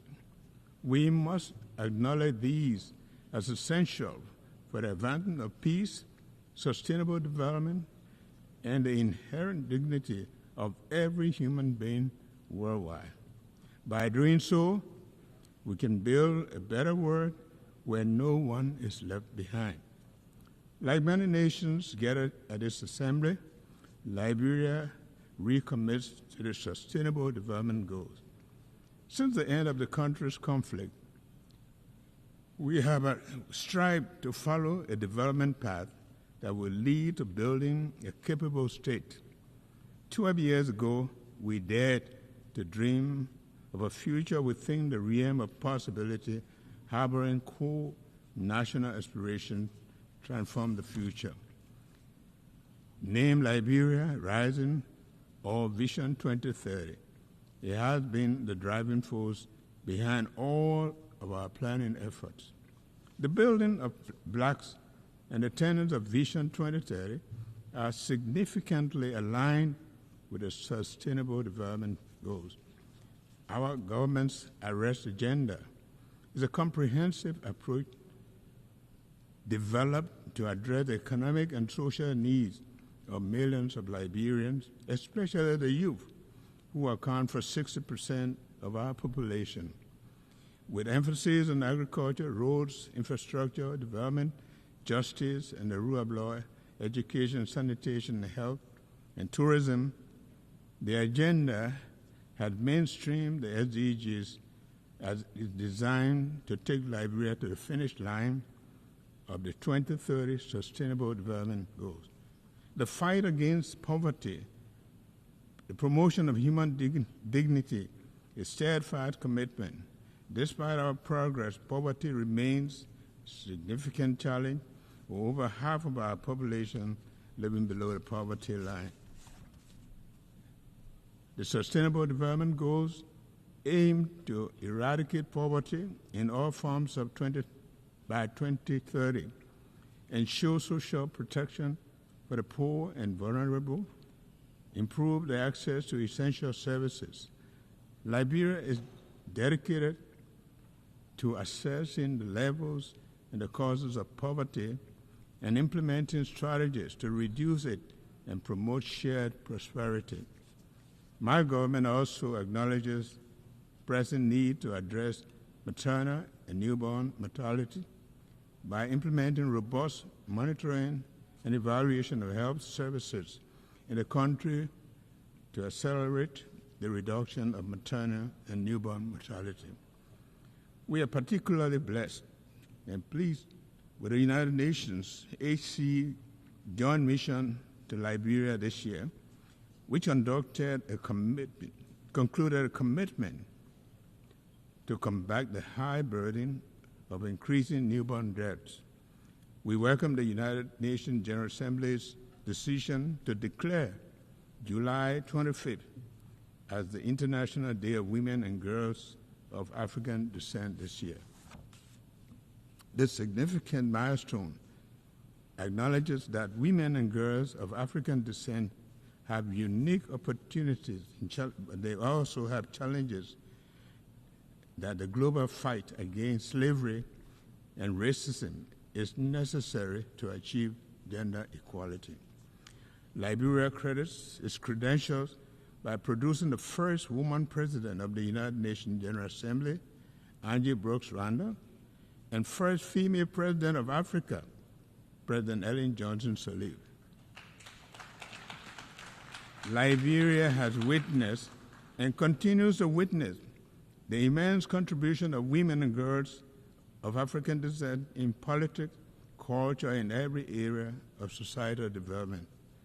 Excellencies, distinguished ladies and gentlemen, Liberia has enjoyed uninterrupted peace for almost 2 decades, following the 14 years of civil conflict. During this time, we have held 4 democratic elections, with last year's election marking the 4th since the return to democratic order in 2006. In January this year, Liberia achieved a historic milestone by peacefully transitioning from one democratic government to the other. This progress is significant because before the 2018 transition, the last democratic transition occurred in 1944, about 74 years earlier. We are gradually fostering and solidifying our democratic culture, ensuring that democracy is here to stay in Liberia. Now it is time for our people to reap the democratic dividends. The rule of law is fundamental for peace, justice, strong institution, and dignity for a human person. Liberia is taking significant strides towards openness, transparency, and accountability by empowering and supporting transparent institutions. Our government is committed to implementing audit recommendations by the General Audit Commission to restore public and donors' confidence in the governance system and improve regional and international cooperation. In addition, the country has taken a major step in confronting its conflict past to ensure accountability and justice for crimes and other human rights violations committed during the war and promote healing and national reconciliation. A significant development in our transitional justice process was the signing on May 2, 2024, of the Executive Order 131 to create the Office of Establishment of War and Economic Crime Court for Liberia, a key recommendation from the Truth and Reconciliation process in Liberia. Our actions align with the International Covenant on Civil and Political Rights, joint follow-up on impunity and past human rights violations.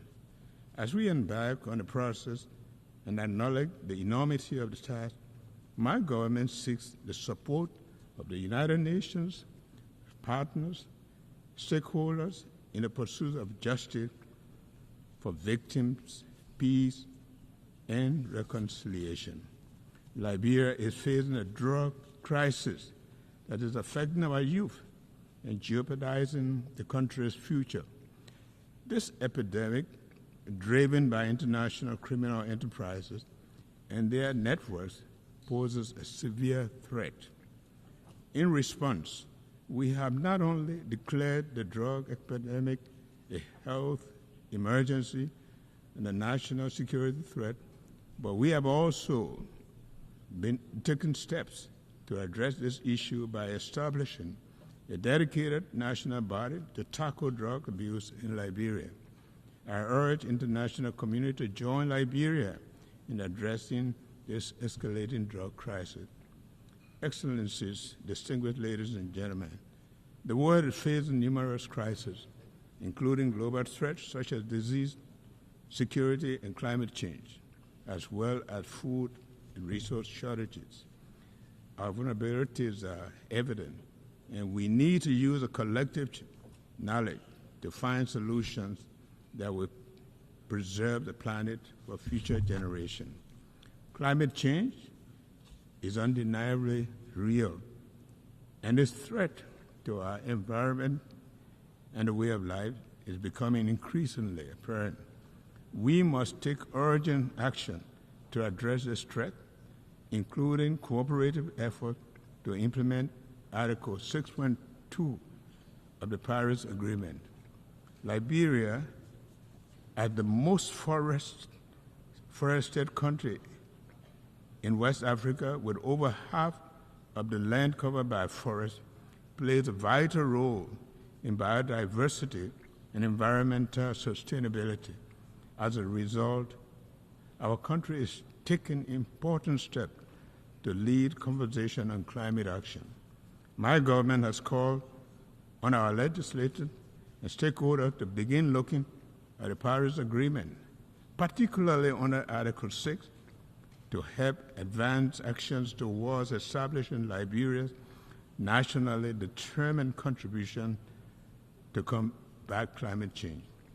While we take these actions, we are mindful of the need to build capacity and invest in critical areas of our economy, such as using alternative financing for investment in the blue and green economy and technological transfer to support these climate actions.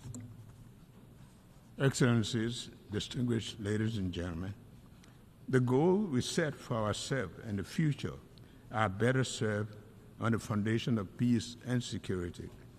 Having enjoyed peace for over 2 decades following a long-running conflict, we aim to promote peace and stability at home, in the region, and globally. The threat of conflict to our shared world underscores the importance of collaborative efforts to foster regional and global stability and peace. Therefore, we support all the UN's effort to address peace and security issues worldwide. Liberia is concerned about escalating security challenges in the West African region, including terrorism and economic and political instability. These pose significant threat to regional peace. So we urge full dialogue and cooperation among West African nations to address these issues effectively. Meanwhile, Liberia firmly stands with the rest of West Africa in the resolve to maintain our 50-year-old Regional Economic Commission, ECOWAS, intact. We oppose efforts to disintegrate our union and will not accept the region being used for proxy conflicts.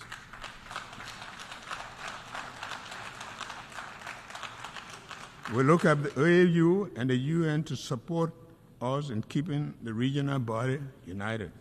Similarly, at a global level, we call for an immediate ceasefire in the Middle East to provide civilians an essential humanitarian relief. We urge both Israel and the Palestinians to engage in negotiations towards lasting peace, including a two-state solution. Additionally, we see the ongoing conflict in the Ukraine as a threat to global peace and security. Therefore, there is an urgent need for a peaceful resolution that also respects Ukraine's territorial integrity. Mr. President, Excellencies, distinguished ladies and gentlemen, this year's Assembly is a pivotal moment for Liberia's bid to ascend to the African non-permanent seat of the Nations Security Council 2026. We have proudly announced our candidacy. We look forward to the support of the member states to vote Liberia overwhelmingly to the seat of the Security Council. We can work with Council members to promote peace, justice, and security. Liberia is dedicated to promoting sustainable growth and ensuring human dignity for all. Liberia is prepared to work together with the United Nations and global allies and international community to accomplish the sustainable development goals, establish a fair, peaceful, and sustainable world. The commitment to unity is deeply ingrained in Liberia's history as a founding member of the United Nations and a post-war international institution, as well as regional and sub-regional organizations. It also affirms our strong belief in multilateralism and international rules and based world built on shared values and principles are crucial to the future.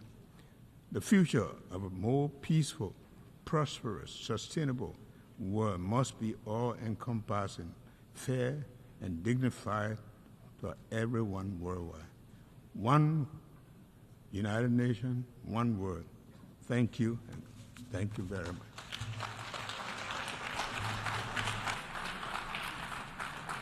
On behalf of the Assembly, I wish to thank the President of the Republic of Liberia.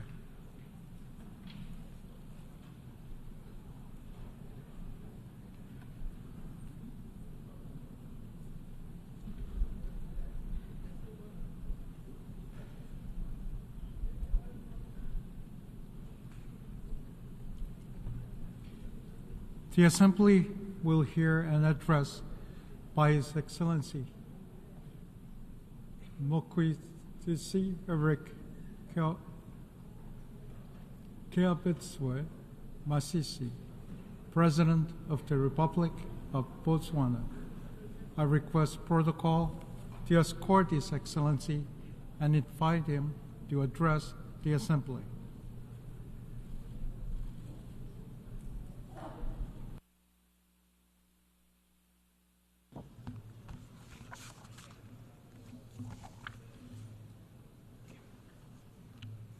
Mr. President, Excellencies, distinguished ladies and gentlemen, I wish to start by extending my congratulations to you on your election as President of the General Assembly at its 79th session. You can be assured of Botswana's full support as you steer the work of this august House. Mr. President, this Assembly continues to meet on the backdrop of an age of multiple and interconnected crises which were triggered by the COVID-19 pandemic and geopolitical tensions between major powers. These crises have been further compounded by the Israel-Hamas war, which erupted shortly after we concluded last year's high-level week. The attacks on innocent civilians on both sides are unacceptable and thus stand condemned. In the same vein, we wish to express our deep concern of the situation in the Gaza Strip, where the war has resulted in catastrophic humanitarian crises and unprecedented fatalities for civilians, children, and humanitarian workers. I should also register Botswana's concern regarding the loss of lives of the United Nations Relief and Works Agency for Palestinian Refugees in the Northeast, UNRWA personnel. I take this opportunity to pay tribute to UNRWA personnel and all humanitarian workers and their commitment to deliver aid, save lives, and alleviate suffering in Gaza and elsewhere. We owe them a debt of gratitude, and they deserve our full protection.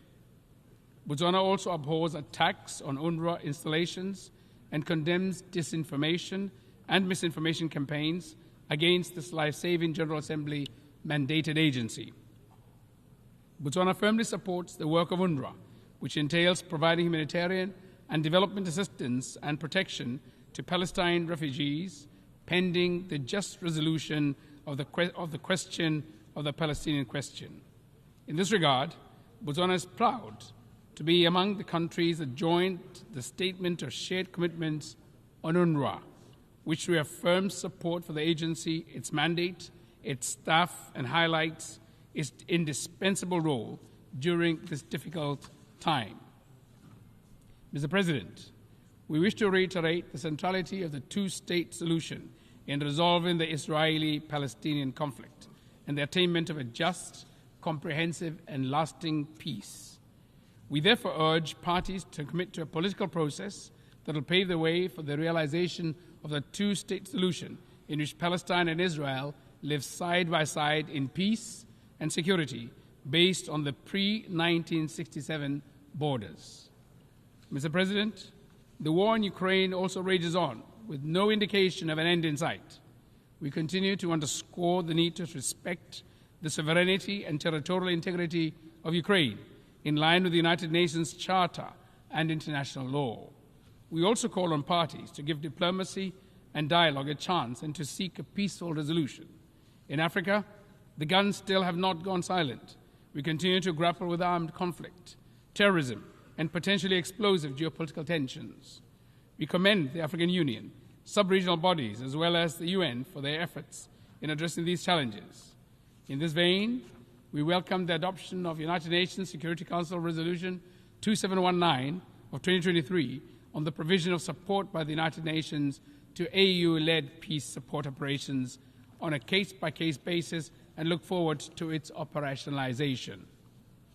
Mr. President, I must add that this time of escalated armed conflicts, violent crime and humanitarian crisis requires intensified efforts and more vigilance to protect human rights, advance humanitarian action, and promote the accountability in line with the UN Charter, international law, international humanitarian law, as well as relevant principles such as the responsibility to protect, or R2P.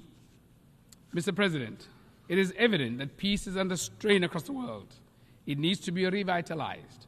However, that task can not only be left to multilateral and regional bodies. Governments have a responsibility to create conditions that enable peace to thrive within their countries. Key steps that governments should take include, among others, building effective institutions, committing to good governance, protection of human rights, and upholding democratic values. As many are aware, Botswana has a long track record of commitment to these democratic principles. The implementation of recommendations from our recently concluded constitutional review process, as well as our upcoming general elections on the 30th of October 2024, provide opportunities to deepen our democracy and strengthen our good governance credentials. Mr. President, regrettably, while on the one hand, the scourge of war rages on the other hand, the promises of sustainable development is in great peril. It is deeply concerning that with only 6 years before the 2030 deadline, sustainable development goals are way off track. We learned from the latest Sustainable Development Goals report that only 17% of the goals are on track, while the rest range from moderate progress to stagnation and even regression. There's a lot of work to do. We must take inspiration from and build on the success achieved in the reduction in global child mortality, prevention of HIV infections, attaining girls' parity with boys in education, increased access to energy and the internet, while also scaling up action and investments in areas which are lagging far behind, particularly poverty eradication. The levels of extreme poverty remain disturbingly high, but we cannot attain sustainable development without eradicating poverty in all its forms and manifestations. Poverty eradication is the sine qua non of sustainable development. A comprehensive approach will be required to move the needle in the fight against poverty. We therefore endorse the call for comprehensive social protection systems and inclusive economic policies. Pro-poor policies should also be complemented and reinforced by policies which spur inclusive economic growth and create sustainable employment. Policy interventions that aim to leave no one behind ought to be matched by adequate SDG financing. In this vein, my delegation reiterates the call for predictable, sustainable, and sufficient development finance to developing countries from all funding sources. In addition to livelihood issues, progress should also be accelerated in addressing other forms of inequality within countries, especially gender inequality. Meaningful action is needed to empower women and girls in areas where they are left behind and to combat harmful cultural practices and gender-based violence. Mr. President, extreme weather events and related natural disasters continue to remind us of the severity of climate crisis and the urgency of mitigation and adaptation. In our sub-region, Southern Africa, the El Niño phenomena induced drought and floods, which resulted in devastating consequences on livelihoods and a humanitarian situation that affected over 61 million people. I take this opportunity to reiterate the Southern Africa Development Community's SADC regional humanitarian appeal of at least $5.5 billion aimed at augmenting domestic resources of the affected member states, including efforts to resource mobilization from national, regional, and international partners in response to the impacts of El Niño-induced drought and floods. I cannot overemphasize the need for adequate climate finance for effective climate action. We continue to remind developed countries of their annual $100 billion commitment in climate finance for developing countries until 2025 and call for a more ambitious goal thereafter. Mr. President, efforts at attaining sustainable development ought to be redoubled in countries in special situations, in particular small island developing states, SIDS, least developing countries, LDCs, and landlocked developing countries, LLDCs, which are disproportionately affected by development challenges. Botswana, as an LDC and current chair of the group of LLDCs at the UN, is deeply concerned by enormity of challenges faced by LLDCs in their effort to implement the 2030 Agenda and its SDGs. With no direct territorial access to the sea, LLDCs struggle with international trade, connectivity, and economic development. Our countries are cut off from the global marketplace and without the means to develop adequate transport and logistics infrastructure, and inevitably face significant challenges in achieving the Sustainable Development Goals. The forthcoming third United Nations Conference on Landlocked Developing Countries, LLDCs 3, from 10th to 13th December in 2024 in Gaborone, Botswana, under the theme Driving Progress Through Partnerships, will provide an opportunity to effectively address these challenges in an ambitious, action-oriented, and forward-looking program of action. I therefore invite transit countries, development partners, and other stakeholders to join us in the beautiful and vibrant Gaborone as we shape the future for our 32 member countries.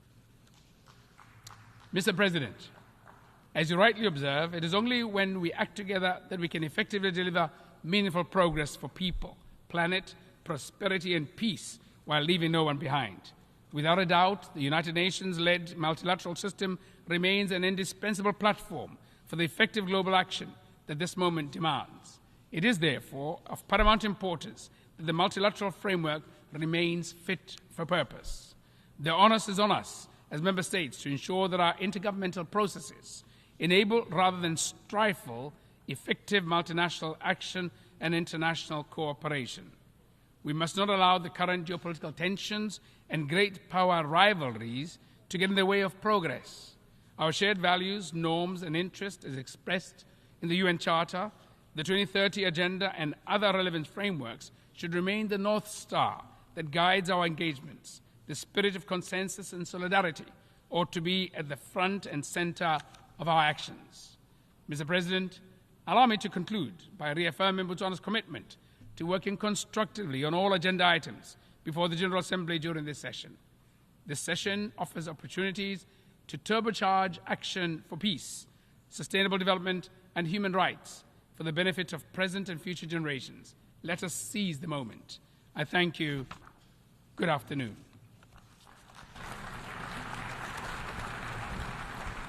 On behalf of the Assembly, I wish to thank the President of the Republic of Botswana.